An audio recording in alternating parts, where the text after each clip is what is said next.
Hello, hello, hello. Hello. Hi. I woke up, about 2 seconds ago. Hi, Pilipo. Boom. Give me a second, I forgot my glasses.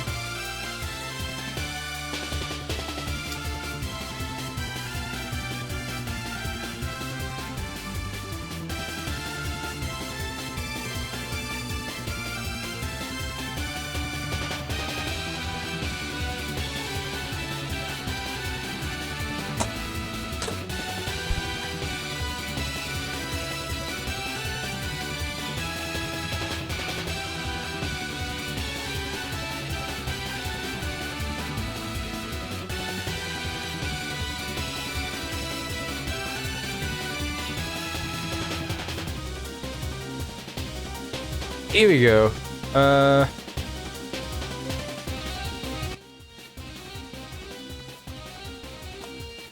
Hi, Trev. What's up? How are you doing? That Beatrice emote is great. That's a banger one. Absolute cinema. 1 hour nap and I wake up at 8. Yeah, no, absolutely. That's exactly what happened. I laid down at 3 p.m. Thinking, oh yeah, I'm a bit tired. You know, I want to be in peak form for Umineko. I'll go and take a small nap. 3 hours later, I wake up and then instantly fall back asleep. And then now it's 5 hours after the start. Oh my god. Hi, Wonix. Welcome. Aura does not exist. So sadly, it's at the, wait. I don't actually know her name yet. Someone imported it, the Aura one, into my server. But I don't even know what her name is. It's Rika, right? It's Rika as a name. Wait, let me see what it is.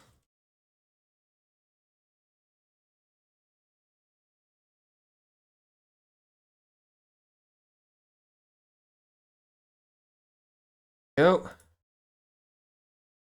It's this, right? This one? Who is this? Who's this girl? I need answers. It's Burn Castle, right? So much aura. Real, absolutely. It is Rika, yes. So I know her name. I need to read Gurashi after finishing Umineko. I've only got good things from the from Igarashi from my friends, so I do want to play it one day. But that might come after I finish Umineko, which should be in about 30 or so years minimum. So you know might take a while, might not. All right, let's start. Let's go to the Umineko stream. Umineko question arcs.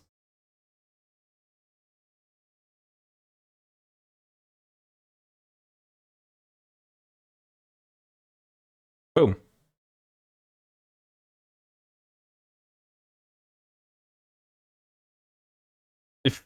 Are you gonna show?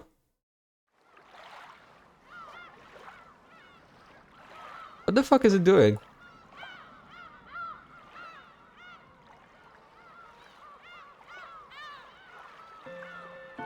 Ah, here we go. Here we are. Time to... What did I want to do? Open up the chat. I need to open up the chat just in case. I had a few more thoughts, right, since last time. I had a few more thoughts on Umineko. Which is incredible because I don't typically have thoughts. But they didn't really lead anywhere. Essentially, it's not like I can do anything, really. Right? Because clearly Umineko does not want me to theorize anything so far. It's an echoes. It's an echoes. Cats are evil. Cats are theologically, fundamentally, primarily evil. You would be hard-pressed to find a good aligned cat. That doesn't mean they're not cool. I like cats, but we gotta face it. They are evil monsters. So here's every info I've combined so far. Right? I also realized something, that focusing on what's red and what isn't is kind of a trap. I think that's the thing that I fell for in episode 2. Right? In episode 2, there were a lot, and I do mean a lot, of red truths in Umineko. And when you put all those red truths together, you get an impossible case. Because every red truth that she's given is purposefully leading you to the same train of thought. Right? Every red truth she gives seems important because they're red truths, and they all focus on the door. And it's all about the door. As if, like, you know, there's either no way to bypass the door or to act inside the room without the door being there. So, it's just, I feel like not being that many red truths here. In fact, the red truths that have been shown so far have been pretty incriminating in this episode. Talk dispassionately and detailed about the door. Yeah, but like, that's the thing. There's nothing much to say about the door. Essentially, you can say the door is an impregnable, impassable barrier, which you can't go through. Impregnable? That's not a word, right? Which door are we referring to? Okay, give me a second.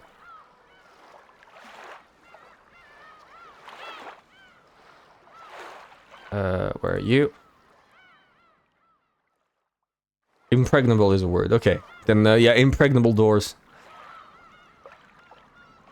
Yeah, so, the doors I'm talking about is every time right there, she's always, if you read any of those red truths, right there, all of them focus on one thing. Door, door and window, door, door.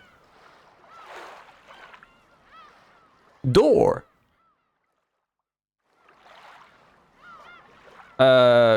Incompetent. That's also not a door, though. So my theory is a bit disproven. Door. Door, door, door. All of them. And clearly, I fell for it too, because I was like, if you can't use a door, then what can you use? And I didn't manage to read past the fact that the entire time, the introduction of red truths was specifically used as a way to lead the train of thoughts of Battler. Right? See? Right here. This type of shit.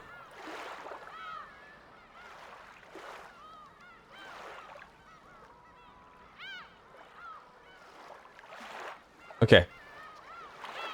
Oh, right, that's, there we go. We're back to, chapter 3. I was wondering, but, chapter 2 chart is smaller than chapter 3. Which I don't know how. I think it's just, I had more to say about episode 3. Or I think it's mostly these. No, it's because I have more to say and I didn't say space.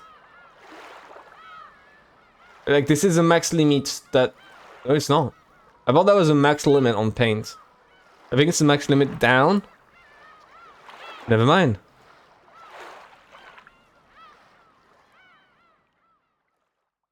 Looks like your twin towers won't help you now. That's a great one. Can't have a room without a door, can you? I wouldn't think about it. Can't have a room without the door, but there's way to interact in with a room inside the door. Right? Like, I don't know, if you... Say I, like, throw someone into a room, close the door, and I have no way to reach them. What ways would I have to reach them, then? One, you carve a hole into the room that is not a door, that you can't go through, but it is enough to fit a weapon through, to shoot inside, fit a hand through, fit something, right? That is not prohibited. You can't enter through that. That's impossible. Two, you use a sort of a remote trap or something similar. A remote turret that you can use to shoot. Again, I'm always thinking, and that's like, there's definitely other things, right? I'm always bringing it up. I've brought it up many times. That it must be a fake monkey. Or at least like a big monkey, because no, the key's talking about, oh, no humans can enter. So if it's a monkey, that would work. Right? Or 50 feral dogs, that also works. But, where is it? Right? Look at this. That's the main thing that makes me think that either the corpses were moved, which I don't think it's possible. Like, the corpses can't have moved. Because it would be nearly impossible to get out and hide. Clearly, the murderer couldn't. But her position right here is what's important. Look at this. She's laying down on the table, and in the description, the stake came in through the center of the head, right, through the forehead, and then came out the other way. From what angle? From what angle would a bullet have to go through in order to kill? The only angle possible would be to come from the mirror and then come back out. Right? I made a diagram of the room. I think. Where's the room? Yeah, right here, right here. I made a diagram of the room. This is the room. Goda was against the door. George was in a corner.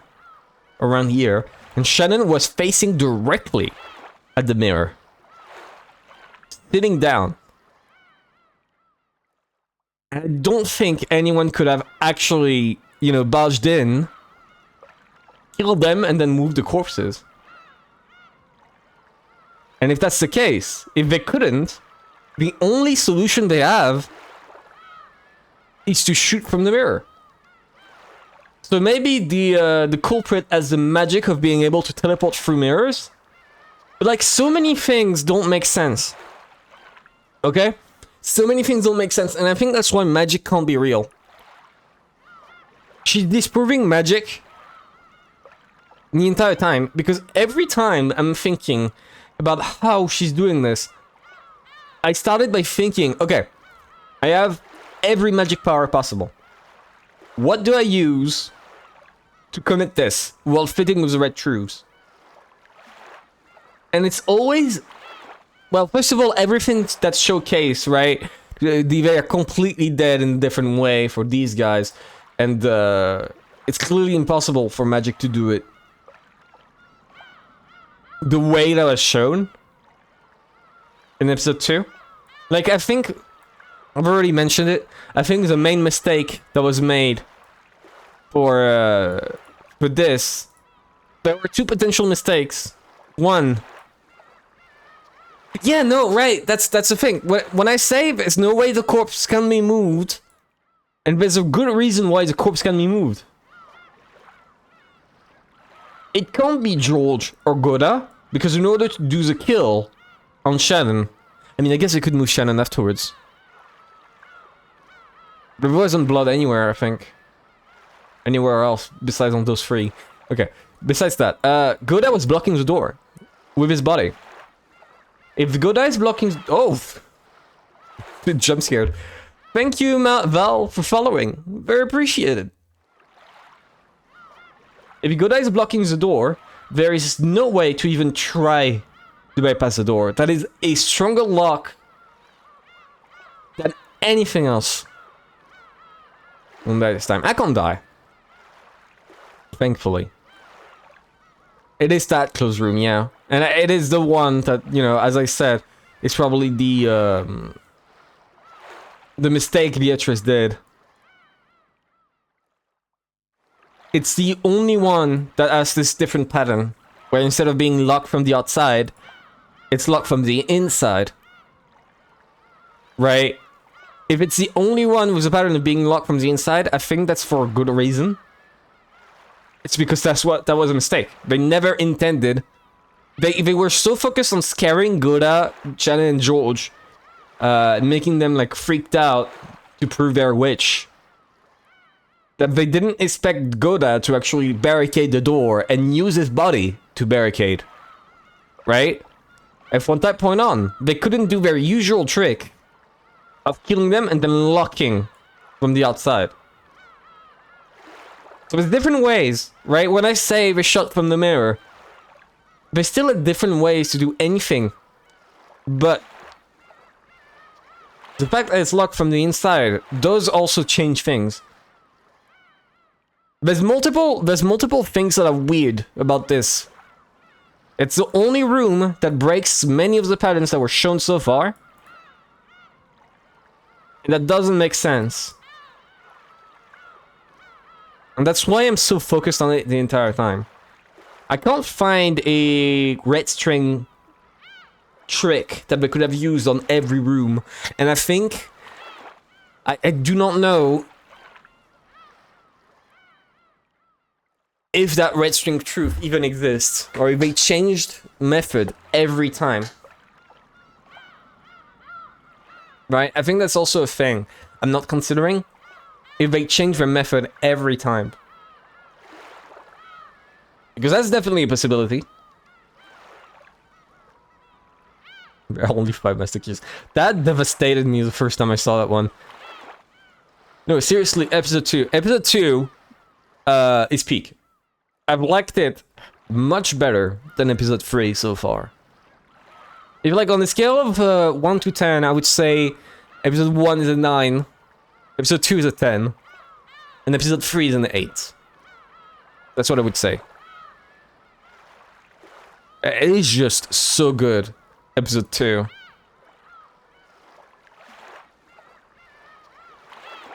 But yeah, also the fact that they have to be placed in the correct order that's also a very interesting one. Right?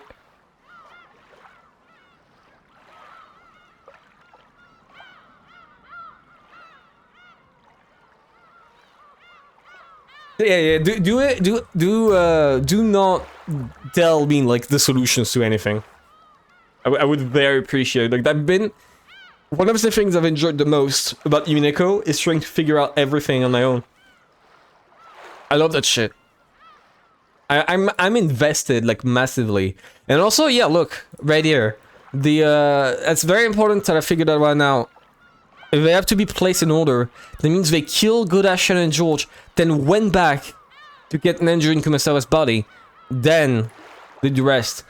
Well, it would have been easier to, you know, do those first, and then kill Goda, George, and Shannon.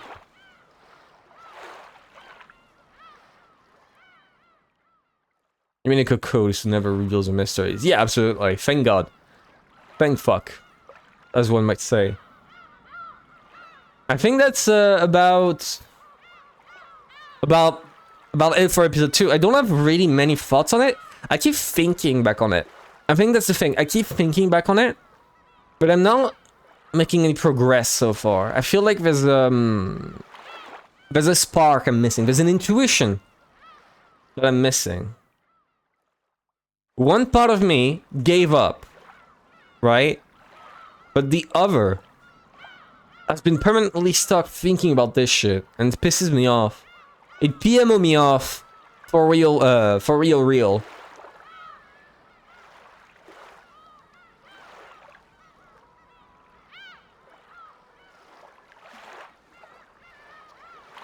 So, you know.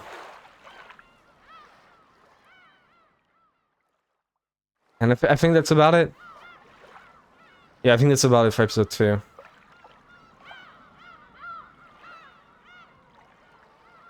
Okay, here we go. Now we're back on episode 3. Episode 3, I have no thoughts on it. I did think of a few things, right? I did think of a few things. There's a couple interesting things. But like, even right here, it was so boring. And I think that's on purpose, right? Because the new witch does not care about the ceremony. So she did not care about making a show out of it. Which also means that they just were like, they were killed and then dumped at the French entrance. And I think I've already said it. I think the end of episode 3 is going to be the new witch, Miss I Wish You Die Really Quick, meeting Battler and saying, okay, well, you believe in me now? And then Battler was like anti-magic incarnate, says, no, fuck off. And then she melts in a pile of goo and dies. And if that happens, I will be cheering really loud and wake up every single neighbor. It would make me so happy. You have no fucking idea. At all. Can't believe Digik. Why should you show it, Rakanjima? The key to Umineko is to make it. The key is to make it. The key is to make it.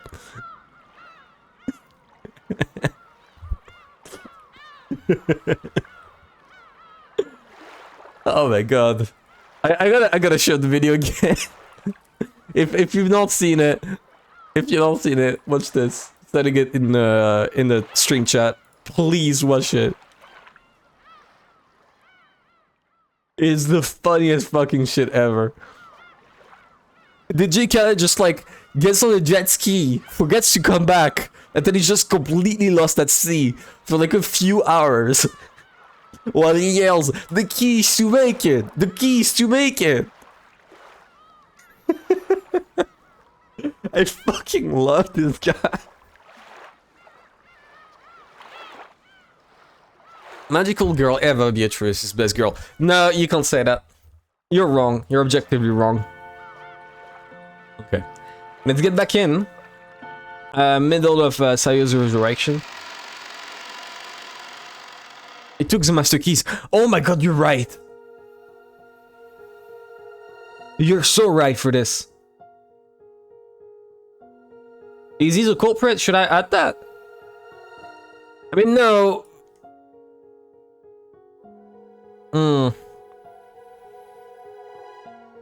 Nah, I don't think he's the culprit. I think it's set up. I think it's being set up. Digi Khaled would never do this. I think that's important to remember. He would never do this. The door is to make it. The door is to break it. Okay, but what if they destroyed the doors and then rebuilt a door that looks exactly the same? No, not at all. Not at all. It doesn't fit with any red truths. So I know it's fake. That's the only reason I don't think this is a possibility, by the way, because the red truths present it. But at this point, if you told me, oh yeah, they used a fucking tank to break the wall, and then they rebuilt the wall in like a span of 10 minutes, I would be like, sure, I guess. You accidentally murdered everybody. Yeah, he just stepped like, he just ate a banana he found, right, in the kitchen, left it on the floor, and then someone slipped and accidentally impaled themselves in the head. That would make sense. He would do that. He would do that by accident. And then he would get back on his jet ski and get lost at sea again. God. Okay, let's go. Let's keep going.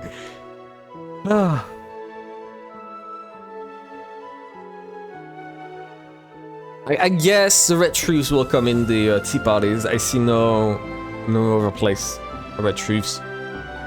This is a Beatrice fairy godmother. Yeah, it is. It is. Beatrice is showing she cares by reviving someone she killed before she kills her again. Because, like, it's nice and all that she's reviving George and Sayo, right? But they're still dead. Like, they're still dead. They are still not coming back. He heard the person he cared for, his fiancée, the one he loved most, and should have been dead, called his name once again. Shannon! Shannon! Do you know who I am?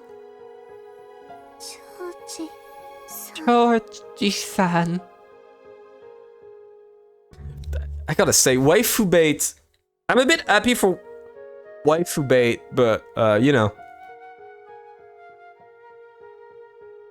she's gonna die again, so it's less impactful, I think.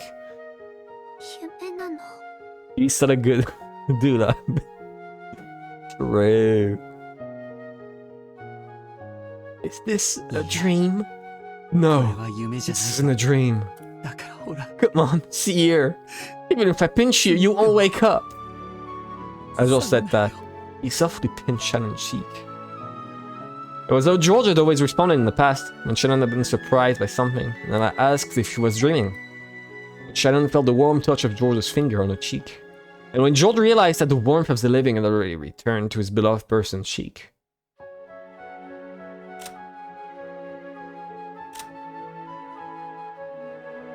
Okay, so yeah, she was like completely destroyed. I guess the wound closed. It is very fairy godmother coded. You have a point. You do have a point.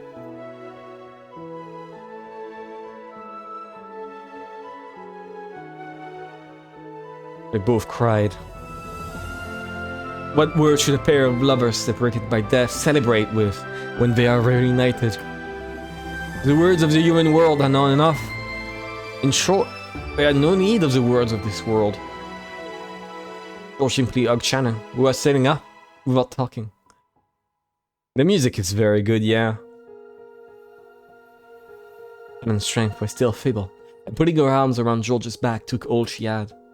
But George hugged her tightly to make up for that. To stop each other from going once more to a place the other's hands couldn't reach. They hugged each other so tightly, and yet so gently. As Shannon's fingers curled around George's back, on her ring finger, the engagement ring George had given her definitely shone. That strong glint certainly wasn't just a sparkle of diamond, it was a sparkle of love. That definitely was a magical power that only the two lovers could possibly feel.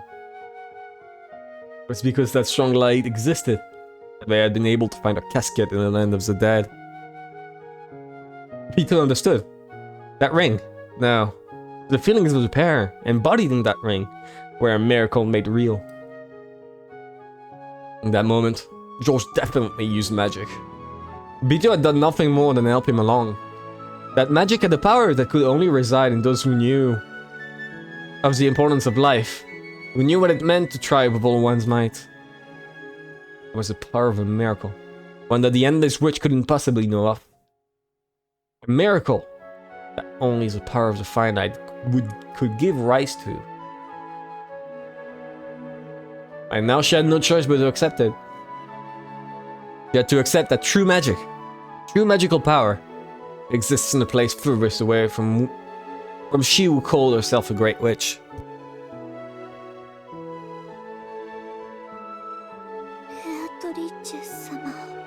Beatrice-sama.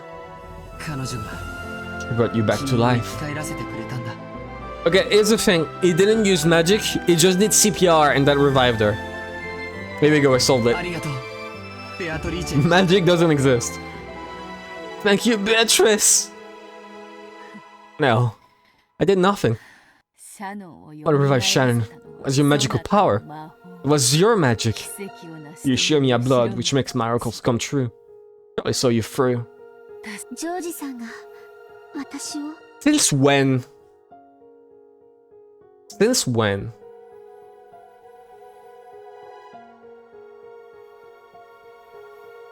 Yeah, that's a lie. Bito, you can't lie.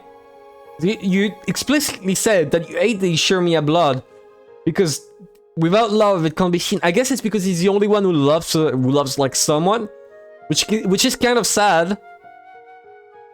But like that's not true. Ryushi and Eva fucking love each other really much. No, it's not magic. It's not magic. Not magic.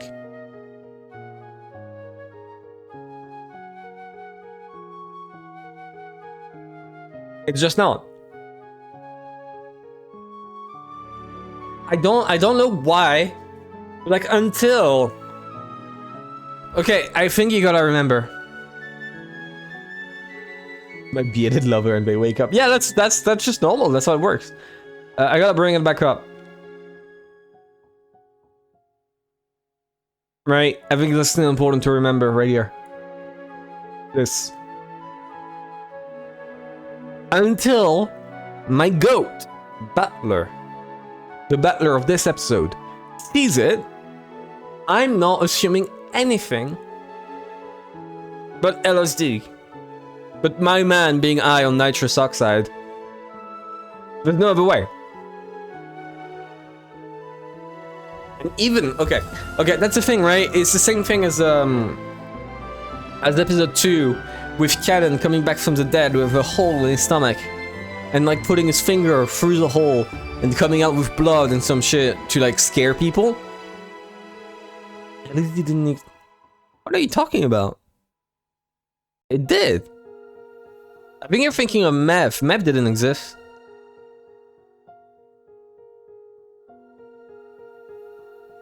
LSD. Yeah, 1960s. LSD came out in the 1960s. Like, the entire point was that it was part of MK Ultra. Meth is even older? Really? Oh, you're right. 1893. You're right. Then which ones?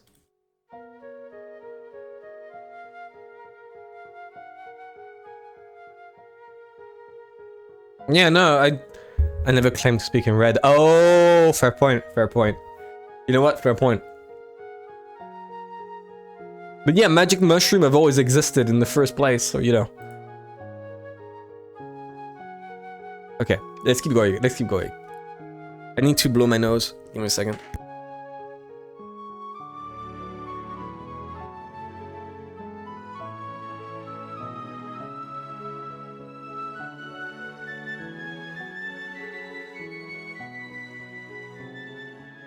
But like, it's the same shit, right? The Cannon body being fucking disemboweled and still walking around. It's Halloween makeup. It's Halloween makeup. This is a paid actor. Okay, that's what I'm calling it. I'm calling it, this is a paid actor. Here we go. And you know what? That makes perfect sense, right? And the way he flew all the way there was with a drone from the sky being like attached to him with strings, and the drone was very silent. You know? And he was just like swimming through the air because the drone was like struggling to keep up with his fat body. Here we go. I fucking solved it. I solved Umineko. Guys. I did. I solved Umineko. It's a drone. And actors. Everyone on this island is paid actors. I knew it. I'm so smart. Okay, let's keep going. Indeed. It was an incredible display of magical power. One I could not hope to compete with. So I am still nothing more than an apprentice. Now I finally know my place. Drone shooting LSD at people. Everyone doesn't realize because they're high on drugs, but like the floor is just syringes at this point. There's been so much LSD shot at everyone.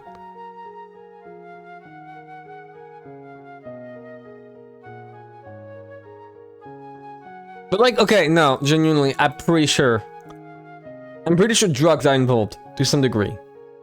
Maybe not here, but like this whole thing right here with the witch on the back of the island.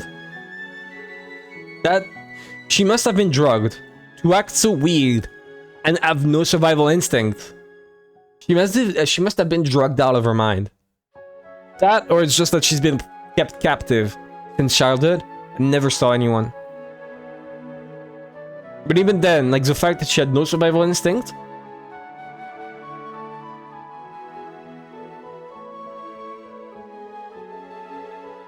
You know. Okay, let's keep going. Beat us staggered backwards. Her physical strength was clearly exhausted. She had dumbly said that George's power alone would revive Shannon. But Beater had also used all of her magical and physical strength. And she reflected upon how difficult it was to revive a single life. Something she'd been able to play around with however she wanted it to in the past. The couple kept on embracing each other tightly. By doing that, those feelings that couldn't be communicated with a billion words were shared. Thank you. Beato! We're in your debt. Thank you very much, Beatrice. I'll never forget the debt I owe you for bringing me to George again. Stop that, stop that. Being thanked by a pair of lovers is far too embarrassing for one who's been feared as a monster of a person. Didn't she break the ceremony of Beatrice? Don't worry about me. Celebrate your reunion together to the fullest. Beato was leaning her back against the wall, leaned down the wall and sat. How many centuries had it been since she last grew this tired from using magic? I probably haven't been this tired since the time I first succeeded in magic. Didn't the teacher praise me that time? Oh, but I didn't I kill the same teacher who praised me? Don't be so naive, Beatrice. Isn't that what killing means?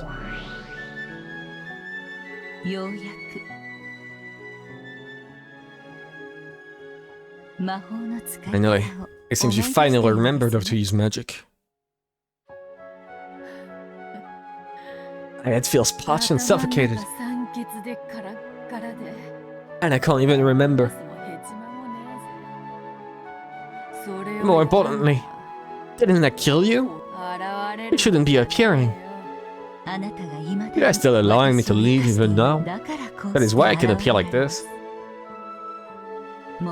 However, I did not come just to pat your head. Or did you come to sneer at how pathetic I am? Anyway, if I have my head patted by a retired witch after all that's happened, the other witches will laugh at me. That's right. According to your bragging, you were not only a full adult, but a retired one. And only now have you learned how to use magic. That only does sound too embarrassing to tell anyone. Yeah, tell me about it. Give me a second, I gotta drink a bit.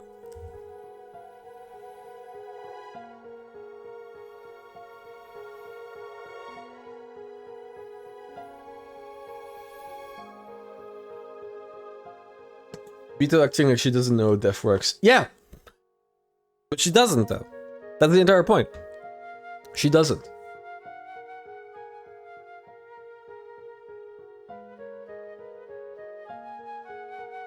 Hello! Hello, Reverm! Hello, Reverm! Welcome, welcome! Thank you for the raid!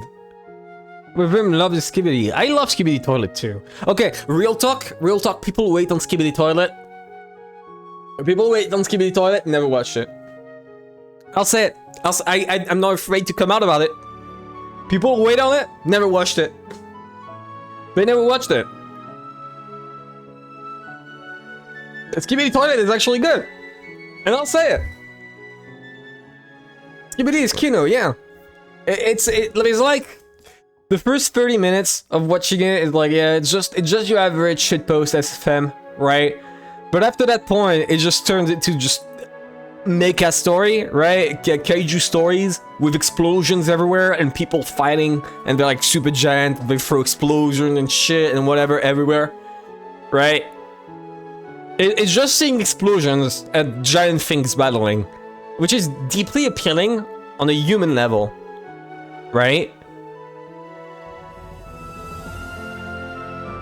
Yeah, I know, the original Skibidi song is dog shit. You can at least know that. Can't wait for the first two character based on the shitpost. But she's already there, Mac. Wait. She's already there. It's Pisnai.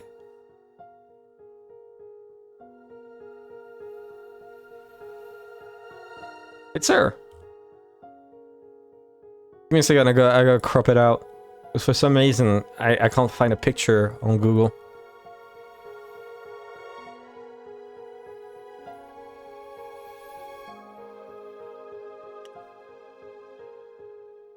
Here we go.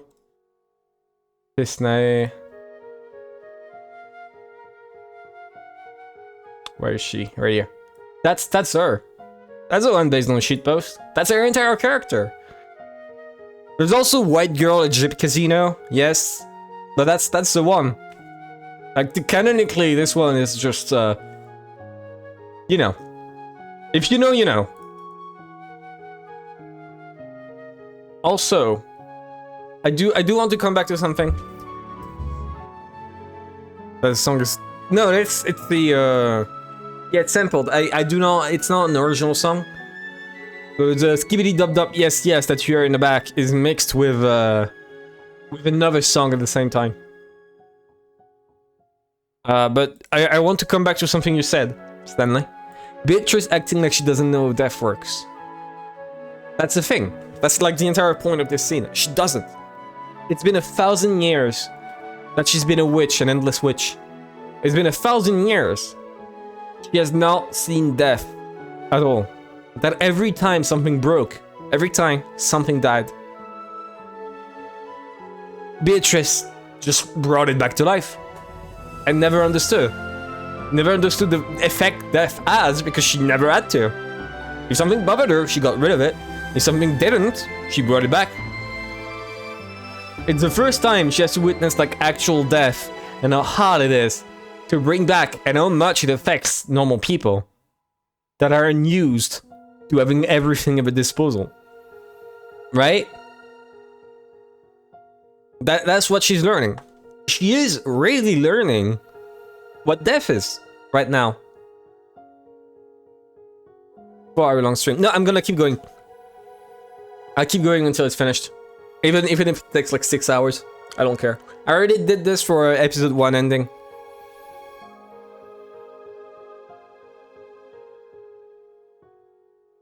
I don't think so. I still think that even dead, at this point in time, she doesn't.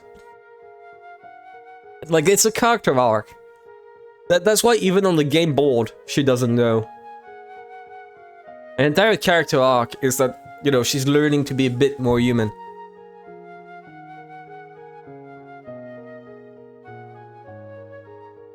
At least so far. At least so far. Let's keep going. Yeah, tell me about it. Be the secret, okay? Teacher? We do gaze at the couple hugging each other with a sense of pleasant despondency. Whatever that word means. Oh yeah, by the way, to any Reverm viewer that came by and starting to watch, this is like the very end of 3rd episode out of 8 of Umineko.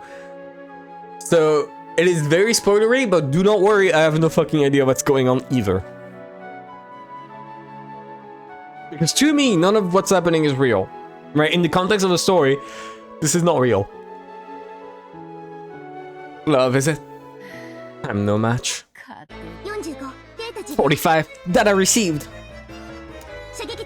Hiring preparations concluded. Ammo type selected and loaded. Holy shit. 410 firing. Mihi. Holy shit. Yeah, no, that transition is absolute cinema. The gold snake aerified by the chesters. Whipped its way through the bushes into the garden. Whipped its way through the edges. And climbed some steps toward the mansion. Aiming for the keyhole. It weaved through the corridors. And flew into the keyhole on the door to the parlor.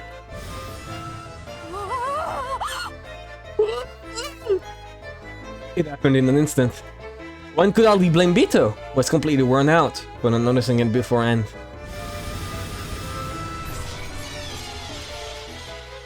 Right before Bito's eyes, the gold snake flew in through the keyhole under the two lovers. and pierced the two hearts in a blink of an eye. Furthermore, the gold snake faithfully pierced through a hole with Shannon's chest once more. The two hearts were pierced by that gold snake. No, by that gold swing thread of the new brutal witch's furniture. It had upended in an instant, mocking the amount of effort it had taken to revive Shannon. God, I love the bunnies. Before Obito's shocked eyes, the two fell over and landed on the floor. Stop saying so ejectuous, I will kill you, Polopo. George! Shannon! Thank you, Beatrice, for giving us meat, even just for a short while. Thank you. Joe spent his last breath thanking Bito and died alongside the one he loved.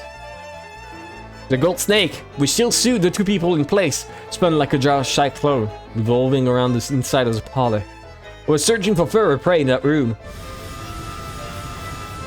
Then the tip of the snake met Bito's gaze. In an instant, Bito was prepared to die. At that moment... What?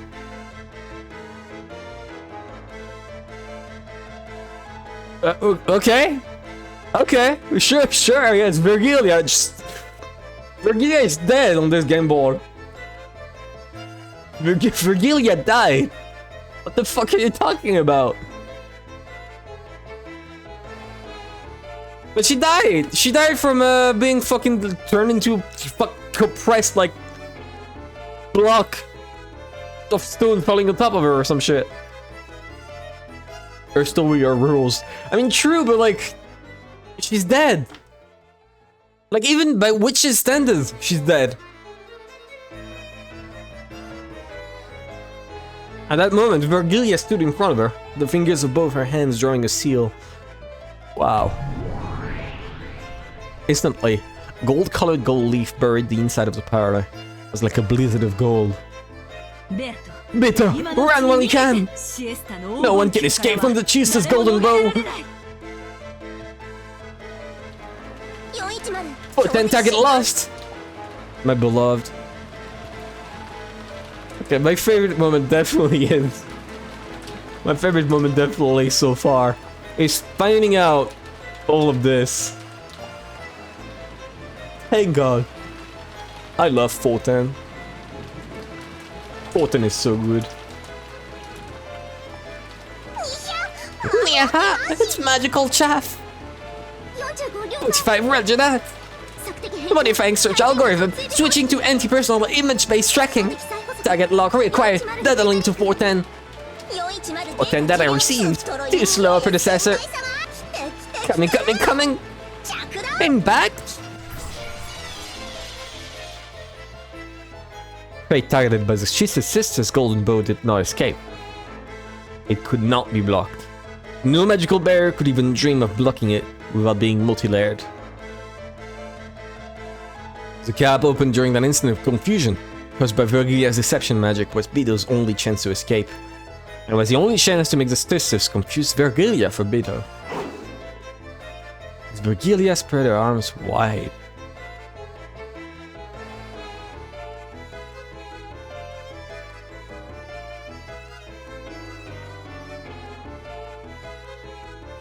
Is this how Kumasawa dies?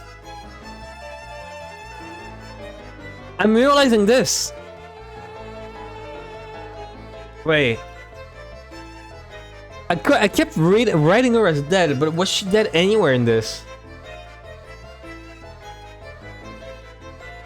Shannon? No, Kumasawa's corpse was discovered. Okay. So no, she did die.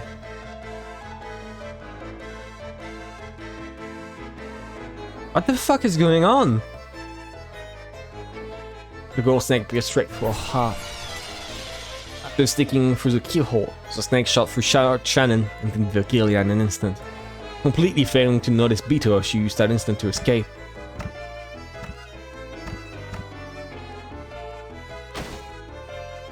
As soon as Virgilia saw that Bito had gotten away, she died.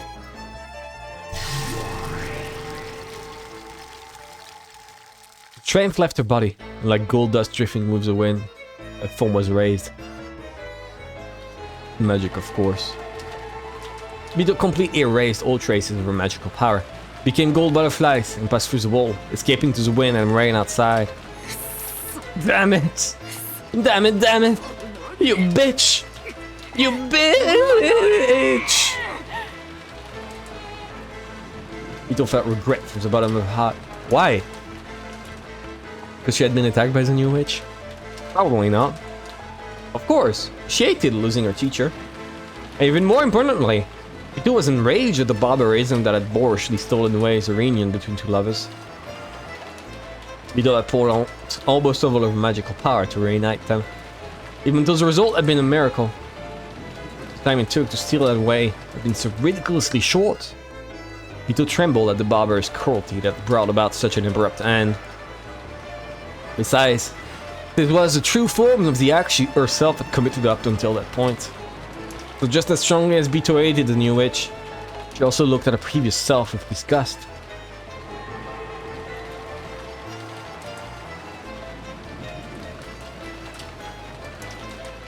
But now, she had to escape. If she was targeted next, she would probably lose her life. To think that a chess player had descended, thinking we were like a god, only to be attacked by the pieces. That's cool. That's cool. 45. Impact confirmed. Target scattered. Without a doubt. We crushed the predecessor Sama. Looks like our pile of kill metal is gonna get bigger again. What was that about loving couples? You get to enjoy tearing the two apart by death, reuniting them, and then tearing them apart again, right? Okay, dolphin girl.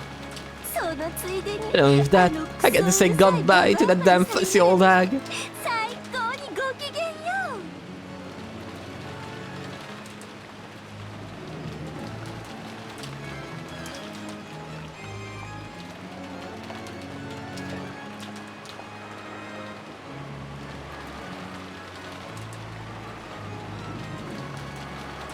Give me a second. I think it's important. I think it's important.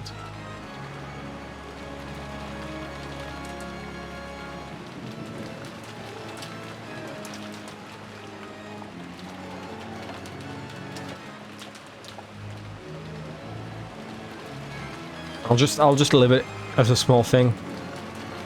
But I think it's important to put it on the chart.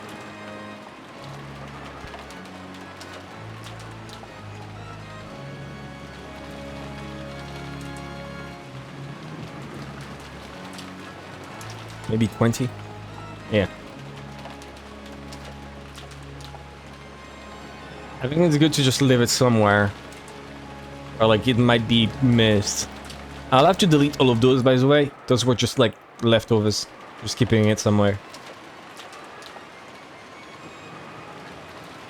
Okay, where? I think I'll leave it at the bottom. No, right here is good, actually. Right here is good. Let's leave it like this. Right? That's perfect. Echoes the Dolphin was a corporate. Echoes the Dolphin sucked. If you have Feral Dog Story, where's the horde of laughing dogs? No, it's a horde of bunnies. You're right, Stanley. It's like those, that bunny from Monty Python, the Holy Grail. But like, there's more of them now. Can you imagine this? They just need a no-end grenade. That's what they've been missing the entire time.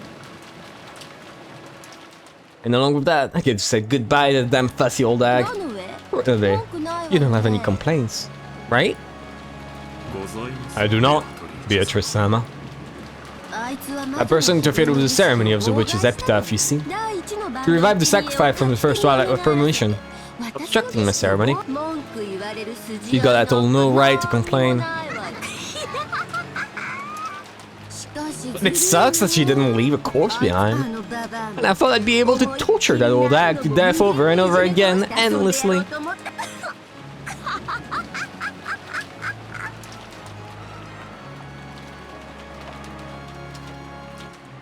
Okay, question. Question. Why does Runaway still have loyalty for the original Beatrice?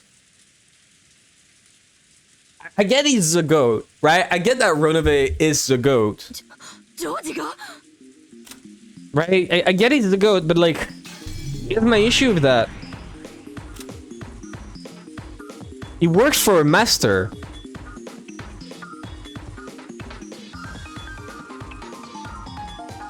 And like, if the contract runs out, he switches master. I'm guessing they have like, okay. I'm guessing just Runaway just likes people, like he has his own emotions. Electro music kicks in. You know shit's serious now. George did? No, I didn't see him. When did he come down? When, you say? What hour was that again? I think it was probably around 4 or 5. At the very least, it was more than an hour ago. I got sleepy. I probably dozed off after that. But I think it's probably like Jessica says, about 1 or 2 hours ago. I also remember something from around that time. I was asked if I wanted more coffee. You got to believe it happened. Apparently, when Eva had left for a second to wash her hands, Uncle Cross and Uncle Natsui and Aunt Natsui had disappeared. There's no way that they went hiding somewhere. What? Of course, the doors and windows had all been rigorously checked and all were locked from inside. Not one of them was broken. And that wasn't just true for the first floor. The second floor was the same. Trapdoor. Again, all the doors and windows had locks built in a way that made it impossible to lock them from the outside. In other words, there was no way that Uncle Cross and Aunt Natsui had gone outside. Trapdoor. And yet, they couldn't be found. Furthermore, they aren't the only ones who had disappeared. So had Georgianiki of all people. Georgianiki had left saying he was going to get more coffee. I had gone downstairs more than an hour earlier. We'd assume that he was having a conversation with Aunt Eva and the rest. Aunt Eva, who had been in the lobbies the whole time, said that no one had come down. He went to look for E-fuck. True. That's very funny. It's just so funny. Because like, until I have my coffee, right? Until I have my coffee, I don't give E-fuck about anything. That's crazy, right? That's a good one. That is funny. It's E-fuck. Since all the doors and windows were locked from the inside, it was unthinkable that they had gone outside. However, 3 humans had evaporated from this barricaded guest house, which had become a closed room. In a situation like this, we couldn't imagine that this was because they were playing hide and seek and trying to scare us with a prank. It was probably reasonable to assume that they'd been caught up in this crime. When Eva had learned that her only son was missing, she had gone half insane, running from room to room and yelling his name. And Jessica, who had suddenly lost both of her parents, had chased after her. Cries of George, George, Mom, Dad had continued to echo through the guest house for some time. I think George said something about wanting to see Shannon's dead face. It would be reasonable to assume that he snuck out of the guest house and went to the mansion. But I didn't have a clue about Uncle Cross and Aunt Natsui. Did they see him leave and then go to the mansion to search for him? Without even telling Aunt Eva? At this rate, it's only a matter of time before we start planning to leave the guest house to go search for them. When that time comes, I'll agree. We thought staying holed up in the guest house would be safe, which was why our big happy group of 12 people locked themselves up here this morning. And yet, now there's only 4 of us left. Okay, but... Okay. Out of the 8 people, 5 of them just left of their own volition. They didn't have to. They could have gone 15 hours without eating. The only one who couldn't was Eva, but I'm pretty sure they could have scrunched up like some bits of food under the cushions or something to feed her with. They did not have to go outside. However, there's one thing we can't afford to forget. All the doors and windows were locked on the inside. This is a closed room. How did they manage to vanish from this place? Okay. I'm just gonna note that down for a second. Because I want to keep track. Unlike I did with Rosa and the other. I didn't note that one down, which annoys me. I want to at least note down.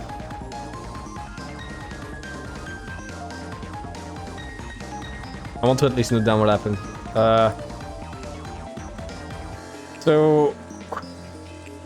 Eva was in lobbies the entire time for us, and Natsui disappeared from the entrance while guarding it. George went to get coffee and disappeared. Every door, window locked from the inside.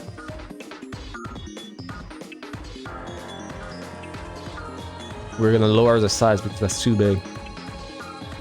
A bit tired. Here we go.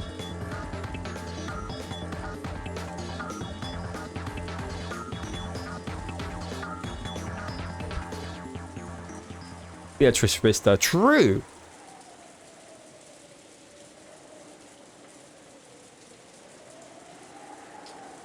We searched around thoroughly. However, we couldn't find any traces of someone hiding. The three of them had almost certainly been taken outside the guest house. A big assumption. No, it was done. You don't think. It might be something like a hidden door. A hidden door? Doors and the windows were built in a way that makes it impossible to lock from the outside. Even using a fish line would probably be impossible with the way they're constructed. It may be reasonable to assume that they left via something other than a door or a window. You're right. That does make logical sense. No one can be sure that no hidden doors exist. However, before leaping to that conclusion, I suspect a much simpler possibility. They left on their own volition and someone closed the door. And what would that be? For some time, Better had been opening windows, opening shutters, and checking outside. Repeating this for each window. This window's pretty quiet. I see. And like the other windows, because of how the building shaped. The wind doesn't blow into this one. It appears that way. Feels strange that no wind or rain comes in, even though there is so much outside. I'm gonna add it just so I can have like all the facts about this, so I can like check on it later. Wait.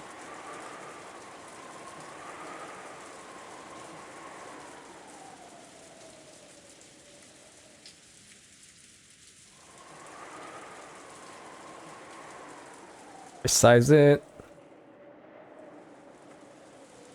they're too small.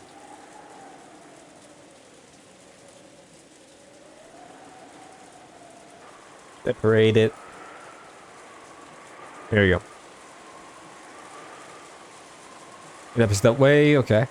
Dr. Nanjo, when I opened those windows just now, did you hear a sound? Huh? No, I did not notice it. I believe it is well oiled. In other words, it's possible to slink through a window in the hallway when no one is looking. But more, the wind isn't blowing through this window. The air pressure wouldn't cause the curtains on the door to make a sound. It'd be quiet.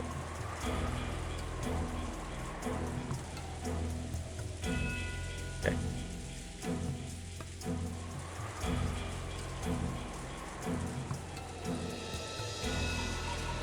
Give me a second. Too small.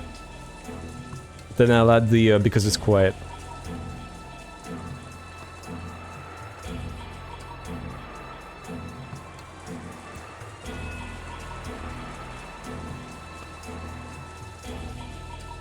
Okay. Butler leaned forward and looked at the ground below. We're searching for some sign that George had jumped down. But at a glance, he didn't see any mark like that on the grass in the middle of the pouring rain. That's because he flew away. George, Butler. He flew away. Dummy. There might also be a window like this on the first floor. It'd be possible to go outside without anyone noticing.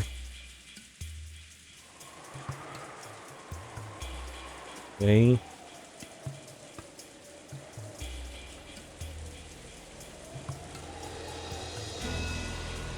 I'm pretty sure this is gonna be destroyed by a red truth, by the way. I added it really quick to the chop. However, not only the doors, but the windows too are locked, and the shutters are even down as well, correct? Maybe possible to go out through them, but you couldn't lock them afterwards. Here you can lock them. Just like this. But I closed the window and locked it, so this was perfectly obvious. But you're insane. If someone inside locked it afterwards, this closed room is as easy as spy. But that means... Exactly, Ninjo. Exactly. You got it down. Ninjo speaking the truth, as per usual. Holy shit. Holy shit. Ninja turned pale and shook his head several times. Because the thing Butler had said had forced him to face a fact that was frightening even to imagine. Don't say that, Macro. You do not say that. Do not say that. I know you don't mean to, so don't say that. That's bad. Give me a second.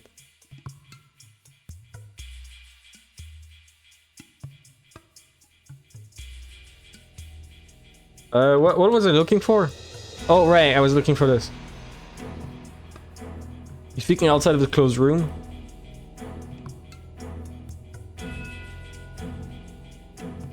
It's Eva. She's suffering from success. She's so sad that she had to kill her husband and everyone else. That's the only the trick I'm thinking of actually happened, okay? However, with this trick, only a very limited number of people can be suspected. He didn't want to say it in front of Nanjo, but after eliminating Jessica, had been with him the whole time. Only Nanjo and Eva would have done it. I did not do anything of the sort! Yes, I swear it! In this case, it becomes a battle between Eva and Dr. Nanjo for an ability. We just have to suspect both of you and confine the two of you separately. You say it the other way around. The more survivors there are, the more effective this trick might be. But since the numbers have shrunk so much, it isn't effective at all. No, on the contrary, there'd be a chance of having your own neck strangled by using it. Would have been more advantageous to make it look like the culprit was outside, to intentionally leave the door unlocked or break a window. If this disappearance drama had taken place midday today, I'd be able to claim this theory with full confidence. However, at this stage, I'm not confident at all. What's going on here? What in the world does this mean? This closed room. You don't think, Is it Nanjo? Nanjo's about to drop some truth bomb right there. Even if it's just a thought, please say it. Nanjo looked like he was trying to follow his words, even though it followed something. So I urged him on. After Nanjo refused several times, saying it was just a foolish idea, finally said it out loud. Well, I think this might actually be the work of the witch. No, it's not. No, it's not. Ridiculous! There's no way witches exist. The witch is trying to make a case to us, specifically because she's doing things that humans cannot do. She must be trying to make us accept her as a witch. For me, this disappearance from the closed room was the entire guest house. Feels like that kind of message from the witch. It's something I must not think of. Surely it cannot mean anything. Oh, I am frightened. Here is magic, and he's wrong. And he's wrong. Dr. Nanjo shook with fear. It looks like he was trying to erase the fearsome thoughts that he kept imagining one after the other. Then you're safe though. The ceremony is completed.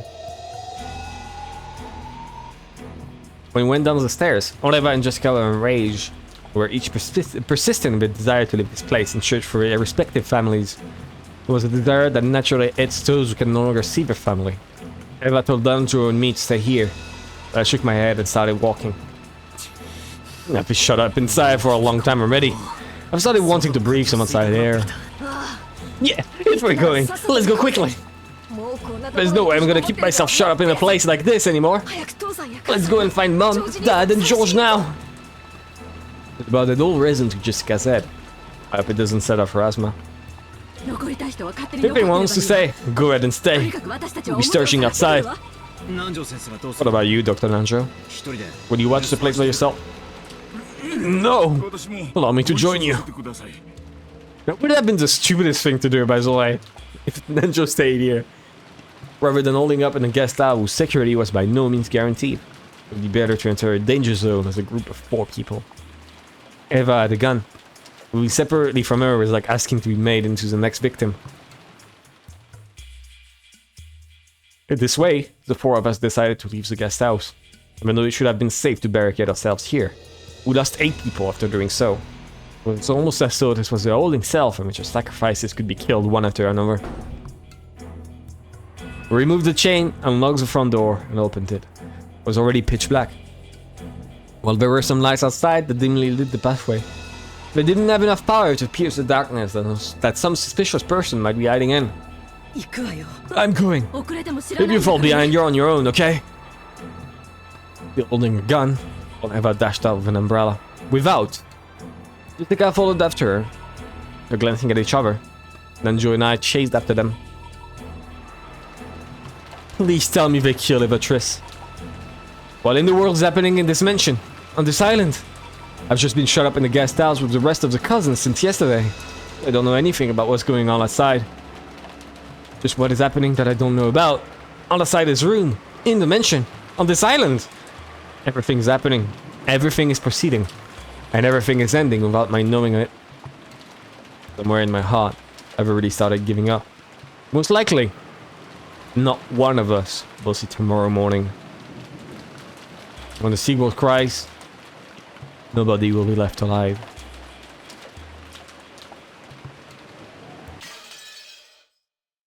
Title drop. Holy shit! Title drop!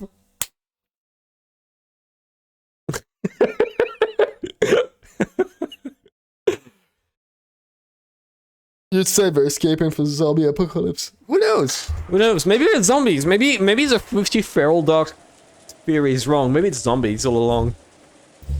Maybe it's a zombie virus. Why are they in the gazebo now? Why are they in the gazebo? Dad, Mom, who would do something like this? Well... Jessica's woeful voice echoed throughout the rose garden. Perhaps it was the intuition of a person who was living silent. After checking the part of the rose garden, Aunt Rosa and Mary had fallen and seeing nothing. Jessica went to look into the arbor next. Normally, the arbor was probably a wonderful location to enjoy tea peacefully, while appreciating the roses on good sunny day. You know what? I'm thinking there's a twist on this sentence. I'm thinking something's wrong. I'm an empath, by the way. Maybe even Uncle Cross and Aunt Natsui had days when they relaxed and enjoyed their tea together here. That arbor lay with corpses. Oh bad are they? Oh bad are they? Holy shit! Holy shit! Okay. I'm not reading. I just wanted to see. At least they're undrenched in the rain like Aunt Rosa and Maria had been. There was no way I could say that out loud to Jessica at the moment. What do you think, Dr. Nanjo? Strangulation, I believe. Would you recommend you 100%? No. There's a caveat. I can't fully recommend Umineko, because if you start reading Umineko, you have to know that you're starting... You're committing to 1.5 million words.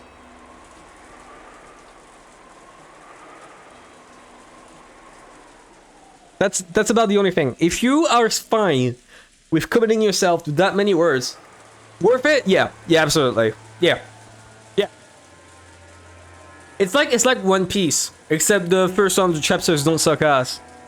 Instead, it's like the first 3 hours or some shit. They don't suck ass, but they're a bit boring because it's like very long exposition, which is important considering this is 1.5 million words. It's important to like expose yourself properly. You know? I highly suggest you get it. It's like, if you get it, okay, if you get it, you have to get it, you can either get it for the Umineko project, or Steam, which is what I did. I got it on Steam, and I then installed a mod. You need a mod to play it. Otherwise, the game looks like shit. It's a short story, true. It's a short story if you read really fast. Go on, take a look at this. On the necks, the distinct markings that something thin was used to strangle them. Right. That those things were the primary cause for the deaths. Right there lay two stake-like weapons decorated with an occult design, which had been found driven to occult across this entire area.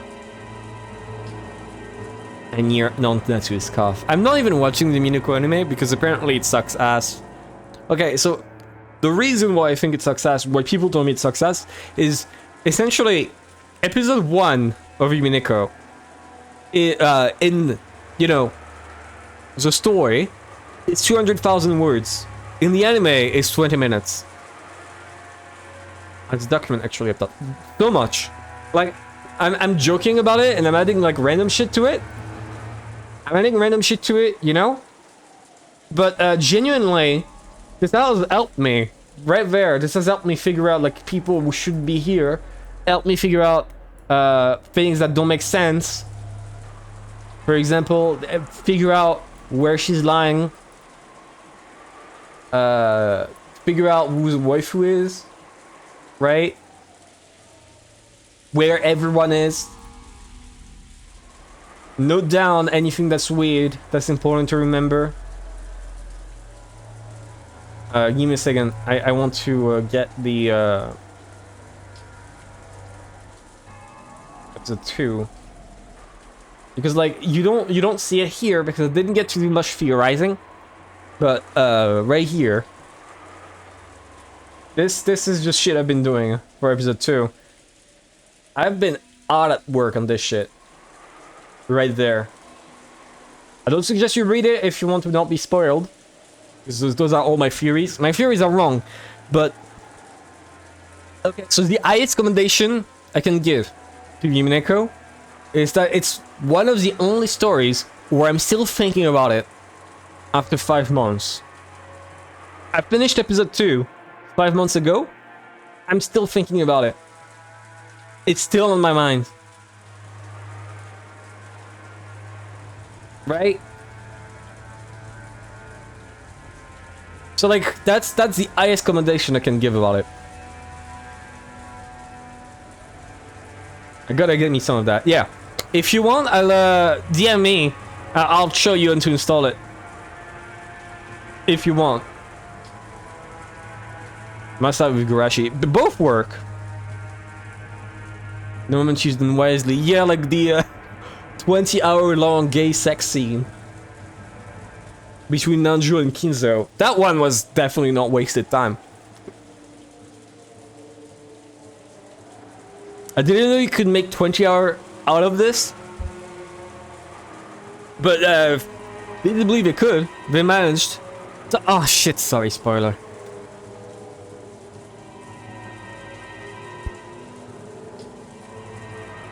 But yeah, I'll show you them. If you want to start with Igarashi, you should... I'll still show you where to get it. I know where to get it. I'm planning to read Igarashi after this. You don't need to read Igarashi to enjoy Umineko, to be clear. It's like a connected story, but it's not that connected. It's like, what's a good reference point? I guess it's like the Fate stories, right? You don't need to read from the start to be able to enjoy like a specific thing. I don't know. I can't find a good example.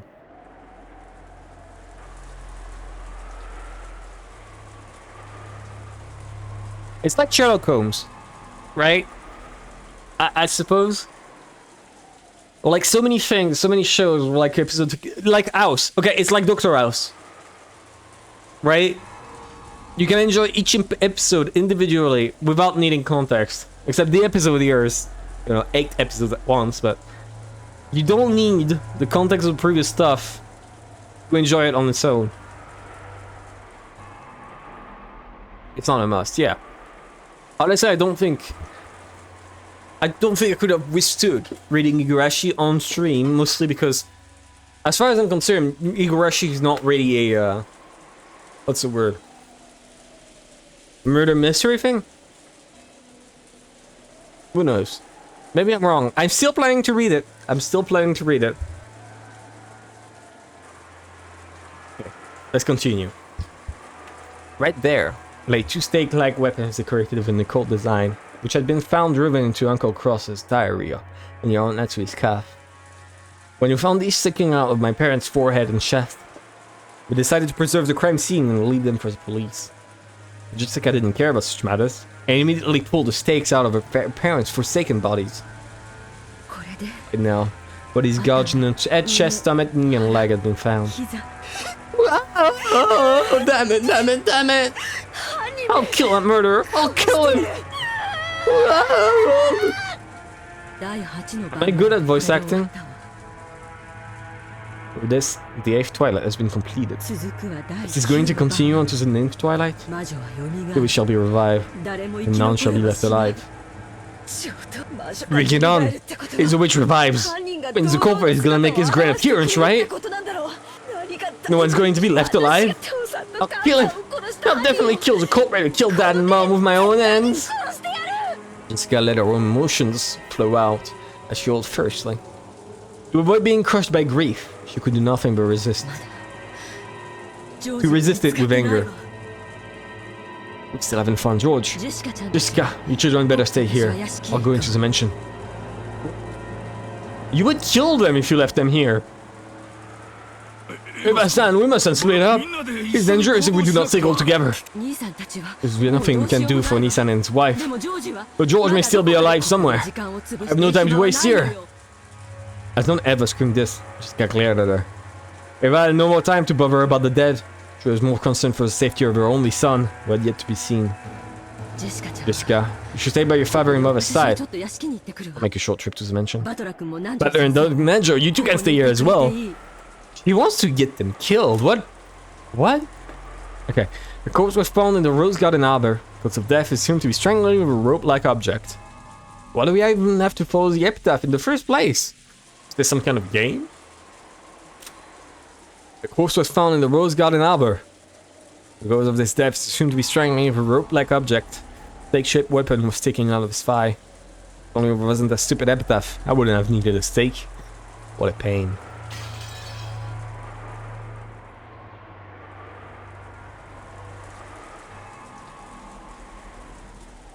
Wait. Okay, yeah.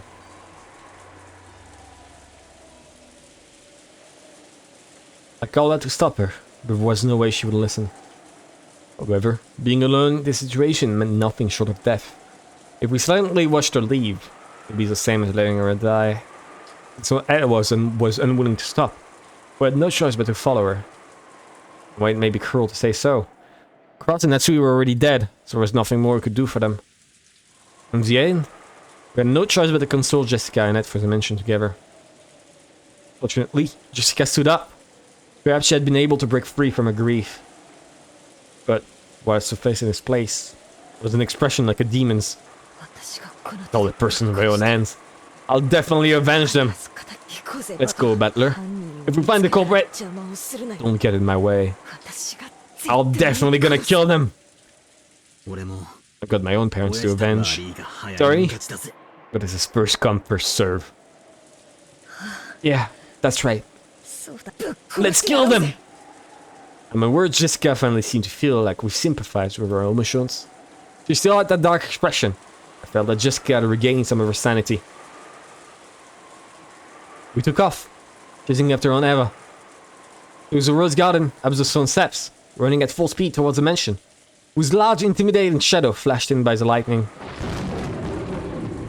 With this, the murders of the epitaph had reached the 8th twilight, and then on the 9th twilight, the witch shall revive. None shall be left alive. I will most likely lose my life, but at the very least, I want to burn the truth into my eyes. That's the only thing motivating me to move right now. Having a murder off. Yeah, I hope they win. I hope they win. We were able to meet up with Aunt Eva, who was having trouble with the lock to the front door. Seems that all the blood had risen to Aunt Eva's head. That's probably making her fingers clumsy. It looked like she couldn't handle the simple task of inserting the key into the lock. Then there was a faint sound. Sound of the door unlocking. Just as though that waited for all the survivors to unite before opening. Felt to me as to the malicious mention was trying to swallow up all the remaining humans at once.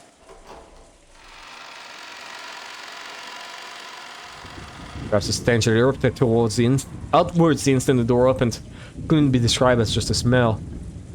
It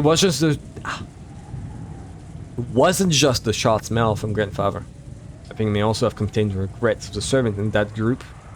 All of the dead. What did it mean as it floated out, overwhelming us? Was it the cry of the dead, telling us not to enter? Ever? Eva didn't even flinch or something like that. And we too had to chase after her. We're forced to step into the mansion, even after receiving that message. George! George! You can hear me! Answer! George! Eva shouted at the top of her lungs. Considering the situation, it's probably far too optimistic to imagine that it was alive. When we started following Eva's example and calling out George's name in loud voices, Eva spotted something and stopped walking. She was standing in front of the door to the parlor. What is this? Nanjo, could you come here for a second? What is it? I heard about the eerie magic circles written on doors, like the one in the parlor from the adults. Eerie is the only word to describe that thing, which was scribbled with a deep red pen, reminiscent of blood, but it slowly dripped down. However, that has supposedly been there since this morning. Wondering why Aunt Eva had supposedly seen it already. We'll think of it as odd now. Guy and I stood at the door. Suddenly, I have no memories of numbers such as these being written here. Right? They weren't. Here magical characters were written here, but not numbers.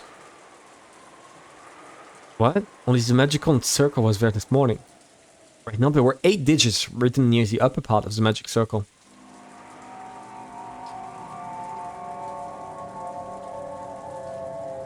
7, 15, 11, 29.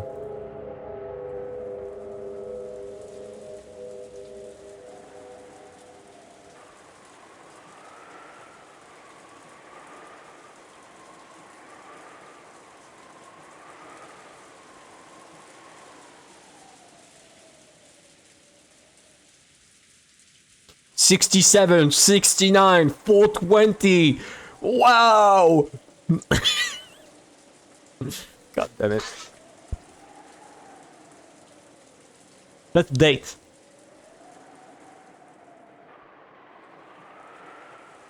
That could be multiple dates. Right? July 15th. 1129. Or any other combination of such. Like November 7th, 1529. I don't know. Let's see what it means. Let's keep reading. I didn't know what it meant. But I didn't even want to imagine what someone had been thinking when they wrote it. But Jiran was the same paint as a magic circle, but it had been clearly written very recently. The way that dried and the condition of the color was completely different from a magic circle pot. I'm sure it just has some magical meaning. No point wasting time thinking about it. Jessica intentionally spat those words out in an attempt to push off the eerie feeling it gave off. It could be magic square. Yeah, there's a word against magic and reside in a certain sort of number play. Well, if everyone was heard of the one where adding over the number in each row leads to the same sum. Wasn't that a group of numbers buried in a rectangle? This is just a single row. I don't have a clue what it could mean. But Jessica said it's probably correct. There isn't any point in wasting time thinking about it.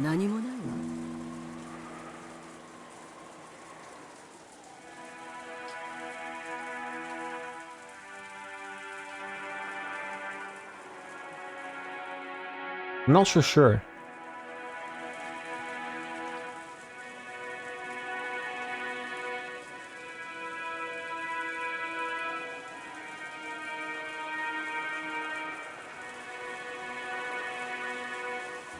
Zero, 7, 1, 5, 11, 2, 9. What could that correspond to? Give me a second.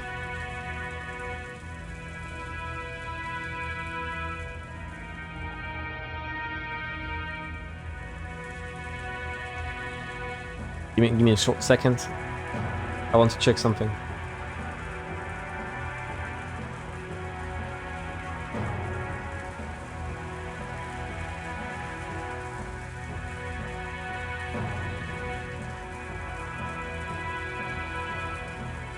Okay, we're back to Umineko episode 1 for this.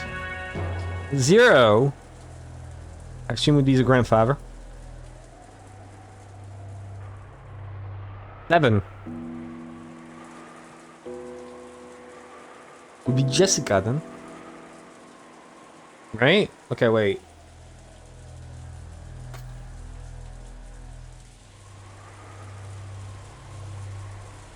No, I don't think that corresponds to that. I don't think that's where it fits.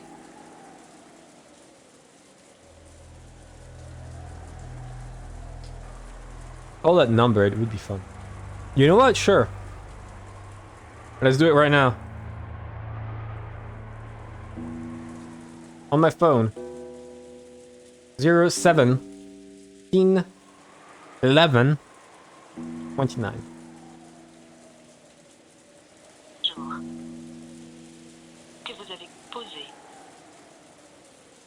But I didn't recognize the number. Maybe let's add a 00 at the end. No, let's add numbers together. Let's add the numbers together. 22, 33, 33, 50, 62. Okay.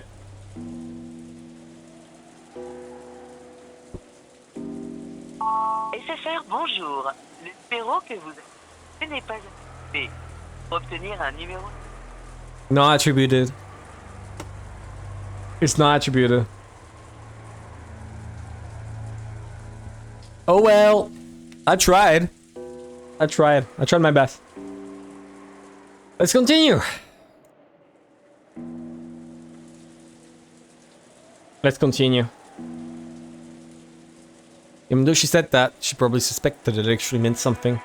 If I was definitely writing that number down on an old receipt or something with a sharp ballpoint pen, and if that's some obvious pattern, it'd probably be tough to memorize a code made up of an 8-digit number. 0711...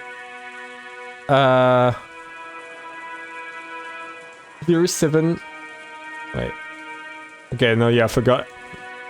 07151129. 07511129. 511129. Okay. What if Ryuki she picked up and gave you a clue? That would have been peak. Honestly, that would have been so good.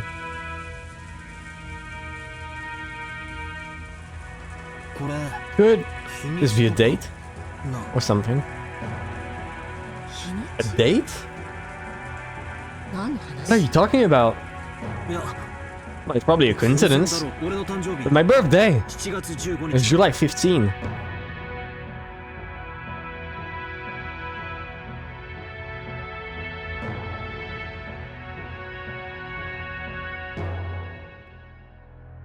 Really?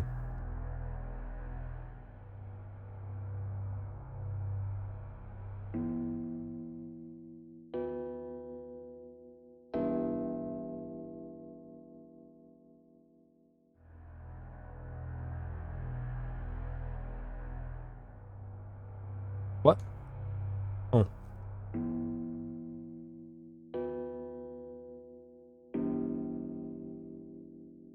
Isn't that Bastille Day? No, it's 14th of July. One day off. Once I thought that 015 might revert to July 15. Figured I have 11/29 start for November 29. Maybe that would fit perfectly. Why would your birthday be written in a place like this? What's up with November 29? That's what I want to know. Still, it's probably just a coincidence. When I thought about it, I feel a little creepy. What if someone's birthday was November 29? That's still a birthday of anyone else in my family. No dad or Kiri-san or Ange. Ange mentioned again. Of course, it isn't my mom's either. Nothing comes to mind. Don't believe it's Kinzo or Genji-san's birthday. It isn't from my family either. And it isn't Rosa's or Maria. It can't be anyone in my family. It isn't Kenan or Shannon. I always give the servant presents on the birthdays, so I know it for all of them. And I know anyone was born on November 29. That's either a misleading clue or it's for not you, her.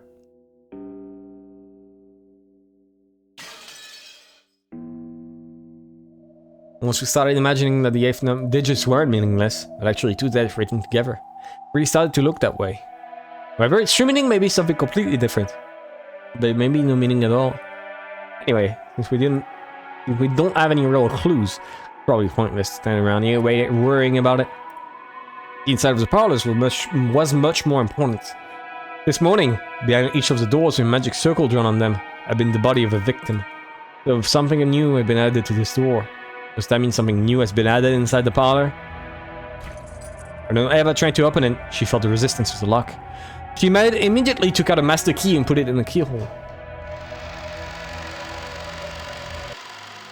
As soon as she opened the door, Eva let out a high-pitched scream and ran inside. That alone was enough to tell us what happened inside the room. Nothing. It's empty, that's why. Then Joy and I looked at each other, and I shook my head slightly as we entered the parlor. George! George! Hey, the bear! He's dead already. George! Give me a second, I gotta blow my nose.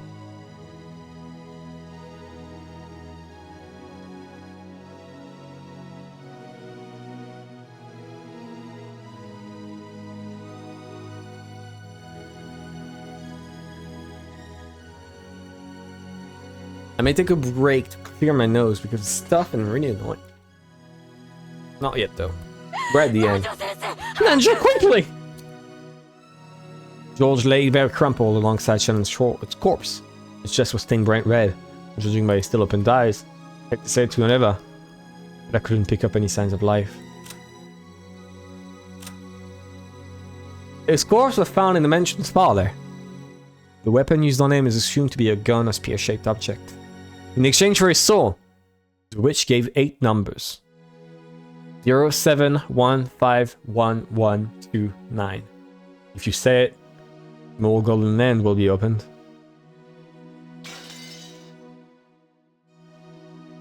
I'm moving to take George's pulse.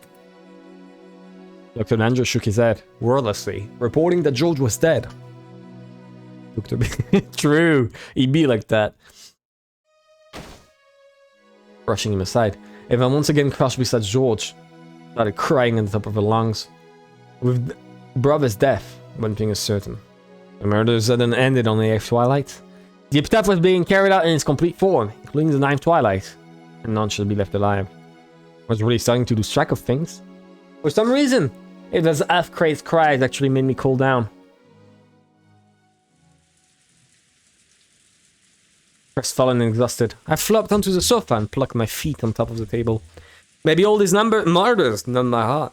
Instead of just being frightened, I felt completely confused. Dad and Kiri were dead. People have been killed off one by one, starting with servants. There's been a hell of a lot of them by now. I don't know when the first murder happened. But they might have been killed at a rate of about 1 person per hour by now. I believe that the boat will come for us around 9 tomorrow. There's still a full 12 hours until then. Many more sacrifices of which will there have to be for us to survive. With the 4 of us, if one goes each hour, it won't last any longer than 4 hours. We don't even know if it will last until midnight tonight. Yesterday after lunch we came to this parlor. Just as we started talking about serving some tea Rosa brought, Ikis decided to take a walk. Maya was jumping around, wasn't she? Didn't Shannon bring us some cookies? You said Kumasawa had baked them or something. Would have been hilarious if she'd baked some mackerel into them, wouldn't it? Right, I'll never hear Kumasawa bat Shannon's mackerel jokes again, will I? Alright, if I only remember stuff about Kumasawa, that would be fair to everyone else. Why did Dad and Kira even go outside? It's not like going without food for a day would kill us. Yeah. Why did gluttony get a hold of them and made them go out for food? I'll bet that fearless dad of mine just started complaining about being hungry. Kiri, you were supposed to be the brakes for my reckless dad. Why didn't you not stop it? And what about your daughter, Ange? She's still just 6 years old. Don't tell me you plan to leave her in my care. After all, it's doubtful now whether even I'll be able to leave this island alive. Stop! Why are you fighting at a time like this? Jessica, stop! It's been kinda noisy for a while. By the time I looked up to see what it was, Jessica and Eva suddenly started fighting each other. No, maybe I should say that Jessica was grabbing at Aunt Eva. Eva killed Dad and the rest! There's no other explanation! Foolish! But should I know anything about what happened to your parents? Who was on the first floor of the guest house?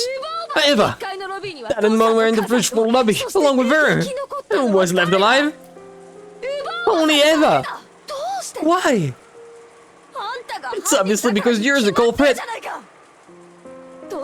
You killed Mom and Dad, carried them outside, and then shamelessly locked the door, trying to make it seem like it was the witch's doing. Why do you think George disappeared? He never came down to the first floor.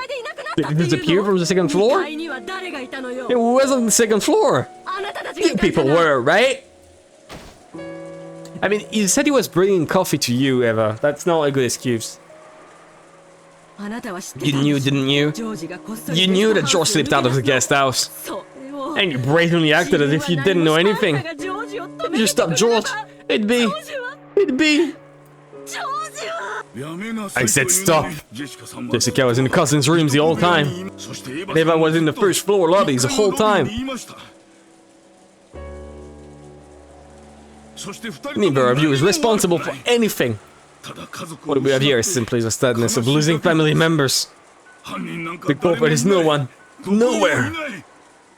Yeah, I'm surprised. This is the first time Nanjo survived that long. Poor Nanjo. It's all just the witch's fault. So stop hating each other, you two. The witch's fault, huh? I wonder if that's as good a way to cool down the situation right now. Yeah. I finally understand why 3 people evaporated from the guest house. When all the doors and windows were locked from the inside. This is what they were after. Making us think the culprit was inside. And sparking this ugly, mutual hatred. Has to be the culprits. The witch's goal. But if that's the case, how did the culprit lock it from the outside? When that group was attacked, the master key was definitely stolen. But the doors and windows to the guest house were built so that you couldn't lock them from the outside, no matter how hard you tried. That master key should have had nothing to do with the guest house closed room. Jessica and Eva were turning their sadness at losing their blood relatives into anger at the person in front of them. Nanjo was trying to step between them. And I sat in the sofa, staring up at the ceiling. Thinking about things that didn't even matter anymore. with a worn-out expression. I just couldn't believe that this was the same parlor that had been so warm and pleasant midday yesterday. Well, just a short time before the typhoon hit.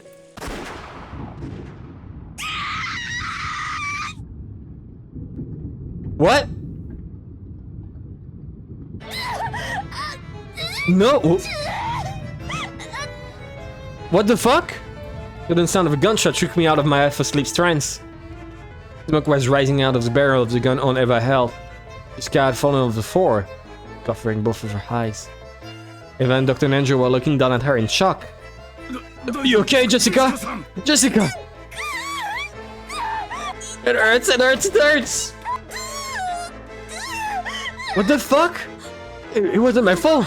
This happened because you came at me even after I told you to stop. Wait a second. What's going on?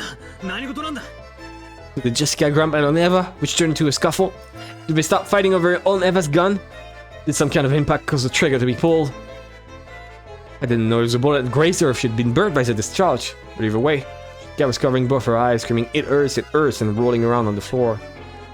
Don't worry, calm down. It is not a serious wound, so get a hold of yourself. My eyes hurt. It hurts. I can't see. I can't see.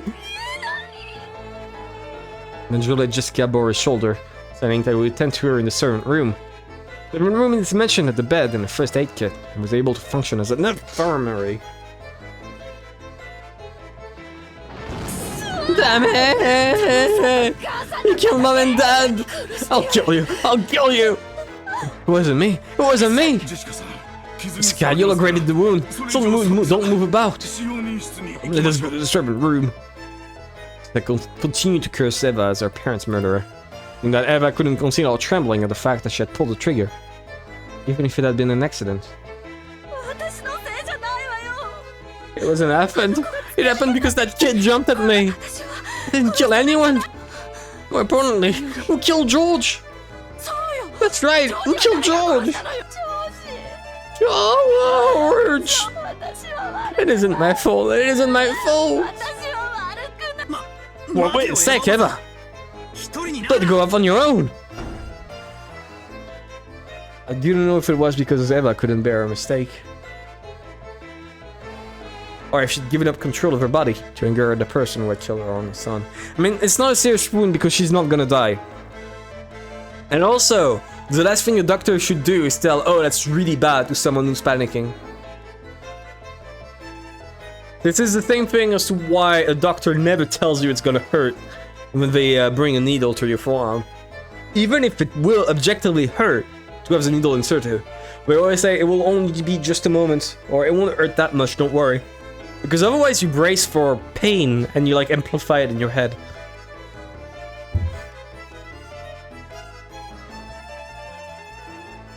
Or if it was both of those all mixed together. At any rate, she ran out into the corridor, yelling, fearful, and screaming. Also worried about Jessica's condition. But right then, I could not leave Eva alone. Why would she go off on her own in this mansion, of all places? Is she suicidal? Nenjo took Jessica to the servant room. I chased after Eva, dashing into the depths of the mansion.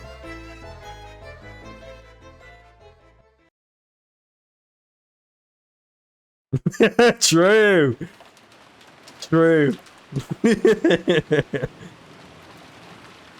After sitting Jessica on the servant room bed, Nenjo told her several times not to touch her eyes and examine the affected area. The barrel had probably been near her eyes.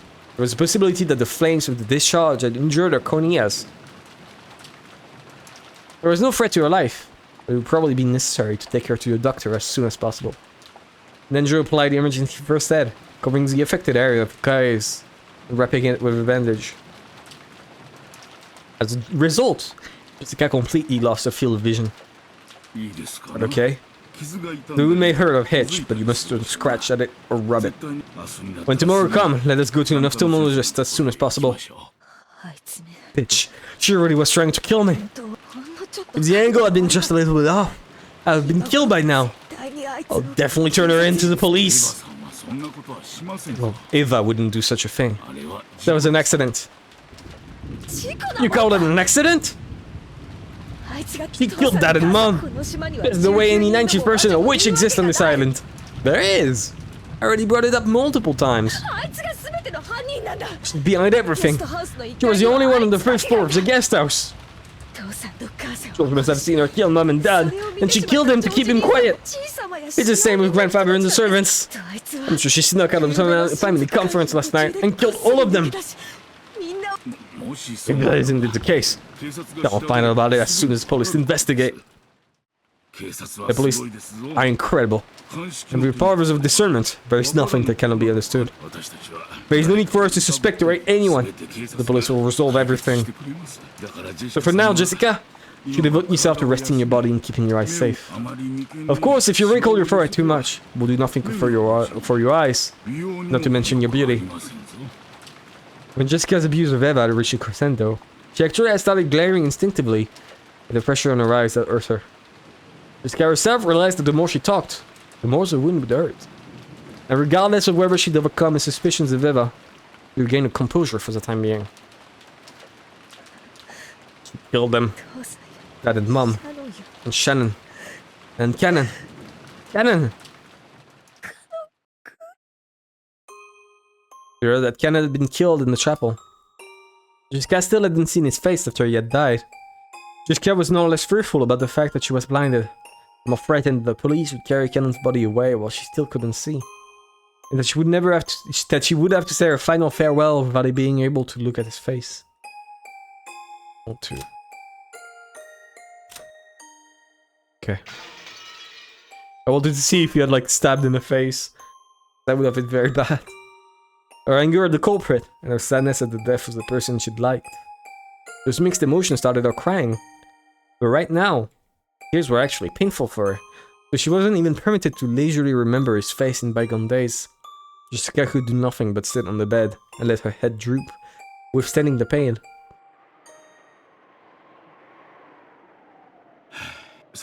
Well then, now I am more worried about Eva-san. I hope she isn't too shaken by this. Realizing that Jessica had calmed down for the time being and let it out a sigh, he stuck his head into the hallway to look for any sign of the others coming back.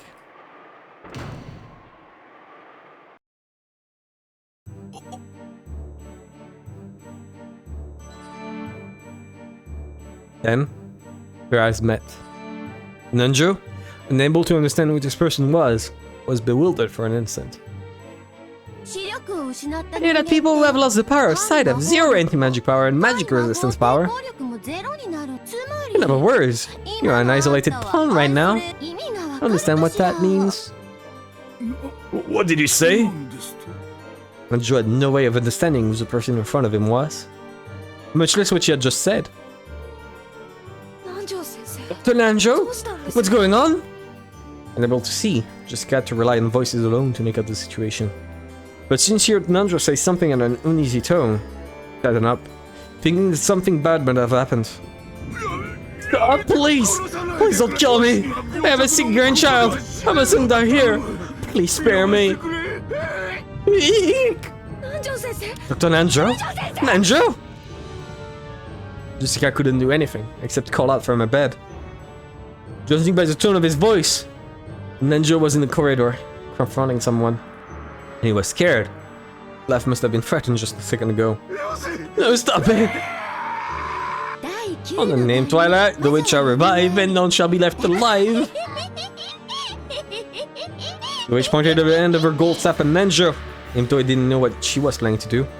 Nanjo assumed that she was trying to take his life. Dr. Nanjo! Dr. Nanjo! Is someone there? Eva got a fire fit. No, she doesn't. I hate her. Is someone there? Answer me!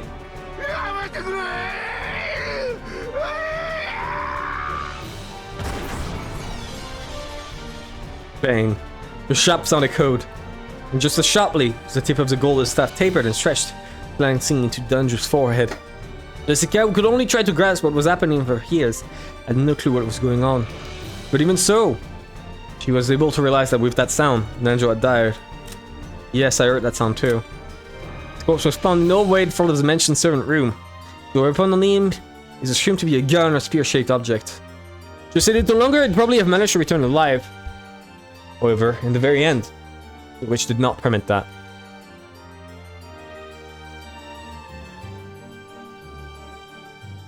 Okay, I'm gonna write it down.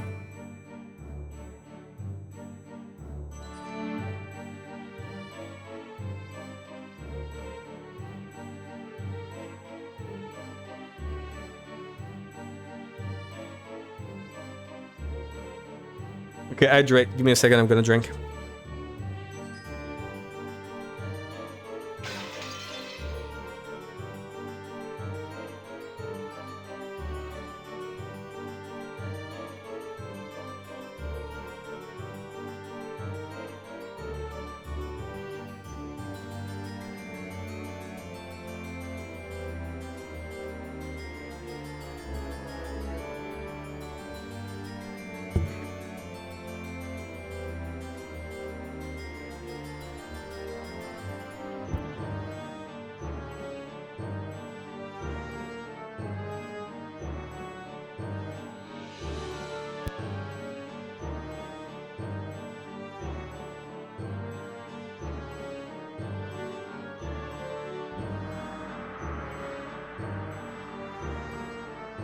Alright, I'm back. Okay. And even so, she was able to realize that with that sound, an angel had died. And she could tell that that person was now in the corridor, running from the servant room.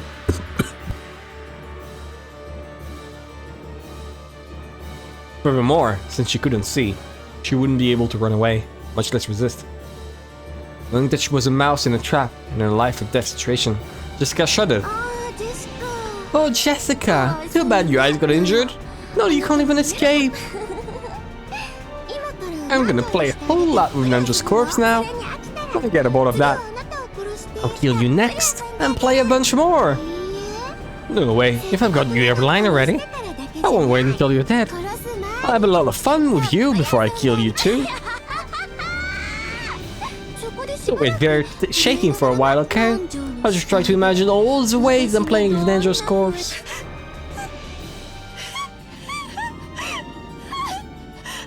Jessica was struck with fear and let out a frail scream. She wanted to scream in a much louder voice, trying to get someone to help her, but she couldn't. When faced with true fear, it clogs up a person's throat. Right then, I could barely even breathe. Help me! Help me! She shouted around with her hands, trying to find some ways to escape. Even though she should have known this room well, just being able to see made it look like a closed room of darkness.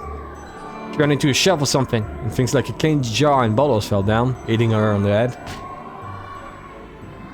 She was now, it would have been tough for her to even guard ahead to block it. She was painfully aware of how powerless humans become just by losing the sense of sight. Of course, she had no time to be impressed by this fact. Crawled around at random, trying to escape from that place, and she kept up bumping into things that she didn't understand, getting hit by various falling objects. And it felt like the entire room was alive, bullying her and refusing to let her escape. Then a footstep could be heard from that presence in the hallway. Then a voice. She probably poked her head into the room since Jessica had been so loud. You're really noisy. Act like a lady and wait here on the bed. Because I'll give you a wonderful blood red death outfit, fitting for such an honest daughter. Something good enough to make the person who finds you faint, okay?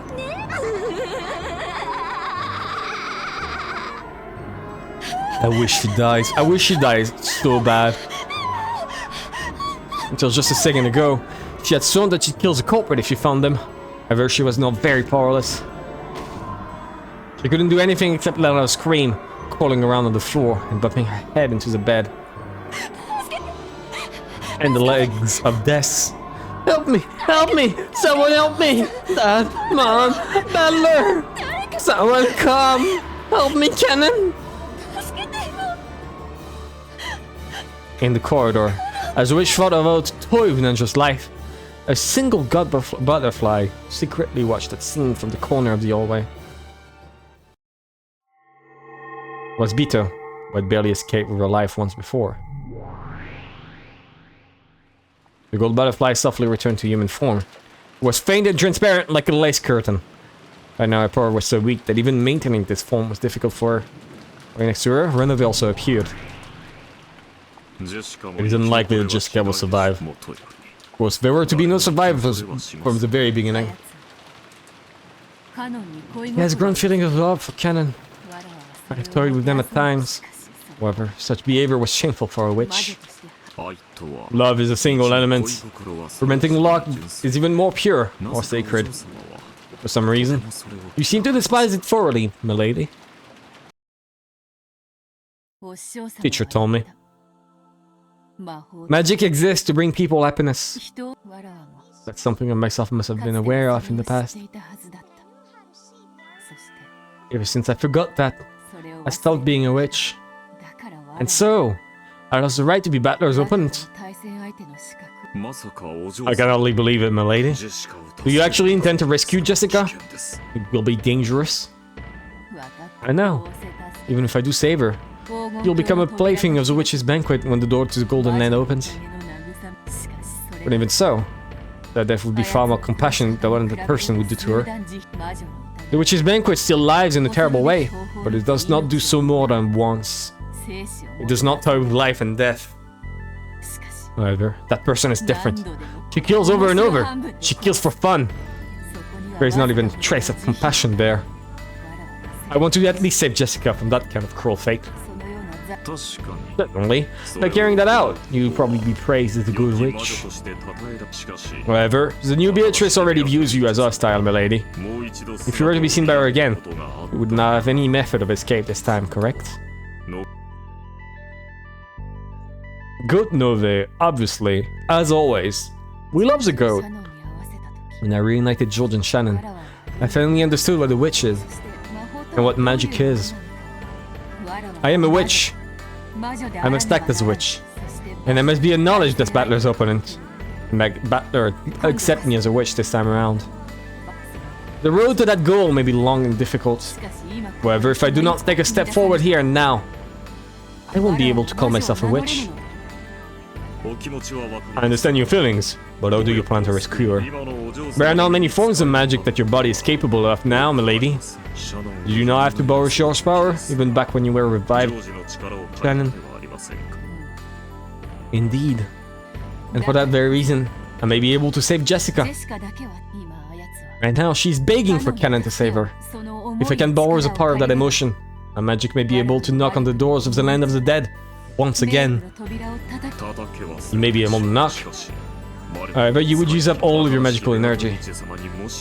If you were to be spotted by the new Beatrice, you would truly be without a method of escape. I am no longer your butler, milady. Understand that I cannot assist you if the situation worsens. I know. By now I have toyed with and taken more lives than I can count. So I may now be able to make up for it. Except by saving the same number of lives, bringing them through that door. Is she gonna revive what? I have had nothing to lose in the first place. I'm just a gold butterfly who has passed its name and magic power on, who is no longer acknowledged as a witch. What about Butler? You're about halfway through a game with him. He has said that he would wait until you return. Are you truly satisfied to end here? You have a duty to return to the seat across from Battler, milady. For that very reason, if there's a life that only I can save, I will save it. And I will be accepted as a witch. I must become a witch. If this is training, it is a very childish thing. Nothing that compares with the evils that I have committed before now. Vanish, Runave. Watch what may be the final magic of a single butterfly, who used to be called a witch. Certainly. Please show me magic. I will not disgrace the name of the Golden Witch. And I pray that it is not your final spell. Go, my friend.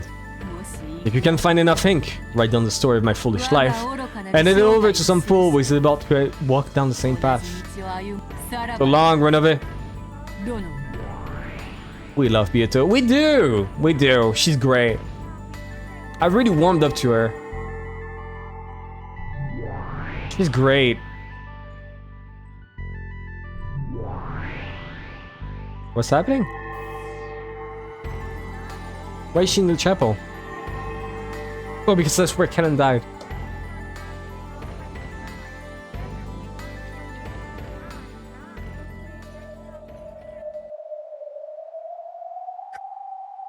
Canon, where are you? どこにいるの？ Where are you? Help me! Help me!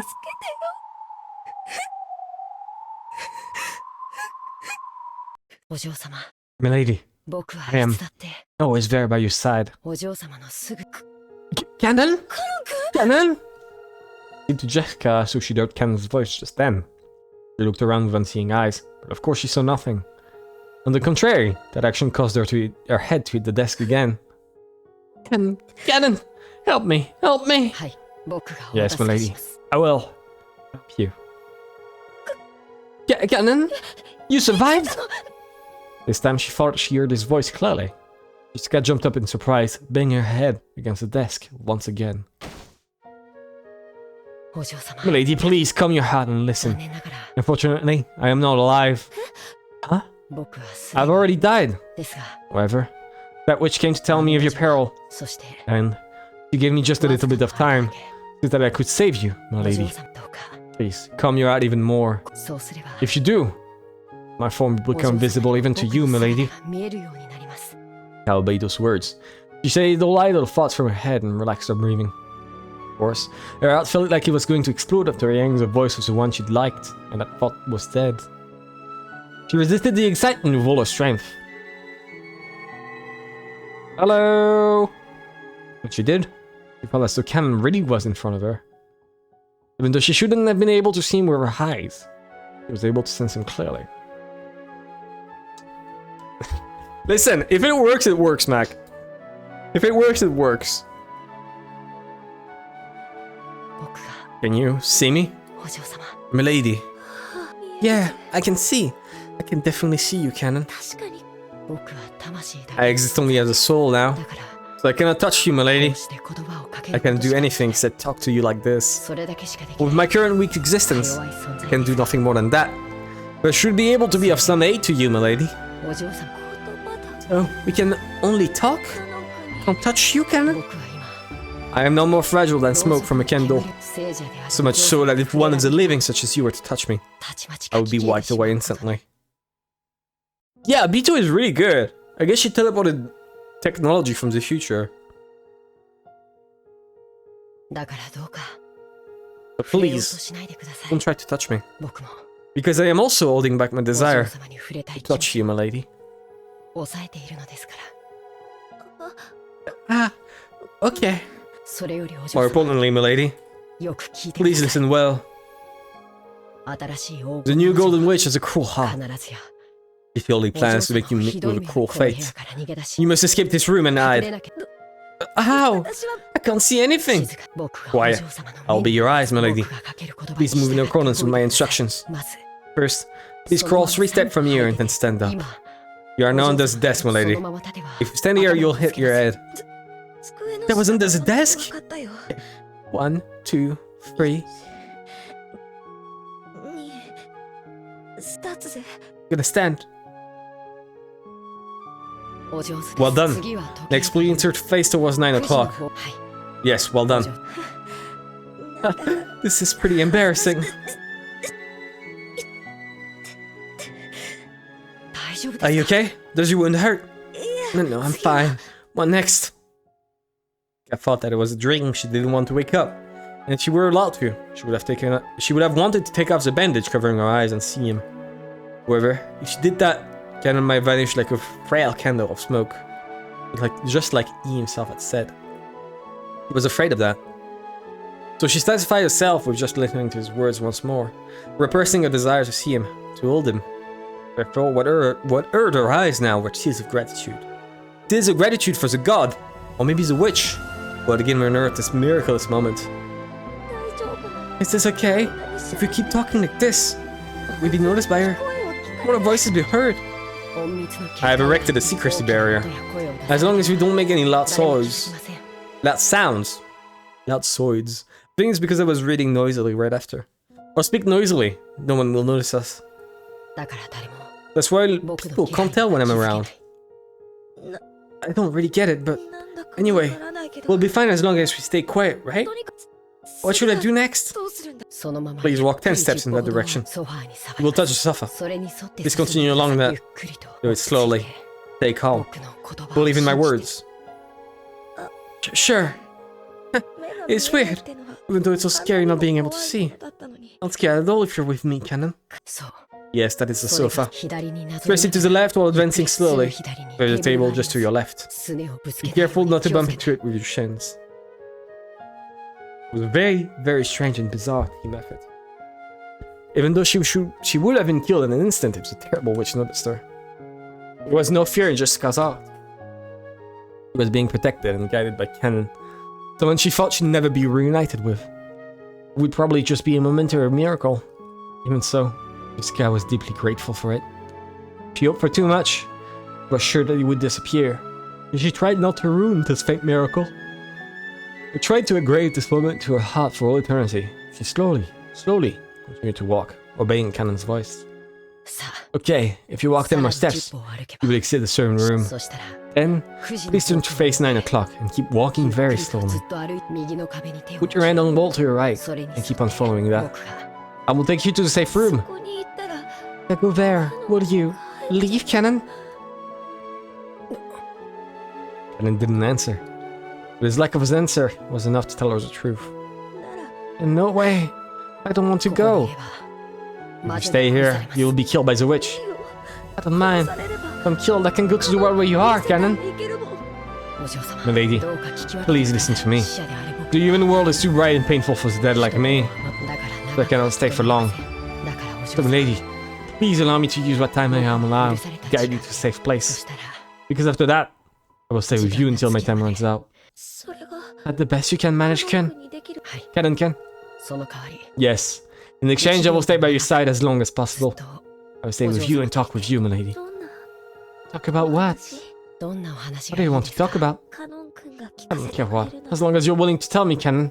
どんなでは Well then, 勇気のない I will tell you the story of a cowardly servant boy who lacked all courage. 太陽のように眩 The しい story of a foolish and pitiful boy who fell in love with a young lady as radiant as the sun. 同じ Even when the lady 気持ちを confessed to same feelings to him, 臆病さに負 he け lost to his cowardice, never able to be honest with his feelings while he still lived. Yes, and I want to tell you a story too. 男の子に The story of a cowardly girl who couldn't muster the courage 振り絞れな to かっ tell the boy she loved as she た felt 臆病な much, much more often. して The story of how that girl, even after being reunited with that boy by a miracle from そ God, の勇気を used that chance to finally muster up her courage. 僕も I also want to hear that. For that reason as そのた well, めにも行きましょう let us go 安全な場所ま to で a safe place.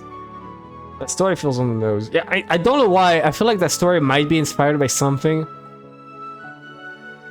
It's just like them. Yeah, this is just like them. What the fuck? What? Why? This is weird. Do we not have like any story that doesn't sound like them? It's bizarre. Yeah, if I could be with you, Canon, we'd walk however far, however long it took. I don't need eyes anymore. Tell me to step forward. I will take the step, even if it leads off a cliff. Thank you. Come, lady. 参りますよ Let us go. 最初の The 10 first 10 steps. No, I don't like it. Don't do it. And if she called me Jessica. Totally has no resemblance to real people or organizations. Understood. Well then, Jessica. 最初の10歩 It's the first 10 steps. Yes, Canon Ken.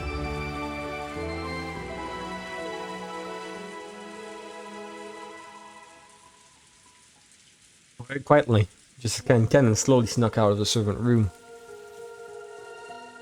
Just around the corner, the witch could be seen cruelly looking down at Jennifer's corpse, but she didn't even notice their presence.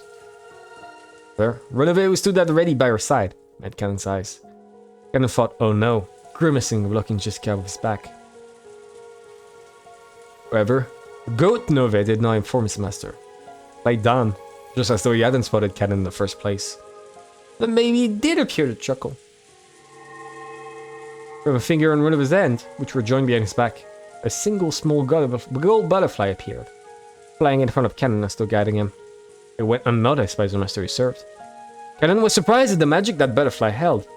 This was far more powerful than the secrecy bar that Canon possessed. He may not have known it, but that power of his had originally been Renove's.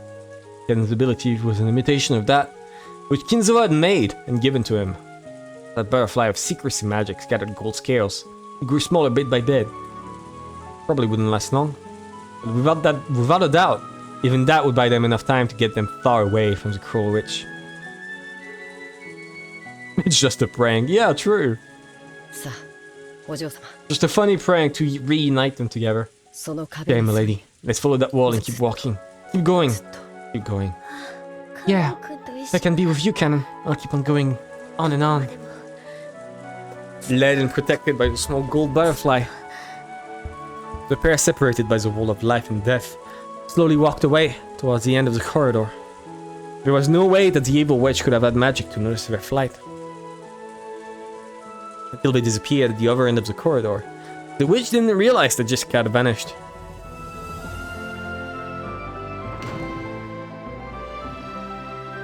By the time the gold butterfly Runevet had evaporated completely, Jessica had reached the parlor. Even though it would have been a quick trip if she'd been able to see, as she was now, it had been a very long adventure. さあ、お嬢 Come, 様。 milady. 客間に We've reached the parlor. これからお嬢 I 様 will now take you to the bundle of curtains by the window. 束のところまでお連れします。 What? その中に隠 Good れ in there. You'll surely be safe. At the curtains? Not bad. I used to hide in there a lot long ago. Beatrice! Huh? Canon called out the witch's name. Cat looked around in surprise, but she obviously couldn't spot the witch when she couldn't see. Vito had appeared once again with a faint form. Canon squared off against the figure of the evil witch, but Vito's expression was soft, or even pitying.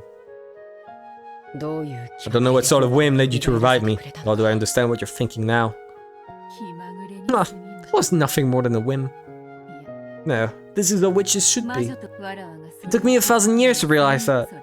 That is how foolish it is. Who is it? Who is there? お嬢様。 Milady, be quiet. 彼女は She is a witch, Beatrice. 僕をお嬢 I 様 owe にも her う一度会わせ because she let me be with you one more time. The witch Beatrice. Forget about me. More importantly, you should quickly hide that girl in the shadows of the curtains. You probably do not have much time left.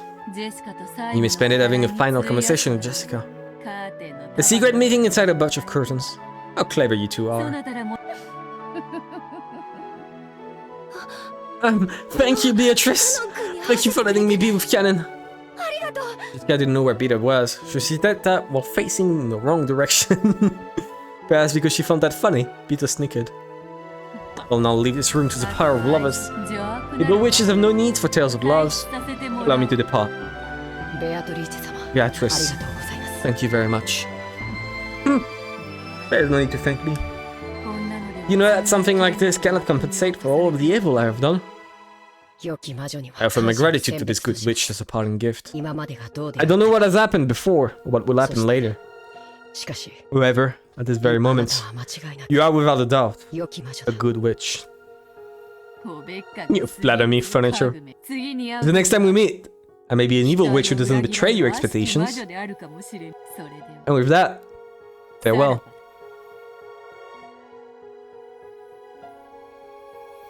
Vito left the parlor and closed the door, and mustering the last of the remaining magical power, sealed the door. The fact that those two had escaped into here would eventually be noticed. You know that the ninth twilight had been reached. No matter how much they struggled, their inescapable fate had already been decided.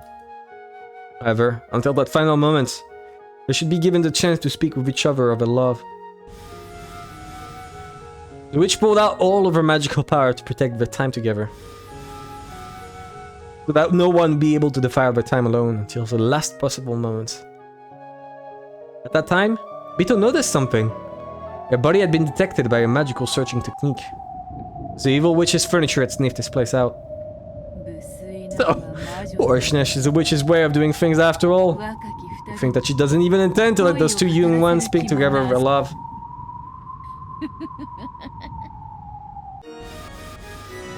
"45. Data received. Checking target. Confirmed as a predecessor, Lady Beatrice. Analyzing power defensive wall. 72 layered, multi-layered defensive wall. Attack-proof barrier and anti-magic armor. Snapping into the power will be impossible. That a link to 410. 410 that I received. And we've just gotta kill predecessors first. Great Lady Beatrice, your firing permission, please. Go ahead and shoot. Oh, and avoid a vital areas. It's something I want to ask that old egg. 410 firing. The Chista Sister's gold bow released the gold snake. It crawled down the corridor, starting from the front of the servant room, aiming for the powder as it drew a soft snake-like curved line trajectory. And pierced Beto's chest. Wah! I'm good at voice acting. The butterflies gathered, and the cruel witch appeared along with her furniture. Predecessor. No further obstructions will be permitted. I didn't think there would be. Your sisters really have gotten rusty. They think they failed to bring me down. And twice at that. Runove spoke in a manner befitting the witch's butler. As she pushed her pen aside, Vito grinned and spoke back. Song is good, yeah. My apologies, predecessor. We were ordered to avoid vital areas. And 410 is so much better. Look at her. Look at her face. I love that face. As soon as we get the order, we can pierce you at any time. We can pierce a hole in your ears, a hole in your belly button, any hole you like. The gold snake that had pierced Beatrice grew even longer, drawing a funnel-shaped helix and awaiting its next order. It was prepared to pierce a vital spot, as the evil witch told it to. For what reason would someone like you, who is no less brutal than I, make them avoid my vital areas? New Beatrice. I wanted to ask you something. I don't know what kind of trick you used to escape. We probably took you out, right? Why is it that even though you could have escaped by hiding, you took the risk of appearing again? It can't be that you came back just to protect those two young people, right? Well, who knows? Cackle, cackle. And just a second ago, would you do something as soft as reviving the lovers and reuniting them? The more I hear about you, the more I learn that you don't even reach up to your feet as an incarnation of evil. If you're like that, why did you suddenly start acting so mildly? That's what I wanted to ask. I am brutal, therefore I am fickle. What purpose could questioning that possibly serve? Siesta Sisters, slew her. Was short of that, the gold snake that was curled in the helix and suspended in space moved as fast as a real snake going after its prey, and pierced Vito's body multiple times from both sides, its gold tail drawing an X shape. As the cruel witch had ordered, it drew a cross-stitch through Vito's chest. The gold friend made a squeaking sound and tormented Vito. Rather than the gold snake searching for its prey, he waited for orders, like a sewing needle ready to sue Vito. If it's you we're talking about, there's no way it could have been a whim. I've heard about you, and I've learned. You're such an incarnation of evil that I don't even rise up to your feet. I thought I was truly a fitting successor to you, but you've always been in the way. You always say warm, pleasant things that shock me. What changed you? You explored the depths of evil for 1,000 years, and I let you live, because I wanted to know what happened to make you change so much. If you really want to know, then I suggest you waste 1,000 years as well.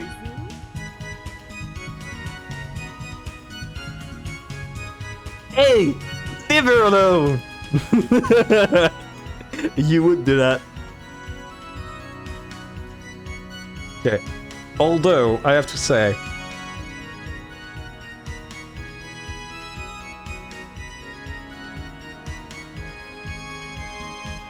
this is like perfect.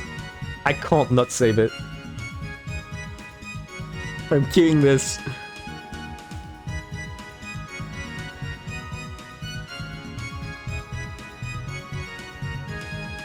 You want to know? Suggest you waste 1,000 years as well. Keckle, keckle, keckle. Stu.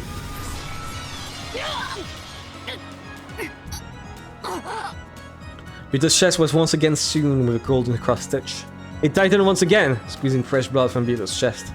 The intense pain it caused running conflict with his beauty to the eye. But he was catching another thing. Ah shit, I was about to do the same joke. Oh well. No, I wasn't like that. The thing I was thinking of really was the face. Great view, I guess. But I was really thinking about like, oh, fucked up the face was. It might be one of those things that disappear when they die and only the corpse. I'll kill you slowly. But if you answer my questions honestly, I'll let you die easy. I'll give you a splendid, gorgeous death. Perfect for my predecessor. I'll sink you in a coffin filled with water and roses. Isn't that wonderful? And you still won't talk? About the reason for your change of heart? Cackle, cackle. No answering when she is asked is another one of an evil wish's pleasures. Sue, twice. Gua! Of course you don't have to answer. After all, that's the way I get to torture you. The endless magic truly is wonderful. When you think about it, the world is limited in every way. The endless cannot exist in the human world. Because gods are without limits. The human world is deprived of all limitlessness, so that it can be looked down upon. In other words, this endless power is the power of the gods. A wonderful power, but the more you play with it, the more fun ways of playing you find. You used that power as you pleased for 1,000 years and went on a rampage. Why are you having a change of heart only now? You aren't gonna say you regret ending it over to me, are you?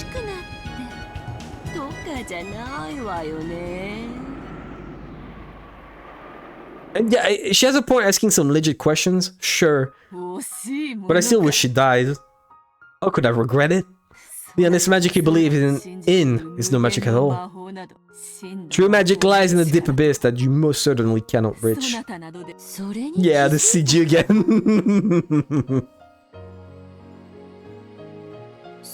And what is it? Cackle, cackle, cackle. Wonder about that for 1,000 years without realizing. Foolish witch.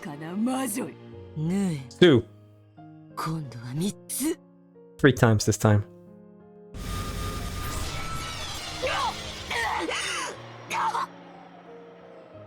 Vito's chest had been embroidered with the gold thread. Tightened even more, causing Vito more and more pain. Well, that's fine. I'm no longer curious about what kind of a relations an old dad who refuses to die might have had.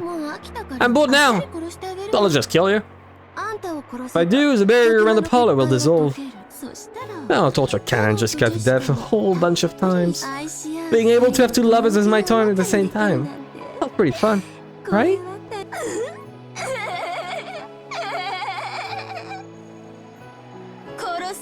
Killer. But missing by a millimeter. The gold sewing thread shot through Vito's heart. Rayton's pen was worse than all of the pen before that put together. Vito finally remembered the actual feeling of dying, which he had forgotten over the course of 1,000 years. But she couldn't die. She must not die. If she died, it would mean handing over the 2 in the powder to the Coral Witch. So she definitely couldn't die. She resolutely refused to die. Dear Beatrice, I have a request. The lovers' meeting between the 2 parlor will not last long. The amount of time an hourglass can measure, then it will probably vanish into the land of the dead. Would you please allow me them? You would please allow them at least as much time? No way! Isn't tearing apart 2 would love each other fun? You said it yourself, so I want to try it. Cackle, cackle. In that case, I mustn't allow you that pleasure. Cackle, cackle. Yes, it can be fun tearing apart lovers. Really? I'm sure it is. Don't get in my way. do more. Sue. Potan understood? If you don't feel like dying, just refuse to die. True. Truth, Nuke. People just forget that constantly. However, no matter how much it tightened, that art did not stop. And this isn't nearly enough. I won't die by something like this. What are you doing? I guess all that, shut up. Kill her quickly. But we're killing her. Even though we've sewn her heart in place several times. This person's heart won't stop. Are you immortal?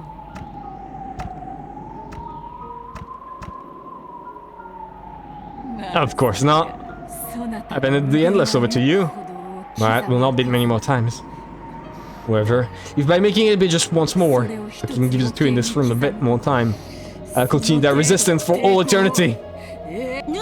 No! Keep sewing until her heart stops moving.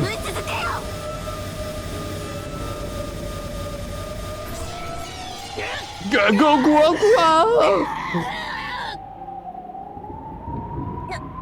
Why doesn't she die? Fangs. Yes, fangs.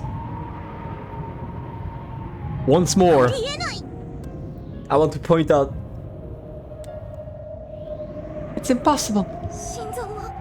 Why isn't the heart stopping, even though it's been set in place? Fang Fury never fails. Never. Who cares? You'll make the heart explode from the inside. Yeah. And she has two fangs. Evatrice has two fangs, which, you know, it's like double negative. It cancels. So my Fang Fury still works.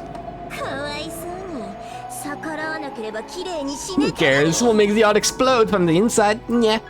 Oh, pitiful. You could have that cleanly if you hadn't resisted us. As I say that, even though the gold needle and thread made brown streaks over and over again, Vito still didn't die. The cruel witch eventually grew pale, and oh bizarre that was. What in the world are you? Cackle. You probably cannot understand. Even I didn't understand.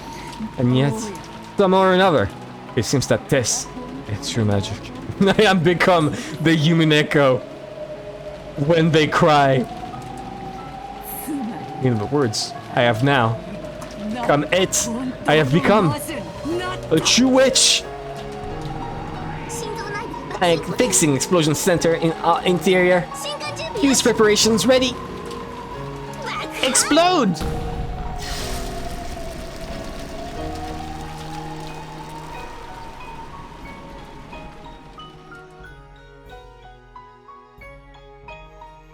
There was a terrible sound, and gold leaf was scattered around the area, along with a cloud of gold butterflies.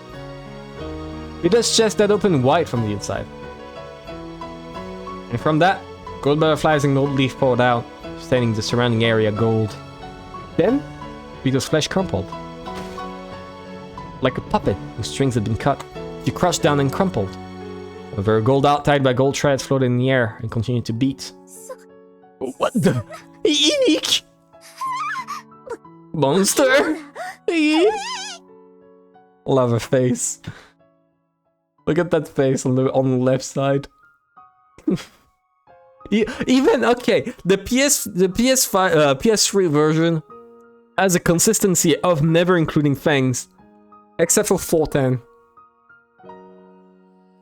When the Chisu sisters saw that, they fell on their butts in shock.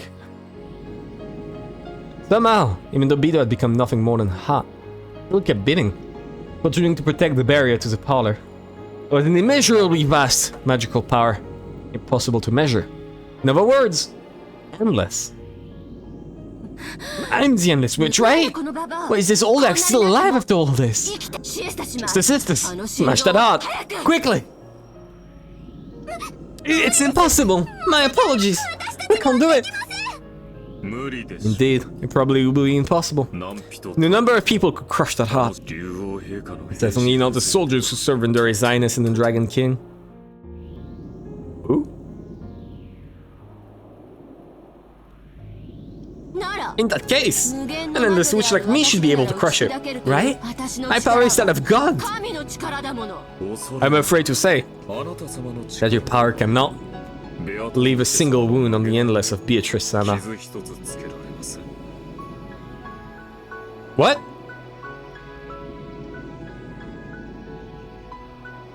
Holy shit! There's no way. What do you mean by that? Eva Tress should be the one to use the Beatrice title. Renove using it for the old Beatrice means it doesn't recognize her as the master any longer. Just as there can be no light without knowledge of shadows, there can be no infinite without knowledge of the finite. Before Milady Beatrice, through endless power, your frail magic is quite lacking. What is that? The cruel witch was surprised and stepped back. It was thinner than a lace curtain. The beetle's form. No, Beatrice's form was still standing there. Even after being laid bare so tragically like this, she refused to let evil through the door. At that time, a shadow just as thin as Beatrice stood behind her. It was Canon! Beatrice, thank you very much. I won't forget what you've done for us. All the other words of yours was a number of my blessing as surpassed the number of grievances I caused. Was that long enough? Yes, surely. Thank you very much. And Beatrice, you also have done enough. Please, be at peace. Is that so? Is this enough?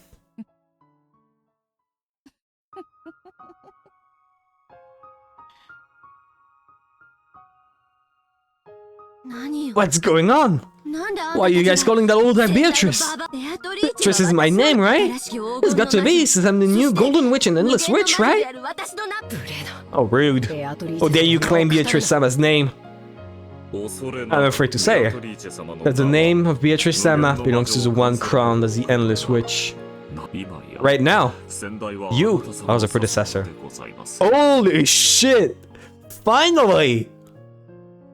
Hell yeah! I fucking love Renove. What did you say? Very well, Kenan. I'm sure I'll see you soon enough. In the new nightmare. In the nightmare of a new night. I will once again be your companion, Beatrice. With that, if you would excuse me. Kenan's form grew faint and disappeared into thin air. After watching him go, Beatrice's form also grew faint, before disappearing, and he slumped over onto the floor. Then, there was a splat! The golden knot that had been floating me there lost its sparkle, became blood-stained flesh, and fell to the ground. Didn't she? Well, it was ragged and full of holes, but until a moment ago, it sparkled so much, I continued to beat so forcefully. But I had still just barely managed to beat.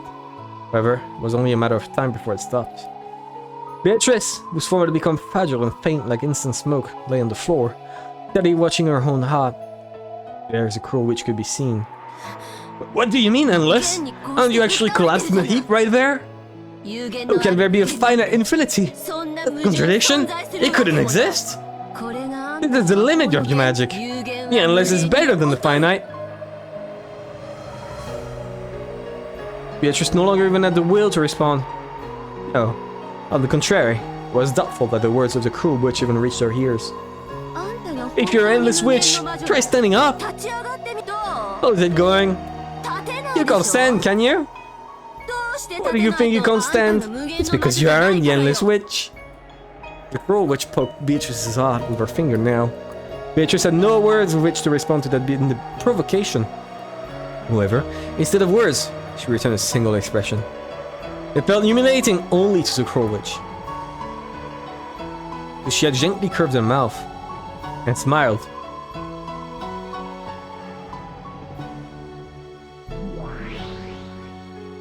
Footsteps were approaching that place.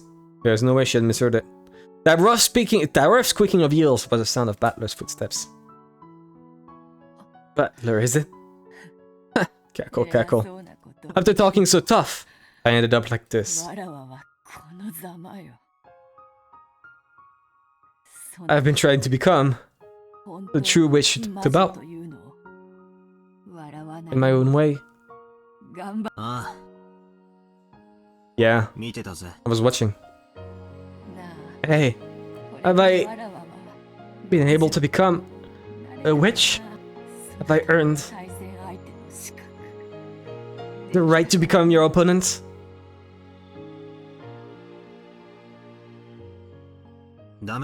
It's useless. Better said it unbelievably bluntly. As Beatrice breathed painfully, she saw this and said it herself, as though she should have expected it. Yeah, cool. It's Dameda useless. I see. Yes. The road to becoming a true witch will be much longer than this. However, I will not surrender. Just like you never surrendered to my torture. I will definitely become a true witch and be accepted as your opponent. Yeah, it's useless. It's so useless. You aren't my opponent. What? What are you saying? Battler. The cruel witch raised a foot high, but it was Beatrice's frail heart. Die, you whole dag! Let's go and let's yaw when you've been crushed to a pulp. I'm the witch! I am the golden witch Beatrice!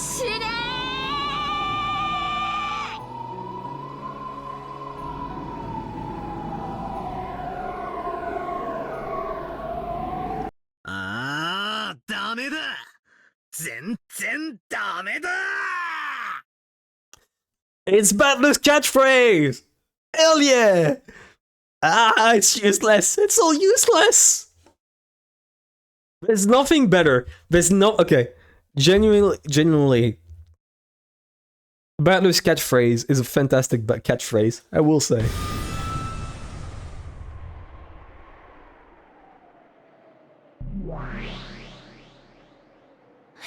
What? Back at it again with the white vans. Wait, are his shoes white?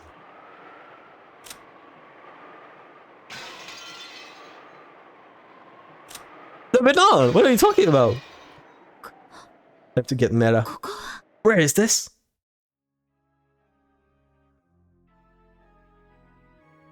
Get in your seat. Bito isn't my opponent. You are. What? Battler? What kind of magic is this? Who cares? It doesn't matter. Sisters. 45 understood. Attacking everywhere. 49 understood. Die, Battler. The Chista sisters each readied their own golden bows and fired golden arrows. No, don't shit on my boy. Dude, you can't do that. Battler is a goat. You don't even compare. The two only pulled the bow straight together when using precision guidance. If they were fighting against an enemy before their eyes, they fired their bows at the same time, and their might did not suffer in the slightest.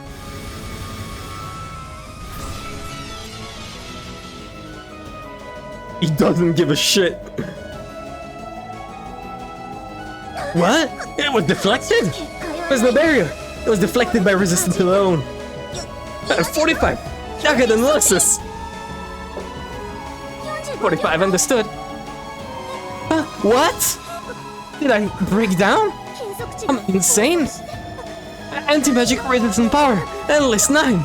Even mythical class magical attacks won't be effective against the target. Golden bow warheads could penetrate any magical armor for reciprocal corrosion. When one tried to block them with anti-magic resistant power, even 8 digits were not sufficient to prevent penetration. By the way, even famous gods that appear in myths rarely reach as the eye's 9 digits. For that reason, 9 digits were enough to measure pretty much all sensible values. Battler had buried all 9 of those digits with 9s. Oh, foolish! When Battler gets serious, magical arrows and the like aren't enough to even make his air tremble. His sisters dropped their golden bows in shock. You better himself. It was as though a pair of giant flies had flown past his shoulders. What are you doing? Is that some kind of game?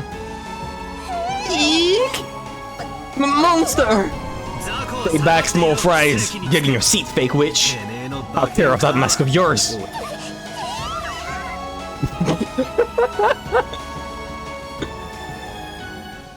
I fucking love this moment. Just the Siska couldn't I bear fear about that ferocity, and they backed up as though they'd been struck. Beatrice watched this scene in shock. Battler! What is this supposed to be? Just like you see, you aren't my opponent. She is! That imposter over there was using the name. Look! I'm fighting against the witch. I face against an opponent who claims to be a witch, and deny witches by defeating them. Why didn't they do that before? Yeah, I just refused to get it too. I've seen more than enough of your arrogance. Then Batman's eyes grew as sharp as blades as he stared down the cruel witch. What are you calling magic? What are you calling witches? You're no witch.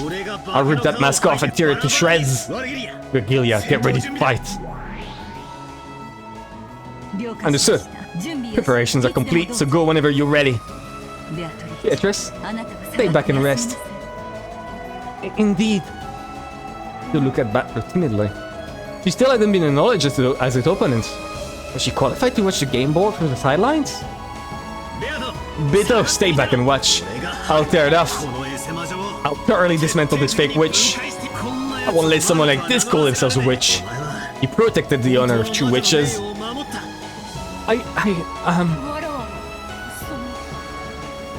She doesn't look stupid, she looks sad, she looks pitiful.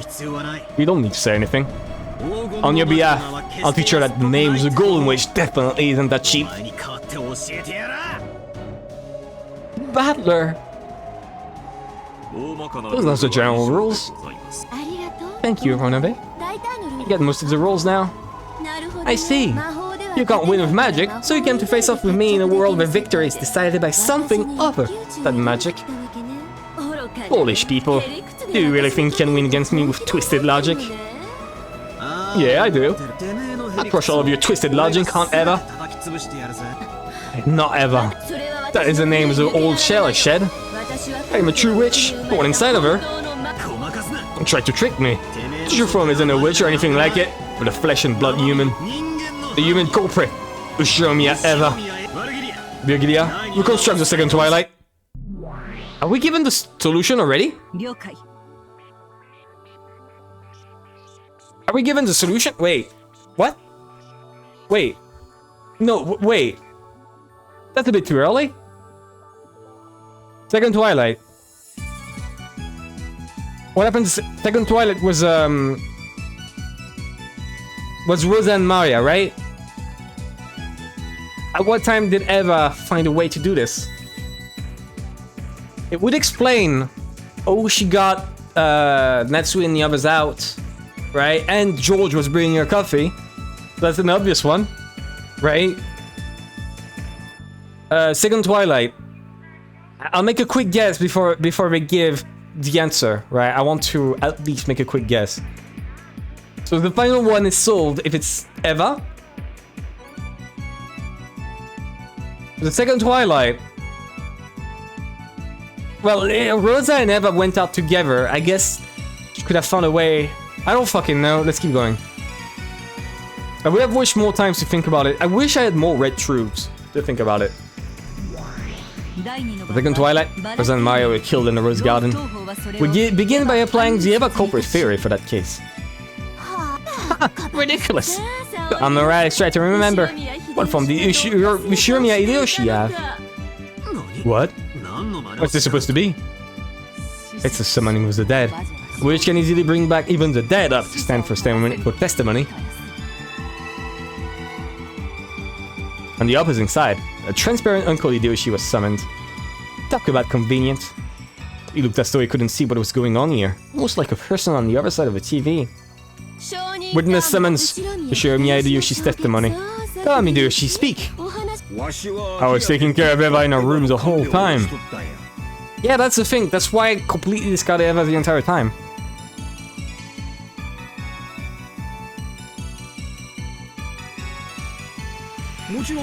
Of course, Eva didn't leave the room. Okay, I want to note down all of those. I doubt they're gonna give me the solution. I think they're just gonna give me like ways to, you know. Okay. Okay. Suddenly Beatrice to Tony. Yeah. Eva. Around here, testimony that isn't red isn't worth crap. I demand that he repeats it again, red. Oh yeah, that's right. You're shade in red. I was in the room the whole time. Both before and after the time of the crime. What?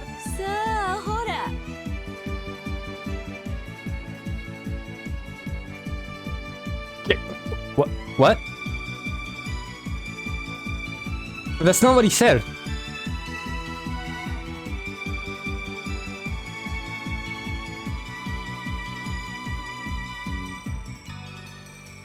That's not the same thing. I'm sorry to interrupt, but like I want to make sure I have everything. I've been in the air like every scene. What was it? What was that? A spoiler? No, it was a bot. It was a bot. This makes it impossible for Eva to be the culprit, right? Nobody come to this. Ridiculous. That move so lame I could yawn. Vito never used such childish tricks, not even once. Yeah, he talked about before and after, but not middle.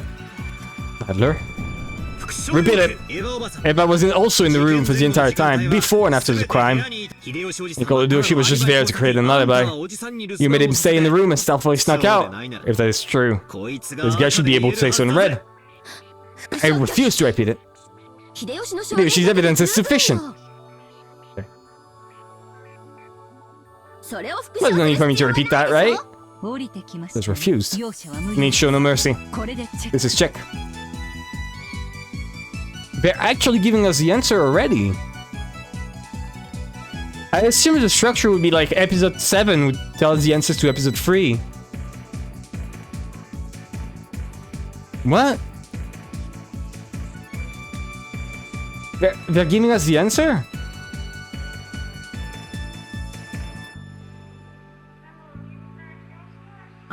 Yeah, I'll take it. Discipline is slow. Check. Maybe Uncle Hideyoshi didn't leave the room the whole time, but saying he was taking care of you the whole time is a bright red lie. Answers? You make questions that? Yeah, exactly. That's my problem. Oh wait, I need to show something. I need to show something.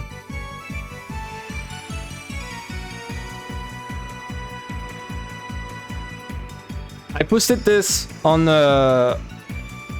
Wait. I fucked it. What are you doing? Why can't I screenshot fucking Discord? What?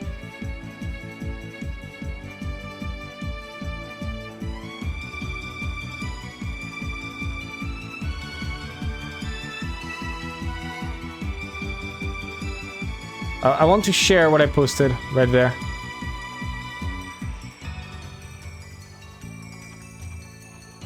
This is, I posted this before end. I need to reactivate streaming mode.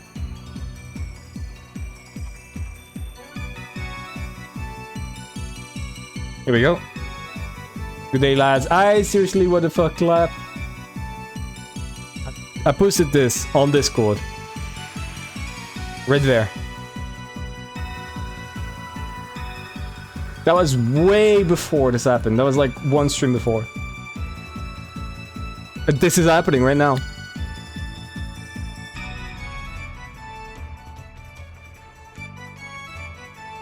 Give me a second. 150. I want this to be recorded that I called it. I fucking called it.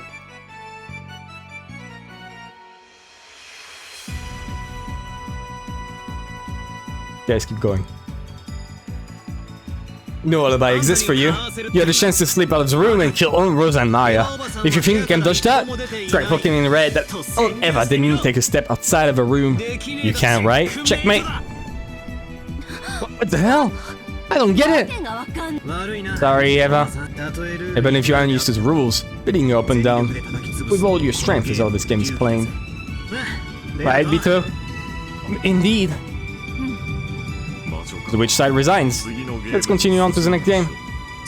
Next is a 4-6 Twilight. Seemed that the witch still didn't stand to make a winning move, and she lost her composure and irritation. She was probably also angry that a shot had been taken at her while she still didn't get what was going on. However, I won't go easy on her at all. Just like she didn't go easy on the victims at all. I won't go easy on her. Big, next crime. Let's reconstruct the case with that and the rest. Understood. 3 people, Rudolph, Kiri, and Yoshi, went to the mansion and were killed there. My move won't change. Eva, you are the culprit. This time you don't even have an alibi from Uncle Hideyoshi. You claim that you were sleeping in that room all by yourself. But that's not true. If you can proclaim in the red, just try it. I refuse.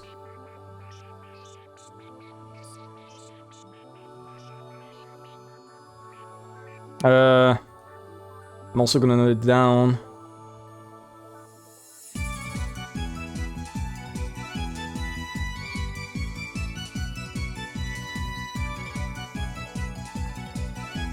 During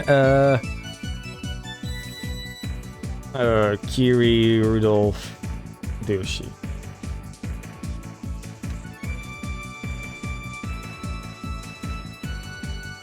Okay. I feel like it's not that simple. There's gotta be something more complicated behind this. They can't be giving us the answer already, right? I refuse. So tell me. Oh, it's just a woman. As if people die with 3 adults with 2 guns, right? Why don't you kill them all by herself? Yeah, that's what I was wondering. Right? Like, they brought it up. How do you kill Kiri with stake in the stomach? Oh, did she do it with those stakes as a weapon? Like everyone keeps asking. Oh, is this stake shooting device constructed? Explain that. Unless you can explain it. Even if Eva doesn't have an alibi, that doesn't mean that it was possible for her to commit the murders. I refuse to explain. It's a devil's proof. Just because I can't explain it, that doesn't deny the existence of an unknown murder technique, or maybe an unknown weapon. In short, even if I can explain how the stake shooting device is constructed, that doesn't prove that it doesn't exist. Well, what the hell? Does that ridiculousness even count? The devil's proof is valid. Agreed. It's a valid devil's proof. Battler can claim that a stake shooting device exists without bearing the responsibility of explaining how it is constructed. The witch side cannot object to this move. Not bad. Oh, pushy. Well, there's this ill-natured witch who trained me well. This is check, okay? Try staying in red that Oneva didn't take a step out of that room. That's right. You shouldn't be able to say it. If you can't say it, it's over. Checkmate. Yeah, I hope that's the case. I hope Oneva has been conspiring to kill her the entire time. That's so irrational. This is messed up. Those are the rules of this game. What about some black tea first? And some delicious cookies as well. I don't need all that. That pisses me off. So you fight like a carrot just because you can't win with magic. Don't get irritated. Take some black tea or something. I'll take mine straight. What about you, Bito? I'm fine. More importantly, Battler, don't let your guard down. Your opponent is only unfamiliar with the rules. This will only really start once your opponent gets the gist of it. But I'll crush her.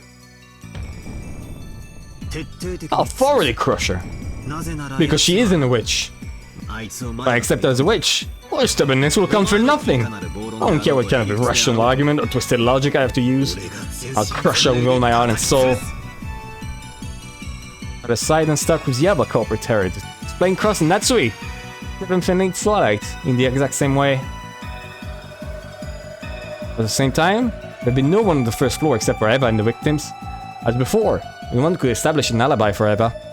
Back then, Eva had claimed that it disappeared while she went to the bathroom. There was nothing to support that, and the witch side couldn't repeat it in red either.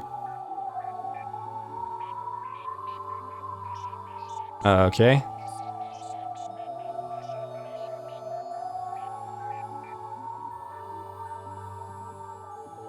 important to note down. If it turns out to just give me the solution, I'll be a bit... I'm a bit sad that I didn't see that it was Eva.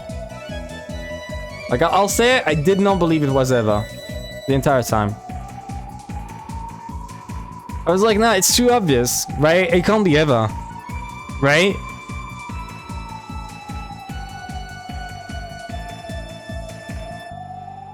But no, it turns out it seems like it. If the game is doubling down.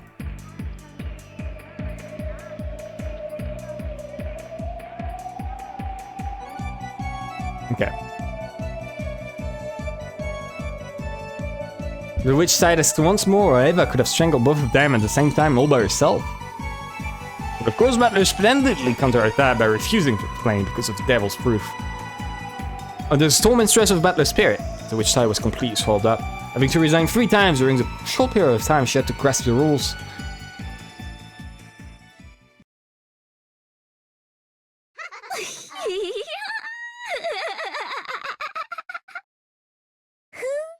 I see. I'm finally starting to get the knack of it. I won't let you have things your own way anymore.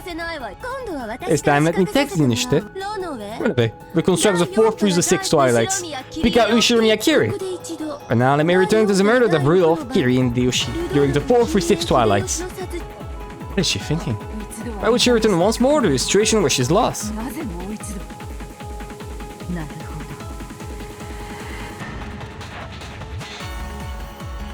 The music picking off.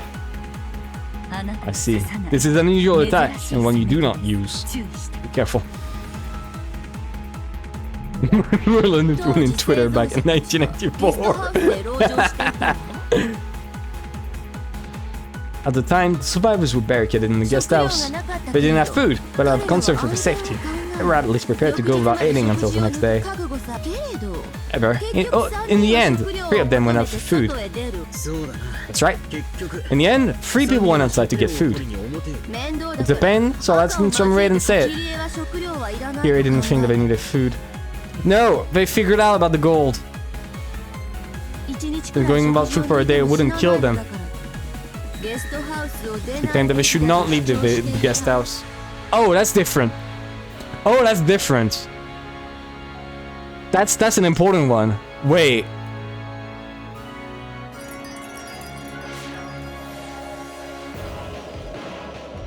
So Rudolph... No. Rudolph was much less likely to find out about the gold than Kiri.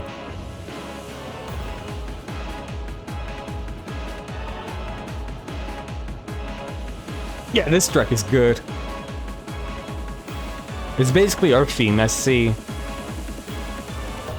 And yet, she herself suggested that they should leave the guest house to get food. Oh, we don't know the timeline of this.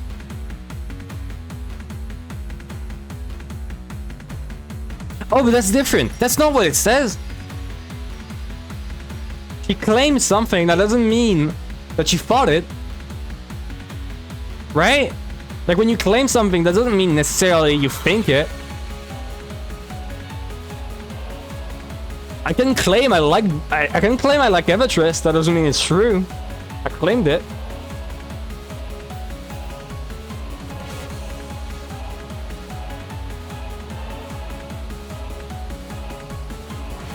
Okay. I edited quickly to the chart. Isn't that a contradiction? No. It's a spectacular contradiction. Contradiction exists in curious pattern of behavior. The contradiction was created by me with magic. In other words, I control Kiri using magic in order to say that to lose the sacrifices outside. Ridiculous! There's no way that kind of magic exists! It's the devil's proof, right? Just because you don't know about the magic doesn't deny its existence. Hell, I don't bear the responsibility of acting on the magic for you. Anyway, you have even less room to counter this argument. Okay, as I already said, right? As I already said, I'm gonna go over it really quick before I give the answer. If you imagine that Kiri found out about the gold, she thinks they didn't think that they needed food. Correct. She claimed they should not leave the guest house. They never claim, like she claimed that either at an earlier time, or she claimed so as a claim. You don't necessarily need to believe your claims.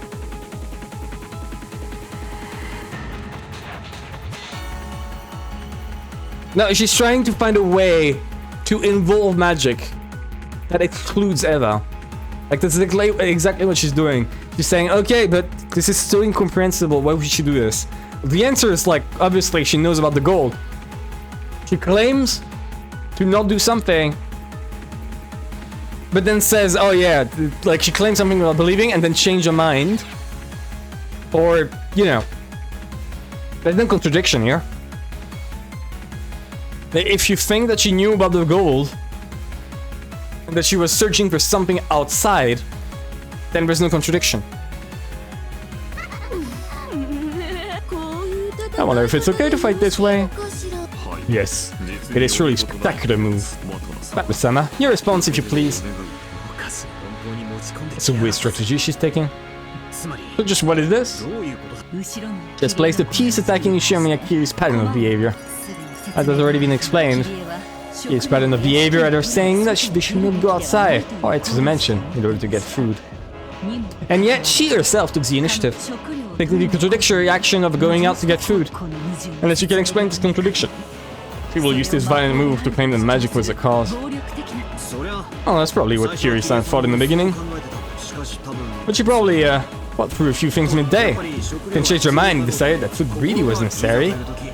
It'd be bad if when things got tough they were so hungry that they had no energy. And well, claiming that this change of heart was due to magic.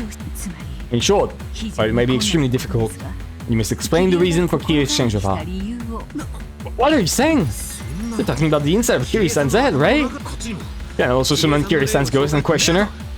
Byato, don't you call Kiryu here or something? You cannot. That is a move permitted only to switch side.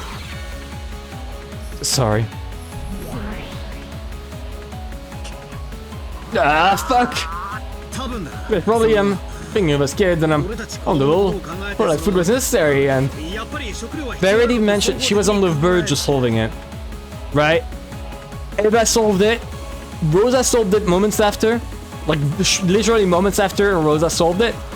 And then Kiri, who had barely been exposed to it, took a bit longer, but still solved it. And once she solved it, she told Rudolph.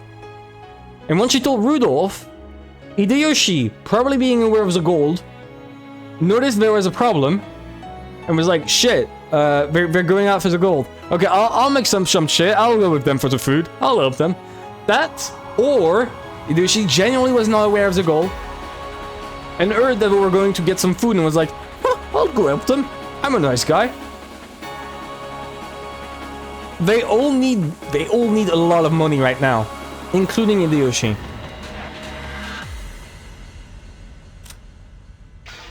Why did Hideyoshi die? Yeah. Maybe the reason why she was trying to avoid killing Hideyoshi, right? She was trying to kill the two others without Hideyoshi seeing. Hideyoshi saw it, and she had no other choice because Hideyoshi did not approve. And she had to kill Hideyoshi. I think that might be why. You must present your claim for objective means. You need concrete proof that Kiri changed her mind, so that the food really was necessary for some specific reason. For example, someone heard her say that, or if it was written down somewhere. Too bad. The reason she changed her mind wasn't passed on to anyone. Nor was it written down. Didn't tell Rudolph?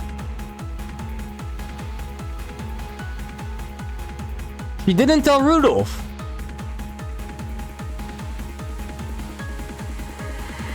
What? Therefore, you can only speculate as to what was inside Kiri's mind. So it's impossible to explain. You don't have a single counter to my move. Isn't it your turn to resign now, Battler? It is possible to hypothesize endlessly as the reason behind the charge of art. And it is impossible to crush all of those endless possibilities. A detestably spectacular move. If Battler were to have a method of countering, it'd probably only be that move. What move is that? Well, I wonder what kind of move it could be. I have a feeling that was my lady's specialty, but I cannot remember.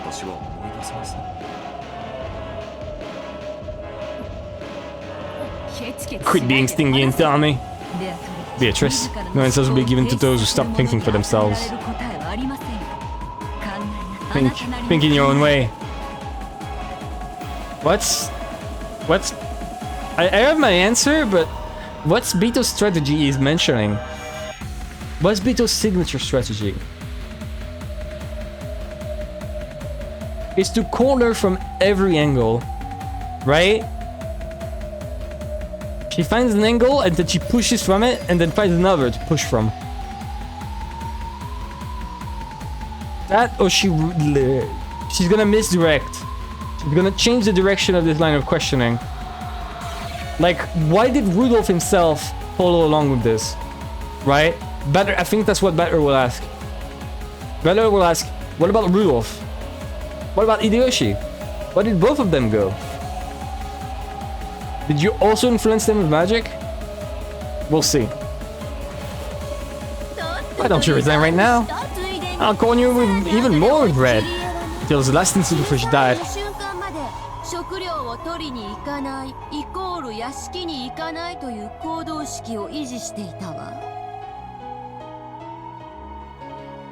Yeah, what does that mean? What does that mean, though?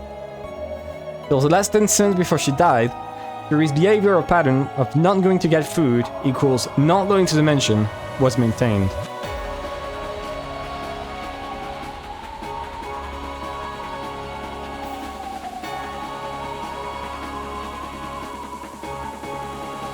Does she mean that she wasn't going to the mansion? This is what she mean. Does she mean that she wasn't going to the mansion when she left?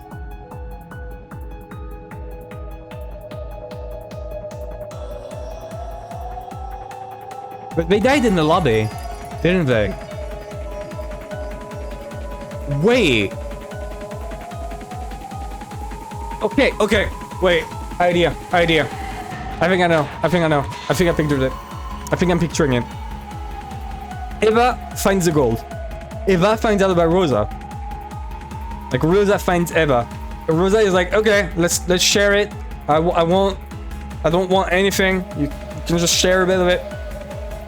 Eva's okay. Then, Eva finds a way to get rid of Rosa by knowing that Maya is still outside in the rain. Goes and kills Rosa and Maya. Right? Then, Kiri gets an idea. What if the gold is there? But you can't get out.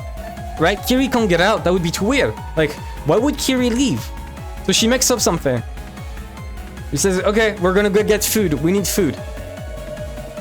She even claimed it, that she should not get food, but she changed her mind. Let's get food. Because her goal was to go find the gold. Alright, let me check. Let me check the thing. Yeah, okay. The gold. She decides to find the gold. Then, once she had this idea, right? She makes up this excuse of going to get food. Rudolph, her husband, obviously volunteers, and she accepts it.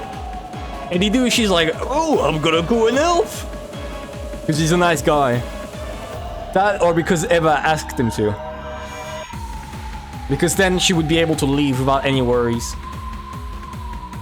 I mean, so far this implies she's an accomplice. In every possible way. So, they go there, they separate from Hideyoshi, right? They separate from Hideyoshi, and Eva, and Kiri, and Rudolph decides to leave, which is why they were in the lobby. Probably Kiri grabs Rudolph by the end, brings Rudolph outside. Eva's there. Eva kills them. Upon killing them, Eva, Hideyoshi finds out about this, finds out about the deaths. Thought that she was going to, like, you know, talk or some shit. Didn't expect Eva to actually be the one killing them. And he starts to, like, go to Eva and, like, reason with her or some shit. But Eva has gone too far and Eva decides to kill him. That or she accidentally shoots him thinking he's someone else. I can't say why she shot Hideyoshi, but it doesn't matter. Then she goes back and realizes that after killing everyone else, but she still has to make it look like he's a witch. She needs more people, and the easiest one to get, Natsui and the Cross. At this point, she's completely lost her mind and decides to kill George.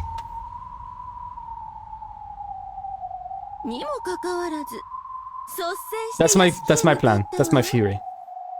We'll see how that pans out. If Eva is a murderer, because I'm still not certain of that. Yeah, she took the initiative and headed towards the mansion. She was pushing a cart, ready to carry food. Why that contradiction? Because I control the magic! This is proof that my magic exists and that I am a witch! The hell up! Are you saying that she never even changed her mind? That the whole time until she died, Kiri thought we don't need food and we won't go to the mansion? Then why did she step forward herself and said we should go to get food and go to the mansion? Are you saying Kiri was being controlled with magic? That's stupid! How should I break through this magic? When Kiri right here and just told us the reason behind the change of heart. Yeah, spin the chessboard around. Spin the chessboard around. Why would she bring up Kiri's change of heart? Butler, you need to think about it. Kiri was incoherent. Why would she point that out? Maybe because Eva noticed the incoherence.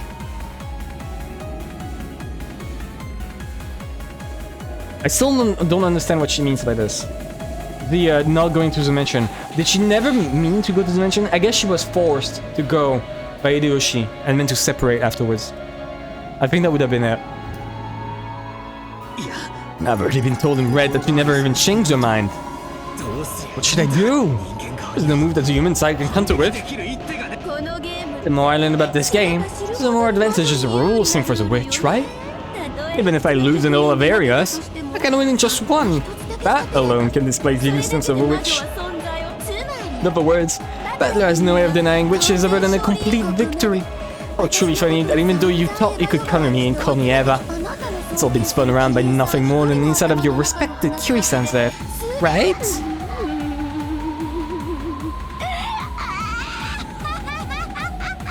Okay, Dolphin Girl, calm down. Shouldn't do it, resign. If only you just accept it. If only you just lose.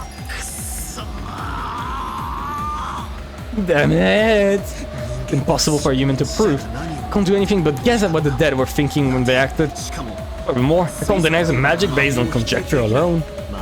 To work through, and the objective proof as to why Kiri-san had the change of heart. Redis laugh. I would not say so. Is there any proof? Objective proof?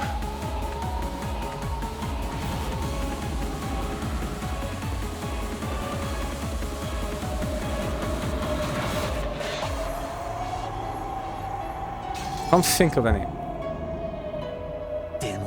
But damn it. It's been said in red that no proof exists as to why she changed her mind and wanted food. What should I do? Damn it! Oh yeah, there's none. Battler, is this your resignation? Nah. I'm not going to get food, not going to the mansion. Now should I understand Kiri-san's thought, which actually do contradict each other? You can't understand. It's impossible to understand and impossible to interpret. The darkness is all of the witch. Come on, it's useless to think, so quit, okay? You can't just deny witches. After all, I exist right here. I am the Golden Witch. I stole that name from the former witch over there. You can't deny that I am Beatrice. Battler, say your catchphrase. No right to use that name. And yeah, I can't think of a move to deny it. Battler could no longer contact his witch. He was laughing insanely in triumph. Come on, Battler. Your catchphrase. He wanted to give up when the move appeared. He on his teeth, making fists with both his hands. But even so, couldn't think of a brilliant counterattack. Butler-sama, time limit is over. So will you resign?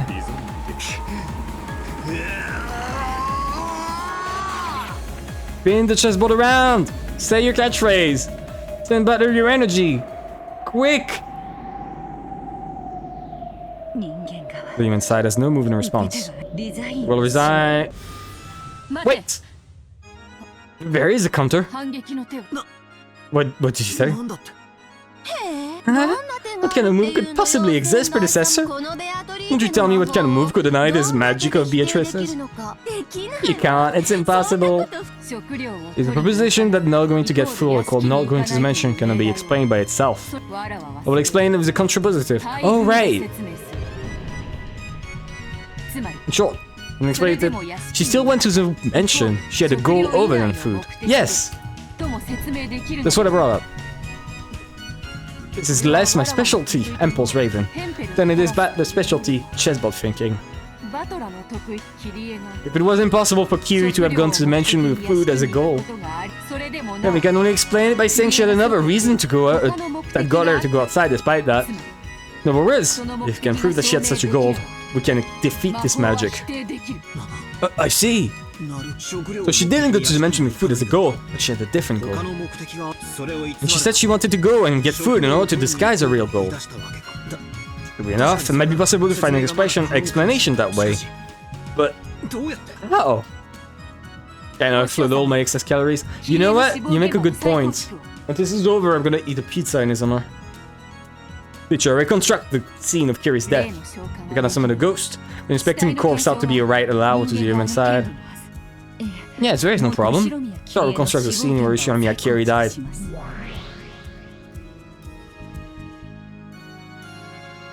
Cannot call Kiri's ghost here, but by finding out what Kiri left behind, we may be able to use that as a weapon.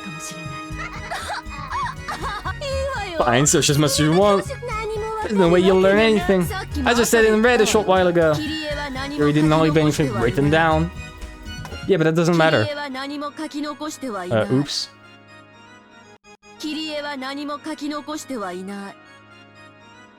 That doesn't matter. No matter what you find, how could you possibly figure anything out?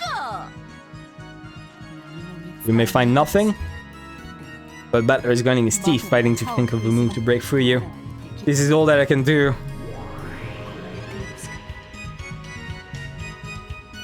They just netted her feet in the reconstructed hole. I approached Kiri's corpse and wandered around observing. I'm completely clueless when it comes to fighting on the human side. We need to find evidence, right? Then what should I search for? The great Lady Beatrice is getting down on her knees and crawling around. And she's even indecently searching a corpse. That look suits you. Say whatever you wish. I cannot do any more than this. I care not whom I am despised. However, I cannot throw Butler away as he is fighting for my honor.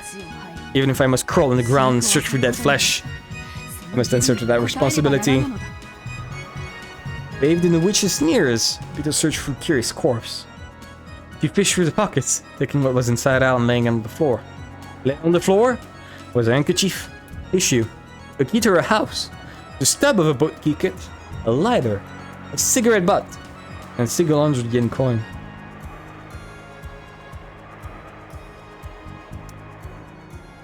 A what?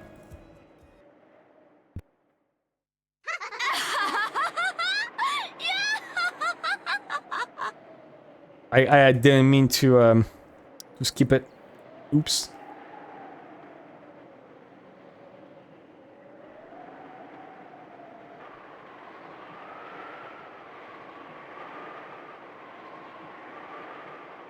Oh wait, right.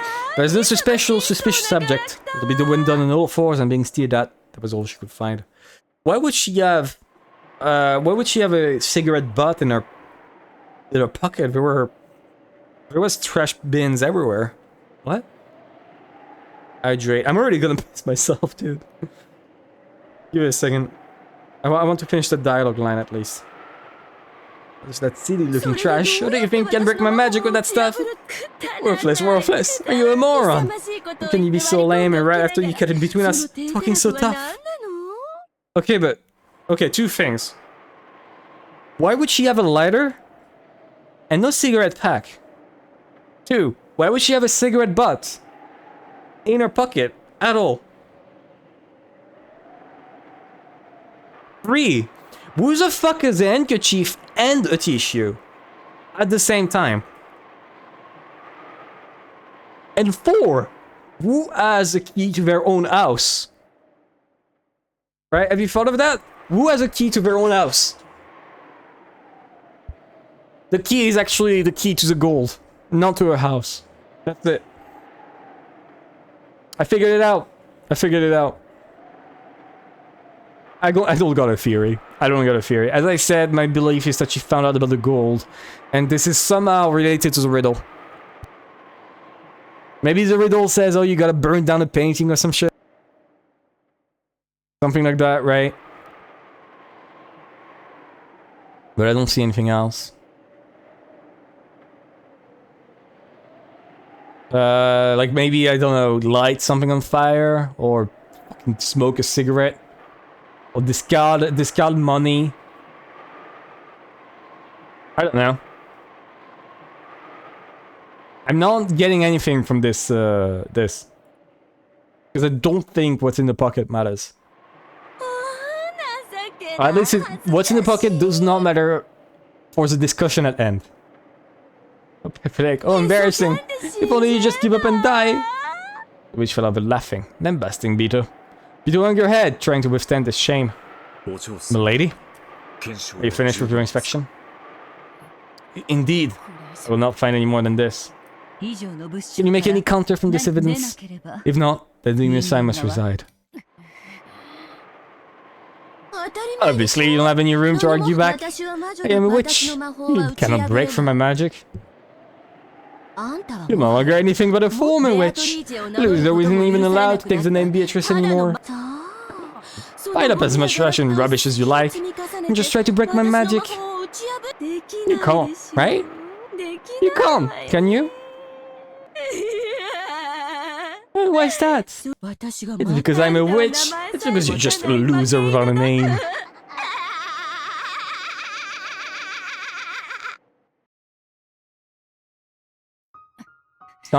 Something should be here. I won't lose heart. I will not lose heart. No matter how much I'm sneaky, that butler is fight. Yeah, no, wait. Spin it around. Spin it around. If there's nothing interesting in our pocket, then is there something missing from our pocket? Right? Like, let's picture this. You currently came from the boat. I didn't mean to skip that. Don't worry, it didn't skip anything. Don't worry. Handkerchief, tissue, key to our house, stub of a boat ticket, lighter, cigarette butt. I already said the cigarette pack is missing, but that does not really matter. Why would she have this in our pockets?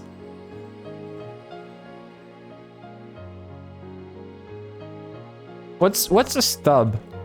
Okay, what's a stub? The truncated remnants. Oh.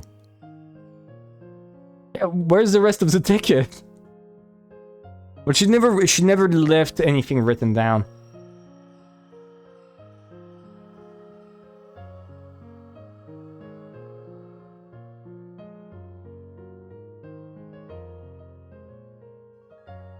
Okay, picture myself in the scenario.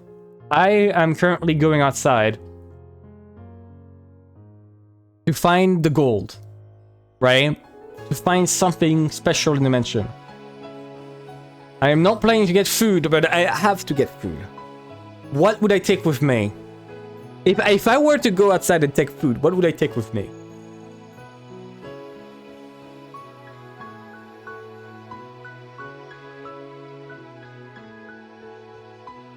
Why does she not have a master key? I mean, I think they mentioned stealing it from like Rudolph, but why would she not have one? She should have asked for one. Did she not expect to need a master key? Or was it stolen from her? I don't think it would have been stolen from her. She should have a key to other places. Right? Not just her own house. Okay, let's continue. We can't figure out anything more. I won't lose heart. I will not lose heart. No matter how much I'm stealing that. The battler is fighting for my honor. So for the sake of his honor, I must not lose heart. As Betul back teased the word of humiliation she was being showered with. Tried to find if Kiryu was holding something else. Preparing something that could save Battler from his plight. Twitching earnestly. However, nothing more came up. And you know what else is not gonna come up? Not me, because I'm gonna stand up to get water. BRB.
Okay, what about...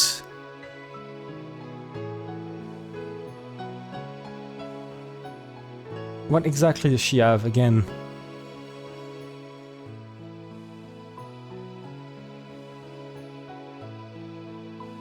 I don't know. I think it's related to the mystery. I think it's related to the riddle. Maybe she has something special related to the riddle. Like she needed to open up. Like, I don't know, cigarette butt, specifically. Again, where's the pack of cigarette? Damn it. Please assure me, Akiri. Let me save your son from his plight. Please, after death, let me power for his sake. Here's buddy did not answer. It was only natural that the corpse would remain silent. No dead person existed that would answer Bito, let alone the endless magic. It's pointless, pointless, pointless! Throwing was dead is a privilege only for the witches. But you is neither a witch nor even a human. No one exists who will let you end. You'll be alone for all eternity. I have no witch or human allies, and no one will save you. If that's frustrating, why don't you cry? If only you just apologize, saying I'm sorry, I'm so useless. I don't get where this is going. I don't get. Sorry, Butler, I couldn't help you at all. No, that's enough. Thanks, Bito. I won't waste your efforts. I don't need consoling. So could you possibly argue back with this pile of rubbish? So could you possibly strike back with this rubbish I scraped together while she sneered at me? Bito was still crawling on all fours and eating the pile of objects Kira had left behind with her fist. Batter also crouched, and after patting on her shoulder with fangs. He moved that hand to the ground, picked up the cigarette butt, and held it up over his head. What are you trying to say with that trash? Knew it! I fucking knew it! Why would she have a cigarette and not a cigarette pack? Why would she keep a cigarette butt? Kiri-san doesn't smoke. But Kira also had a lighter on her. Sure, she didn't have an actual box of cigarettes. But at a glance, it naturally looked as though Kiri had a smoking habit. That smoked. But Kiri didn't. But she did walk around with just a lighter to light that cigarette. Oh, that makes sense on that front, but not the cigarette butt. I pointed it out. I'm so good at video games. So what? If the husband smoked, and even his wife didn't, it wouldn't be strange for her to be holding a cigarette. Maybe she just picked up the cigarette butt of her husband. What bad smoking manner? What are you trying to say? What does this have to do with my magic? Nothing at all. I say more. This is a different brand of cigarette than what Dad smokes. Sorry, Bito. Could be looking in the bucket of Dad's corpses too. Indeed. You mean this?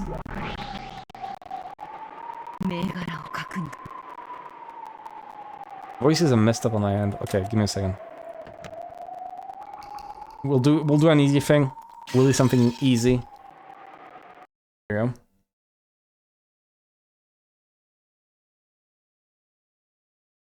There we go. Restarting the game.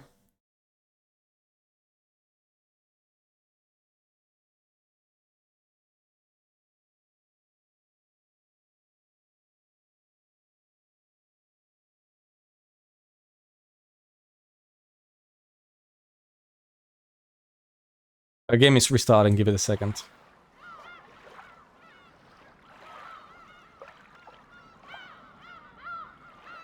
Okay.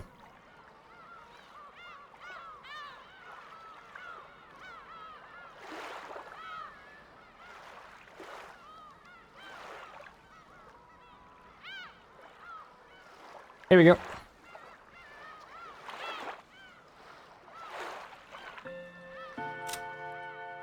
We're back to it! We're back to it. Crackling audio. Is it better now? Is it still clacking?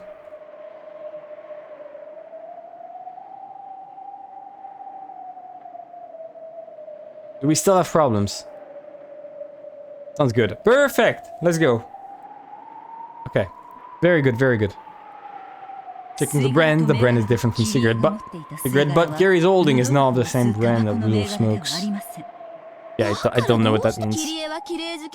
So what? Maybe Kiri's just a good girl who likes things to be clean, so she couldn't leave a phone cigarette butt alone and picked it up. I wouldn't though. Yeah, we'll say it in red. Uncle Hideyoshi's pockets. His family only dad and Hideyoshi smokes cigarettes. It's here! Is this it? We do found a cigarette box in Hideyoshi's pocket. Took a single one out and held it up. It's a brand. We acknowledge that the cigarette butt, we acknowledge that the cigarette butt is of the same brand that Hideyoshi smokes. Look at her being smug that she's not picking up trash. She shouldn't be smug because she is trash. I think that's the issue with like her line of thinking. She thinks she's above trash, but like you can't be above trash if you are trash, right? Can you break my magic? Oops. Because you found the Hideyoshi cigarette butt in Kiri's pockets. That's right. The cigarette butt is a message from Kiri. No. The cigarette butt itself is the reason Kiri left the guest house. Peter, thank you. You done found this. I would have given up here. What? Vargilia, reconstruct the situation. The guest after it came to light that Rosa and Maria had been killed in the second twilight. Understood. Reconstructing now. After Rosa and Maria's deaths, the remaining survivors checked all the doors and windows in the mansion. They constructed a barricade. They confirmed the defenses were solid. There's nothing suspicious about that at all. What are you trying to say? Why would Hideyoshi be smoking?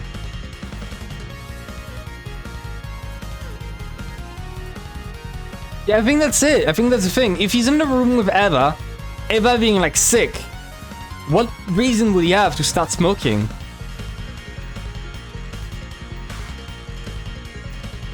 I could not have figured that one out. Alright, that is just one of those things where you can't figure it out, even if you have like... I doubt anyone figured out that he had to smoke. Like... What are you meaning about the second Twilight when you're talking about the fourth Twilight and after? That carried a portable cigarette butt holder with him. I thought he's starting to see what Kiru went out of her way to put a cigarette butt in her own pocket. It was because that cigarette butt meant something. Yeah, well, there's no way to know. There was no way to know. That cigarette butt was itself a message left by Kiri for us. Then let's hear it! What do you plan to deny me with that single cigarette butt? As we've heard, after the second Twilight, an inspection was done of all the rooms in the guest house. At that time, Kiri found something that shouldn't exist, in a place where it shouldn't be. Badass theme going on. Badass theme is so fucking good. I love it. Something that shouldn't exist? What do you mean by that? It's this. This secret butt. This was set in the ashtray of the guest room that Uncle Ryushi was in. What? What's wrong with there being a cigarette butt in an ashtray? Sure there isn't something wrong with your head. Don't ever hated smoking. There's no way there'd be a cigarette butt. Oh, they did establish that, I think. No, yeah, they did establish that she hated smoking at the very start. Because I remember in the boat, if I was like, fuck up out of the room, Hideyoshi, I can't withstand the smoke. They did establish that. It's just a shame that they didn't establish that there was a cigarette in the ashtray.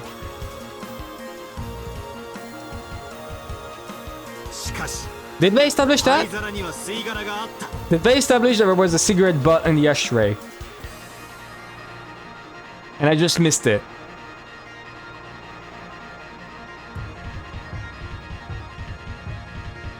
Don't think so, okay. When she saw that, Kiri noticed immediately. Uncle Hideyoshi was lying. She realized that Aunt Eva hadn't really been sleeping. But she snuck out of the room. Repeat it! The cigarette butt was crushed out of the ashtray of the room where Aunt Eva and Uncle Hideyoshi were resting. I refuse!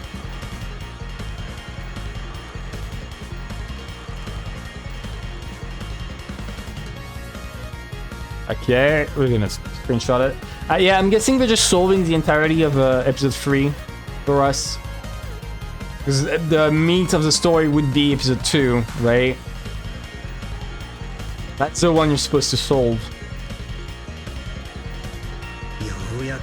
Finally got it. Thank you, Bito. Was I of some use? Yeah, you were. Yeah. Well, there's a mask of the fake witch. The cigarette butt, Kiri realized that Hideyoshi was creating an alibi for Eva's sake. Hideyoshi had been tasked with watching over the room to create an alibi, and during that time, was unable to withstand the tension and smoked. Then Kiri had confessed that to Rudolph. He confessed that there was a good chance Eva was a culprit, and Hideyoshi was an accomplice. Next, Kiri proposed that we go get food. And ask Uncle Hideyoshi to lend a hand. It would only mean one thing.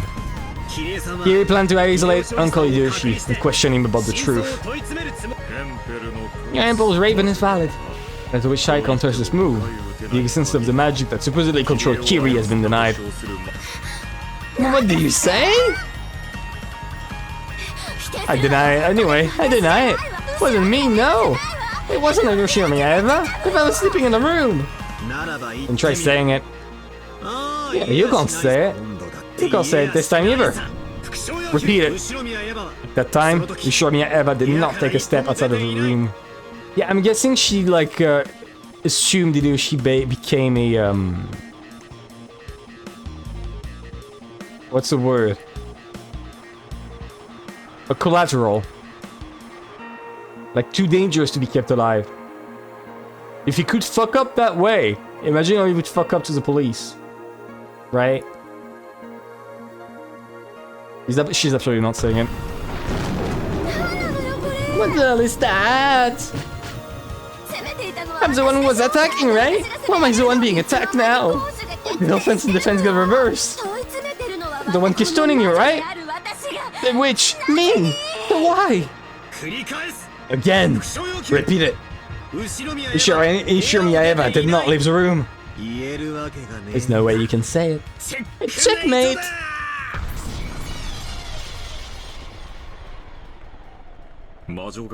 There's which side of a move in response? There cannot be one. There is no truth that can be accepted from a false witch dressed up with truths and falsehoods. You're unqualified to call yourself a real witch. You aren't the golden witch. You're a human.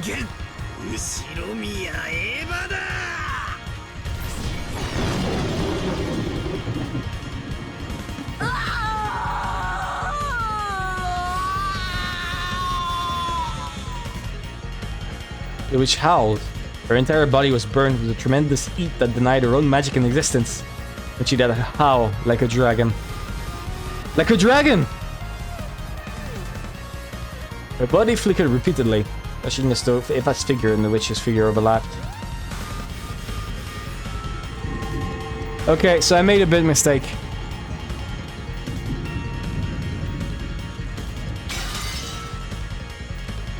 I made a big mistake. I made a big mistake. Right there. I read this. Right? And I was like, nah, there's no way she would stay down in red if it wasn't a problem. Right? When I read that, I was like, nah. See? And then I went ape shit over this. And I just didn't accept. If I just accepted this as an actual red truth and not a play on words. If I just accepted it, I think Eva being the culprit would have been like instant. Right? If you accept that there are no more ancient humans, there's no one who could have done any of those crimes besides Eva, was the only one isolated constantly throughout anything.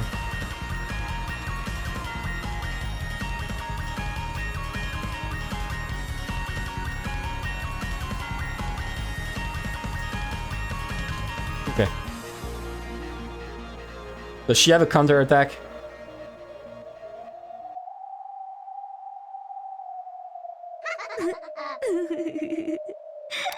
It's like that moment in Ace Attorney where it's like the final thing, right?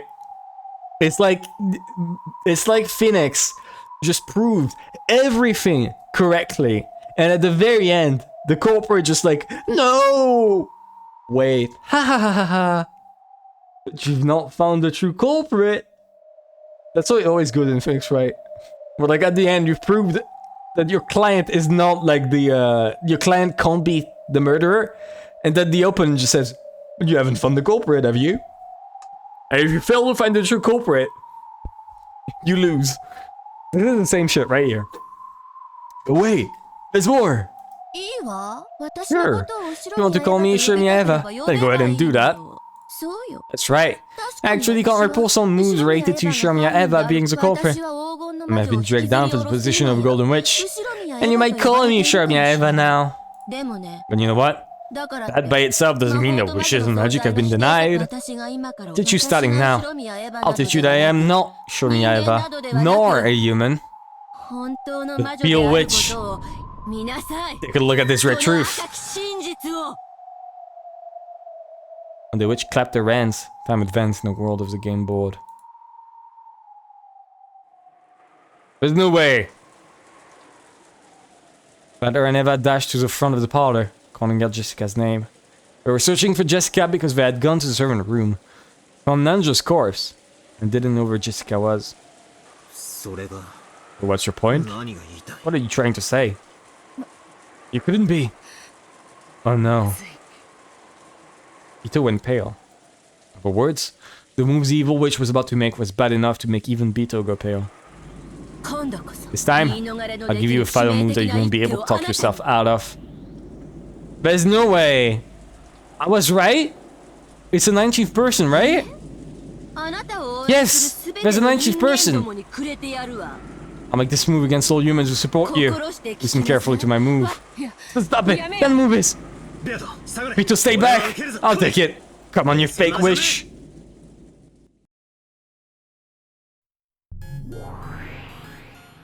After Jessica was injured, Eva was constantly under Butler's supervision.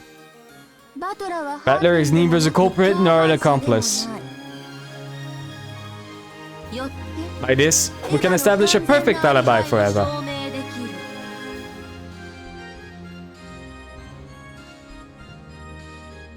So it is a third person.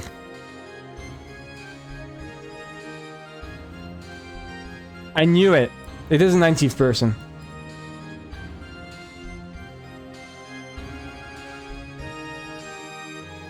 I knew it all along. I knew it.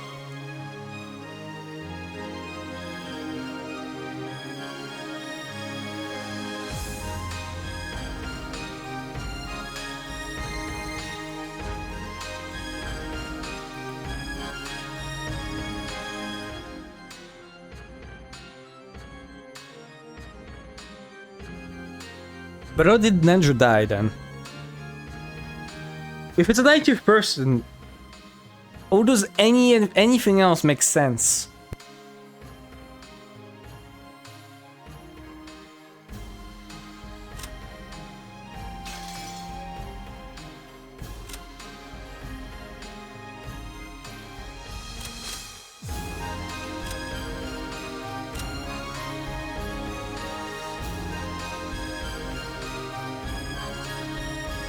What if Rudolph was the accomplice? No, what if Hideyoshi, I mean? What if Hideyoshi was the accomplice?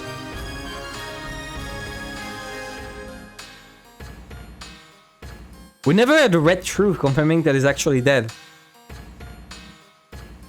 And clearly Eva did not care about the ceremony.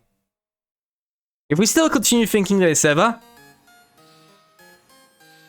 then maybe Hideyoshi might have done it. Wait, when they found it, who was going? Okay, Nanjo was coming, so Nanjo would have been able to tell. So that may be wrong. That's probably wrong.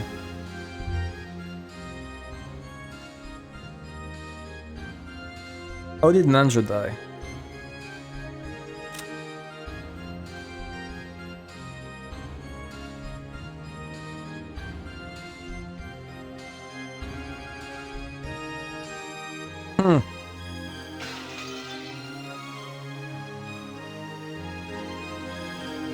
So they set up this entire thing about Eva solely to crush it.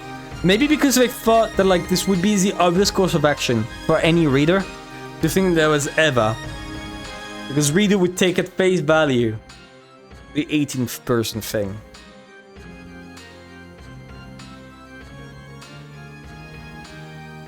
Could maybe a 19th person that like... What if there was a 19th person who was like secluded in the gold room or some shit and were there to be an accomplice? Like say Godnovic, right? What if you saw the riddle, there was just someone waiting inside the riddle room?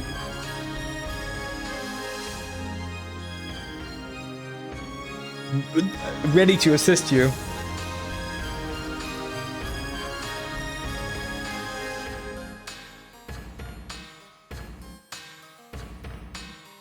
This would explain why those murders were made with no stakes and made with guns instead. Not sure. Let's see how that goes. Let's see what she says. What? I'll seal you, and humans as well, in a raid barrier that most certainly cannot be escaped from.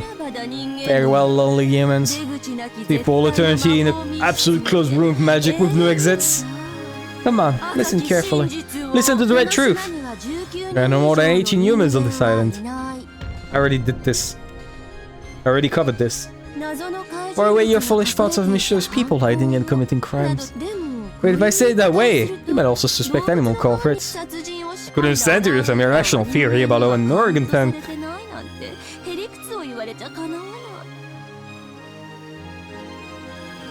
Really calling me out right now. Really calling me out. I'm really pretty fucking called out. No, not even the feral dogs. Not even feral dogs. Not even feral dogs. I need to bring it up again. Give me a second.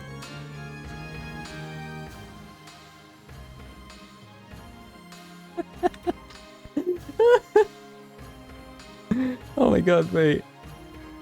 Like, if you're not there, you don't know why I'm laughing that much.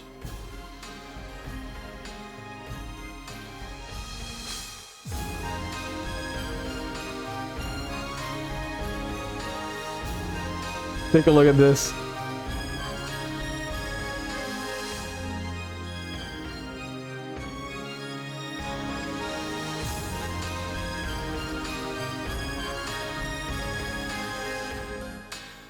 I already put it down. I already put it down. I already put it down that the monkey did it. I already fucking put it down. This was already on the list. I swear to God, dude, the game is actually calling me out. For fuck's sake, dude. For fuck's sake.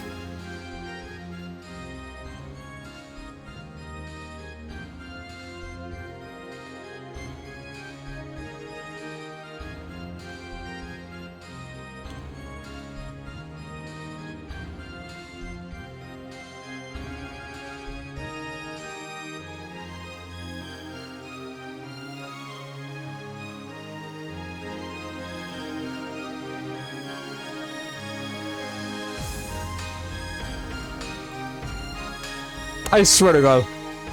Fuck you. That shows it like this. No life forms other than humans have any connection to this game. Oh! No, that still works. That still works. Does it?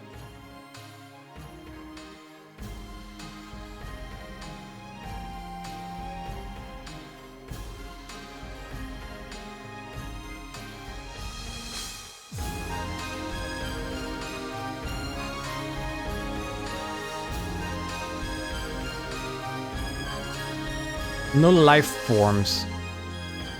No life forms. No life forms. Does it depend on what they say?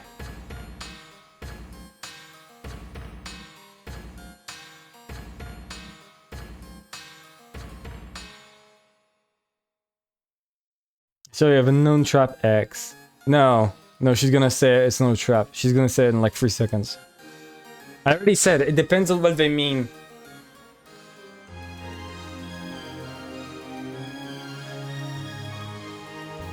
I already mentioned that, like, she said no connection to this game. Is this like, is this as absolute as it sounds, or is it a mistake? Yeah, wait, she's gonna say more. She's gonna say more in red, I assume. Let's read more. So it is. Next, I explain the situation to all the 18 people who exist on this island. Kinzo is dead. Ross is dead. Oh my god.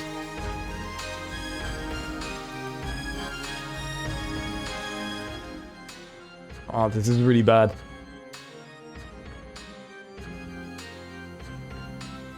This is really bad. Hideyoshi's dead. Yeah, so it's not Hideyoshi being an accomplice.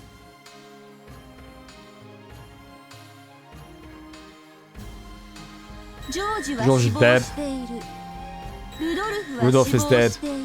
But she did not say 18 life forms. That's a thing.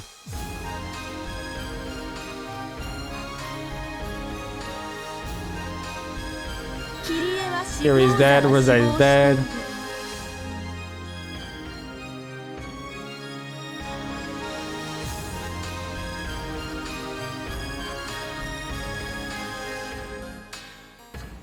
Maria is dead.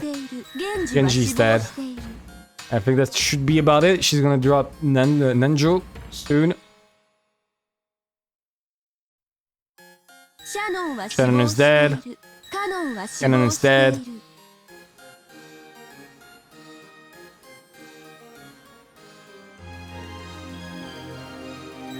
Is dead. Myself, I completely forgot the servants.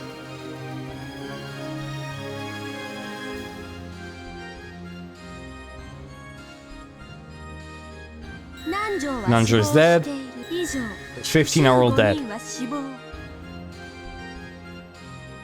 There's gotta be a play on words. There's gotta be a play on words somewhere. I was posing to write it all down, by the way. And Butler is alive. Eva is alive.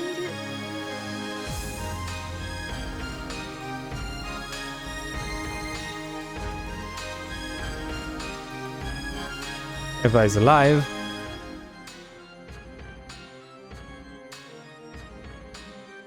No life forms. Again, if furniture is not... I need to ask. If I was in a game right now, if I was Butler, my first question is, the humans who call themselves furniture, do you consider them life forms? Right? That would be my first question. Because while you can argue that Canon and Shannon aren't really furniture, right? Because they have emotions, Genji is the perfect furniture. Does a witch? Only humans have connections to the game.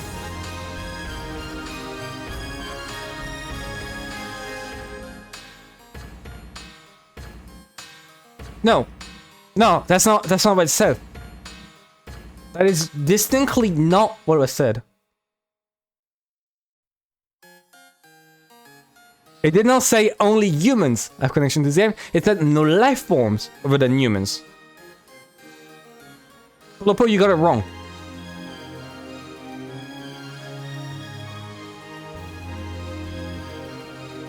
This Genji does not count to this total. Furniture does not count. She's probably gonna say something about no traps very soon.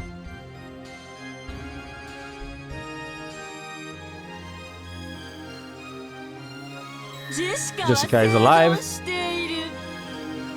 I'm writing it down, give me a second.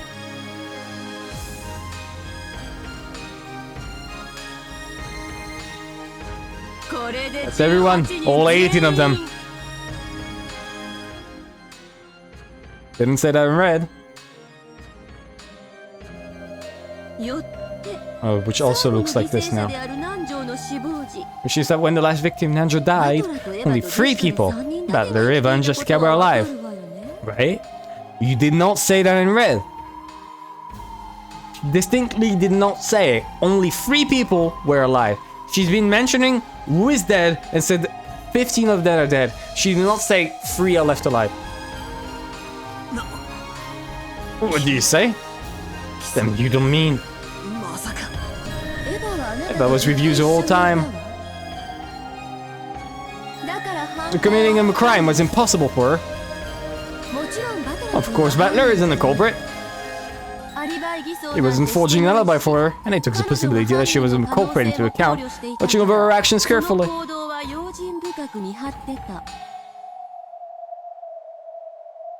Oh my god. I think that's my only out. I think, genuinely, my only out right now of this web is to assume that the definition of furniture for a person excludes them from being included.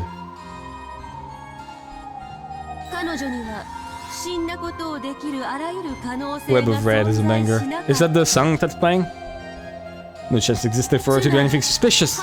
In short, the crime was a crime. Only Nanjo and Sika were in the servant room. Yeah, but Nanjo left the servant room. So that's a moot point. Like, Nanjo heard a sound and went to check outside. Oh, it's usually what the section is called. I see.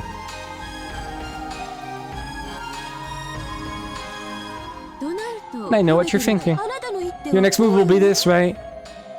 There's also a chance that Jessica is a culprit. Feel badass, let's it up in red before you try. You show me Jessica has not committed murder. She was not involved in Ninja's murder. Her eyes were completely covered. It'd be impossible for her to carry out a murder like that. Give me a second.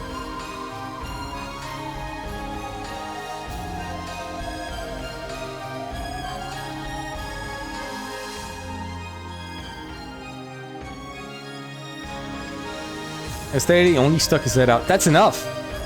He only stuck his head out. He only stuck his head out. Guess where he got hit? The attack did not need to come from inside. He only stuck his head out. So guess where he got hit?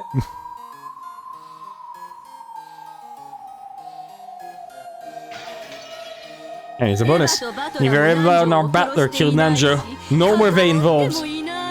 Okay, on top of this, even if I'm talking about like furniture, like traps could also be included, but I'm guessing like it's gonna be brought up really soon that traps do not count. Right? I'm guessing that's the next thing she's gonna say. Wait a second! That doesn't make sense! There were only 3 humans and a murder occurs, and none of those 3 were involved? That's insane! I said it clearly. The culprit who killed Nanjo was neither Battler, nor Eva, nor Jessica. No, Nanjo was in the... I said Nanjo came out. I said Nanjo came out. I didn't say went directly into the hallway. He just needed to come out like his head for a second, and that's it. Oops.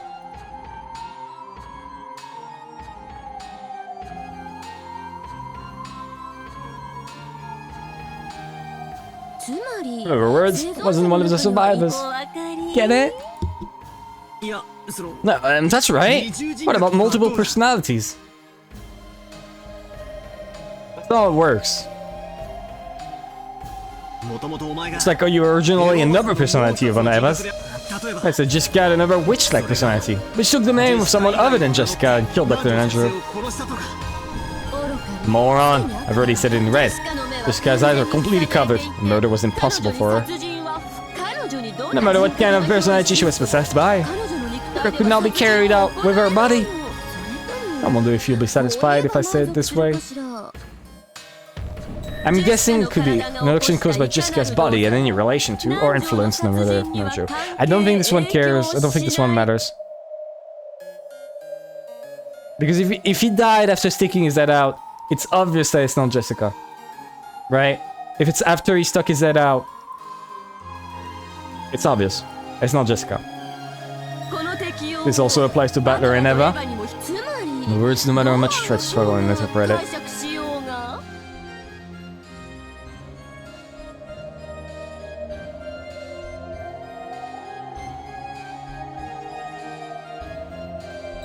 Neither Jessica nor Battler nor Eva is the culprit who killed Nanjo. Okay, but I don't need to write that again. I guess I'll take it just in case.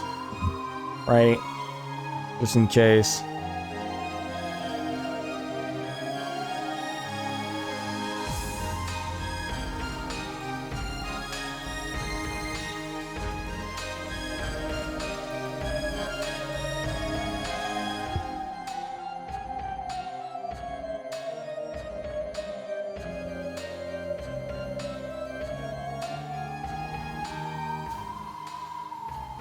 Okay.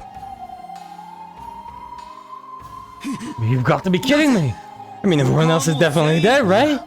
The only that's left is the Dr. Nanjo suicide theory, right? And the trap theory. The culprit was already dead, but the trap that they had already went, prepared it off. Knew it. Nanjo's death was on his side. Of course it was with Derek meant for the murder, not the trap. The weapon was ready, and he was killed with it from point-blank range in front of him.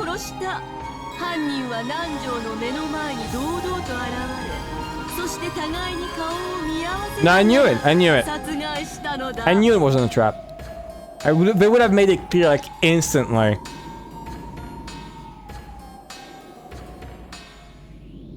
Right? That's a lot of red truths, holy shit.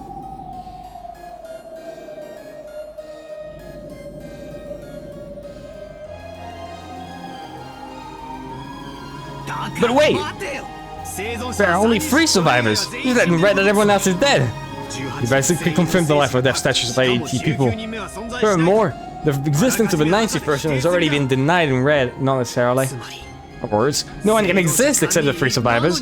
And yet a 4th person other than those 3 appeared before Dr. Nenjo. How could a person other than us appear and murder Dr. Nenjo when no 90th person exists? Insane! You're lying! You're lying with the red! The red only tells the truth. I know this one. Isn't doubting that the same as betraying the honor of that which was behind you? For rolling up in fear of me and hiding behind your back. Damn it! Right now, I'll state it clearly. The one who appeared in front of Nenjo was me, the witch. No. No. That is not in red. That is not in red. The witch cannot be explained away with Asian humans. Virgilia, where are they? Isn't there a contradiction in this situation? You're really telling the truth of red? Yes, a red truth is valid. What an elaborate and precise cornering. Should I make a move against her? Virgilia, aren't there any moves? I cannot think of anything. And you run away.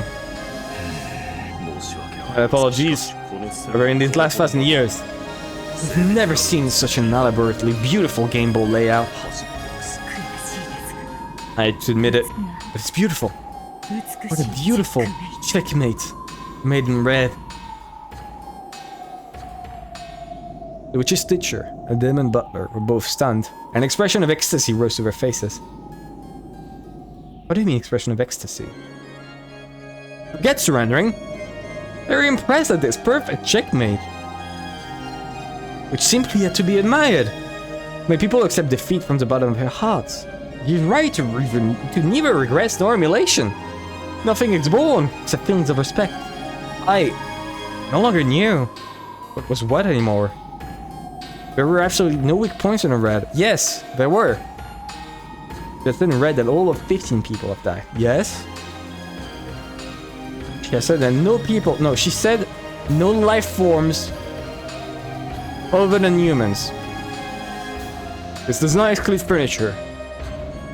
In other words, no more than 3 people, me, Jessica, and none ever existed. Even though none of those 3 people was a culprit, Dr. Nenjo was killed. Without a doubt, Dr. Nenjo's death was a homicide. He was murdered by that person, openly, from in front of him. Then she's saying that that person is a witch?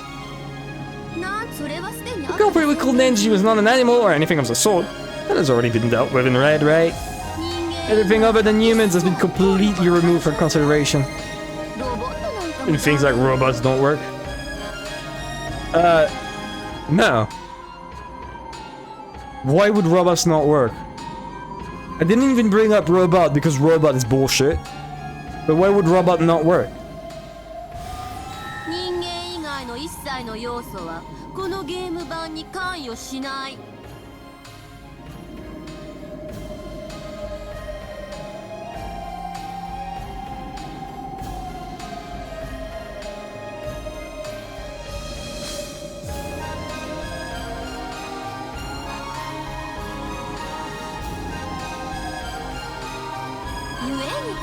Or I can also say this.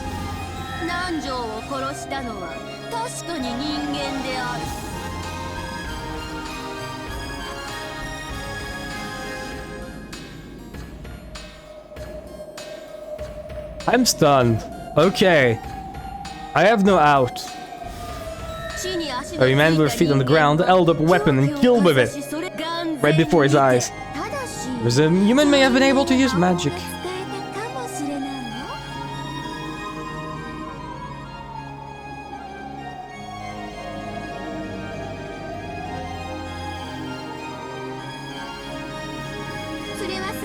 In other words, it was a witch. No, it was me, the Golden Witch, Beatrice! Even his butler, around his teeth, he's knees to the floor with a funk. His soul still refused to surrender.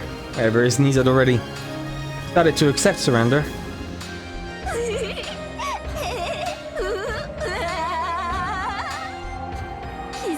Oh, did you kneel? That's right, you're already starting to understand. The Golden Witch does exist. That Golden Witch, Beatrice, is me. Come on, praise me. And praise the resurrection of the true witch. Praise the resurrection of the Golden Witch, Beatrice. On the 9th twilight, the witch shall revive, and none shall be left alive.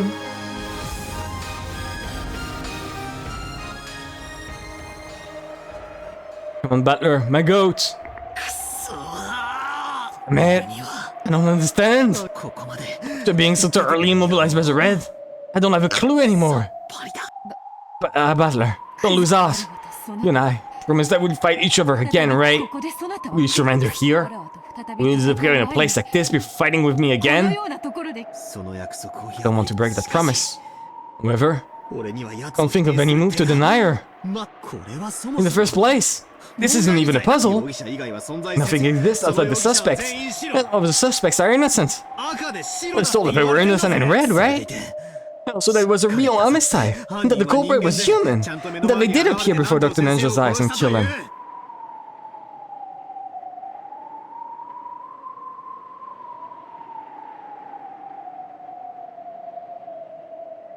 Would that be the same thing? They've never brought it up again. Would that be the same method as the first Twilight?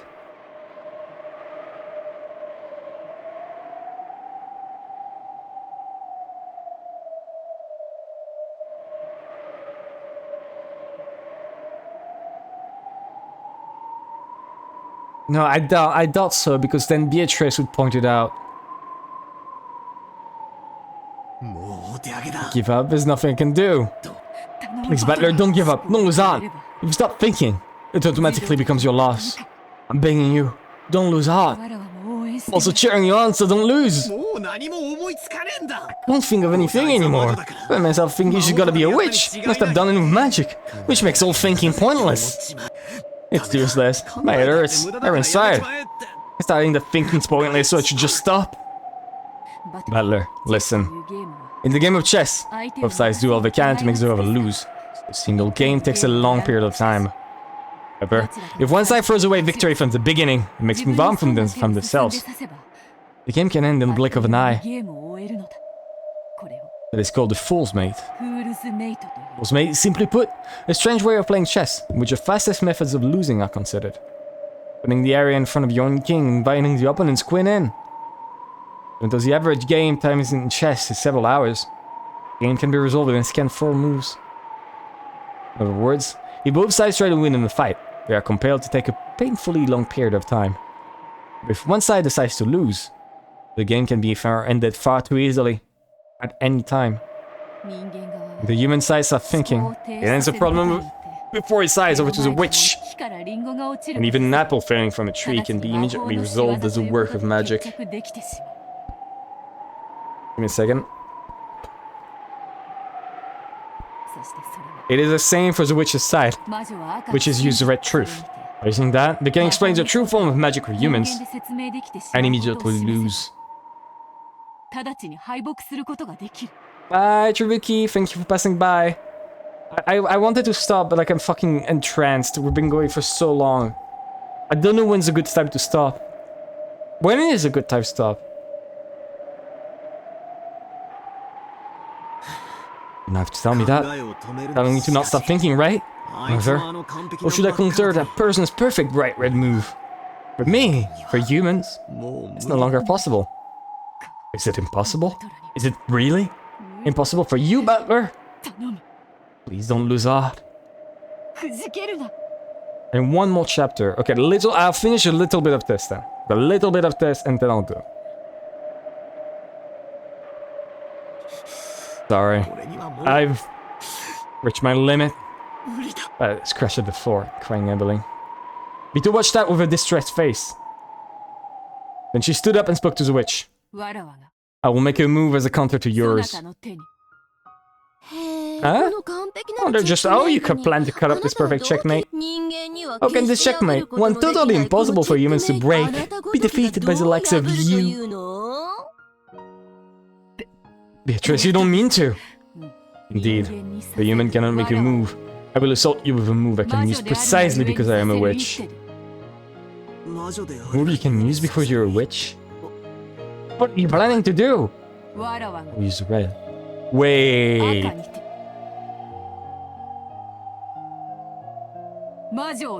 Use red to deny witches. Beatrice! My lady. Returned the battle, or both started. Also immediately understood what it meant. Use the red that only witches could use. You use the red to deny witches. It's like using her own sword to slit her own throat. What? Hey, what are you saying? Deny witches with red? You're talking like an idiot. If you do that, you won't get away unscathed either. You are not a witch. And I am not a witch either. The road to becoming a true witch is difficult, and I have much farther to go. Okay, well then, right here, right now. But I've never been any witches in the first place. I will strip this deception away myself.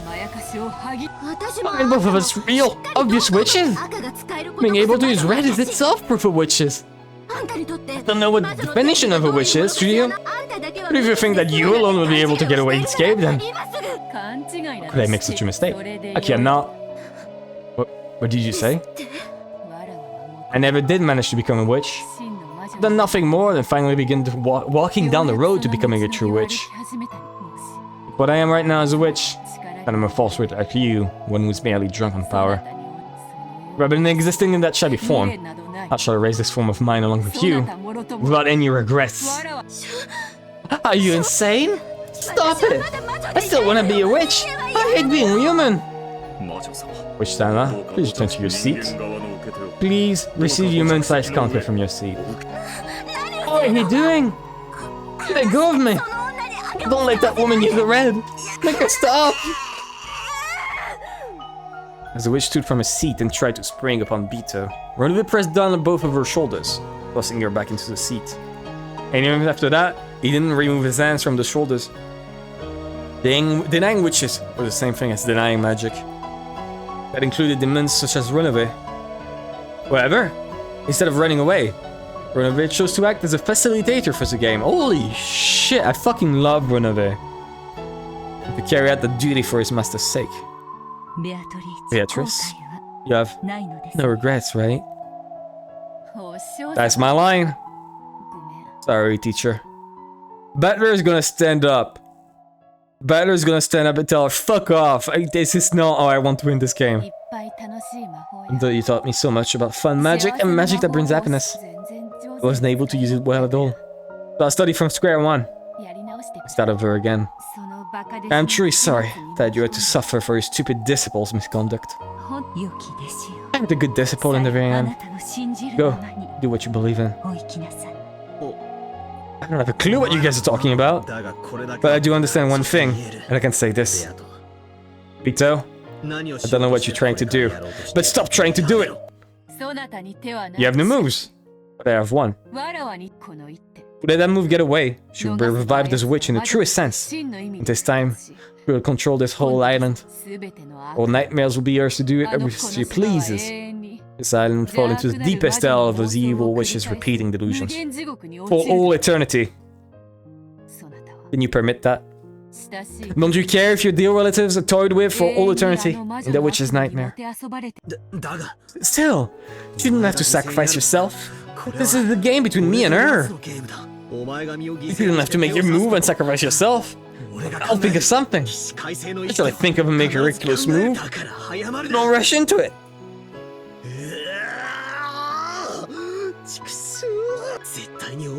Definitely think of one, so don't rush into it. This game is cruel. Time limit for consideration has already run out. I'm not the only one who can do it. I'm the only one who can toy with relatives. Come yourself, Battler. I'll defeat her. I'll defeat that cruel witch with my own hands. Thank God. Wait, Bito. Stop it, quit it! There's absolutely no need for you to sacrifice yourself. Aren't you fighting to deny me? What a strange person.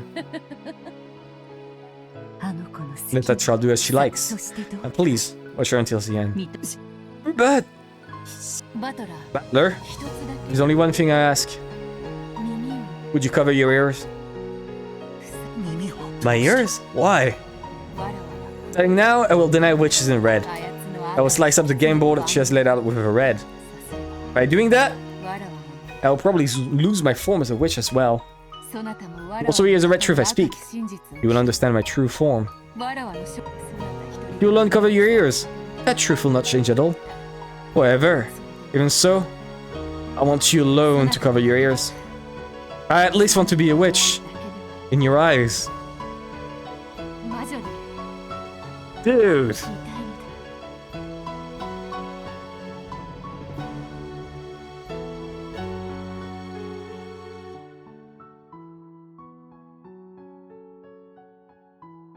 Dude.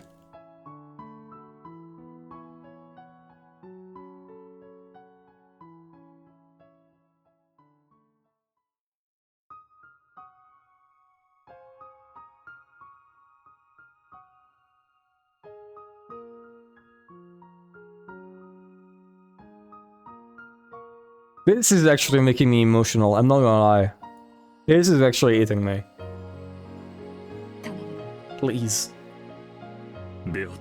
Beatrice-sama, there are no problems on the witch side. Please, your move. I won't let you get away with this if you're okay. She's insane. Do you plan on dying and taking us with you? Stop it, don't deny it. Stop it.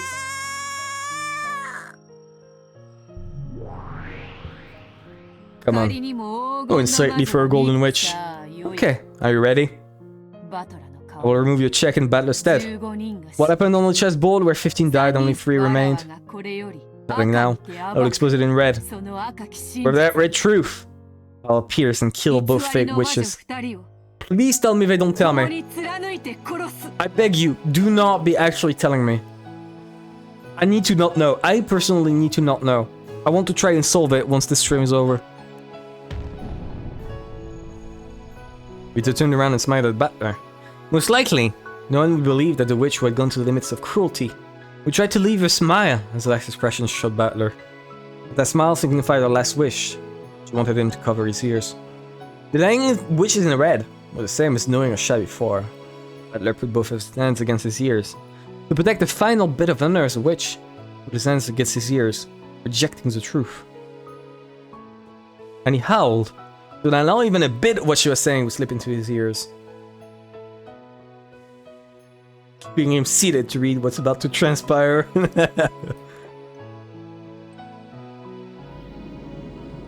After that, was a world where Butler could do nothing. Peter was saying something in red. Even the evil witch covered her ears at those bitter contents. That was the red truth. Words of power. Words that deny our own existence. I mean, Polopo, sure, but I read the next chapter, next stream, plus the 2 tea parties. Right, Polopo? That will do 3 hours. And that will be a nice cliffhanger.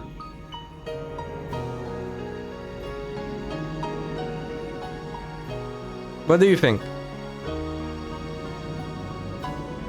Unique words that only witches could use, which denied witches. Peter spoke. With the red truth, she cut up the bright red game board that the witch had released.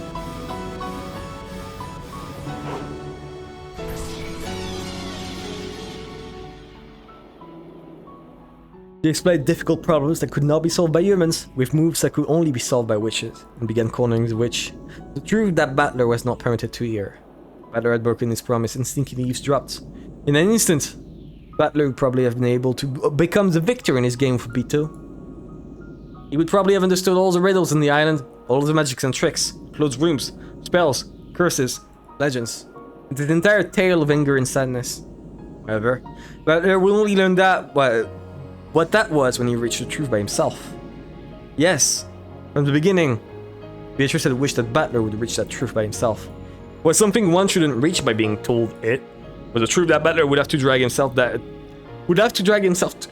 to by his own power. Brilliant light gathered with Beetle and the evil witch to the center and grew gradually stronger. It was the power of truth. Thank God! Its heat and brilliance like the sun showed on all the facets in the darkness, trying to deceive and burnt them to nothing. Is she not proud of Baxilas? Yeah, thank God! Thank God, Ryukishi. You're so cool for that. I will say, I'm so glad that Beatrice dies. I'm sad about Beatrice dying. I'm really sad. But at least she's gone. Why? Why can you die?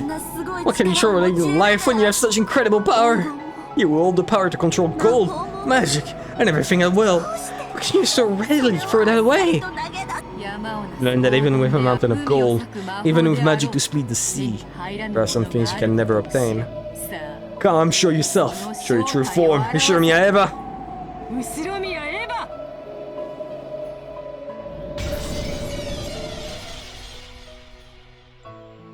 And the sun exploded and blew everything away.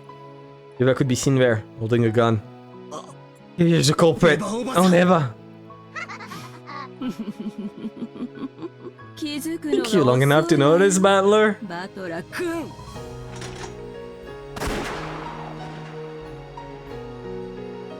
Without any hesitation or mercy, Eva raised her gun and pulled the trigger. As an explosive sound rang out, Bart's heart was shot through and he fell to the floor. They're going into convulsions for a short time. So, she was the culprit. Shot to death by Shiromiya Eva inside the dimension. The weapon was a Winchester from Kinzo's collection. The sky had lost her eyesight, alone with Battler. Wolves and sheep puzzle.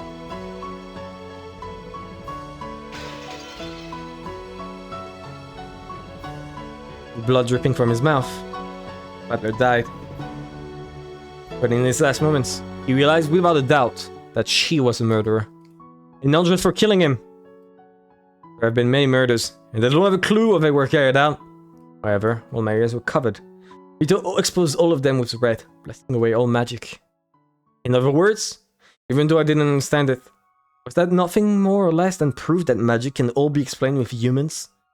Vito made me cover my ears, so I myself don't know the whole truth. However, now that it has been denied in red, I can see one fact which is extremely unfair for us. That it is possible to deny all magic. In other words, no, I must not think of that. If I do, then the time I spent covering my ears would be pointless. But I'm going to can only regret my own actions.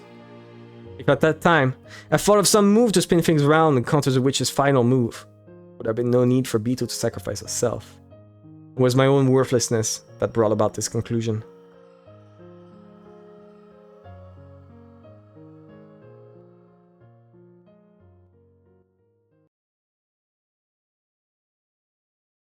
Even though it was a pitch black world where nothing could be seen. For some reason, I felt Beetle's presence right next to me. So I tried calling out to her. I exchanged words with someone, whether a human or witch. We've been in a world where witches have been denied. Be allowed to talk to her. Beato. This is the next thing? I should stop here?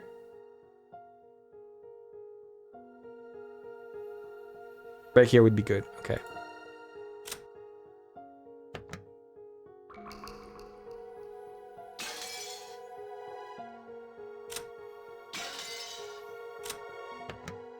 We'll find out what he says next time. I'll try and figure out a way through that web of red truths. There must be something that's missing.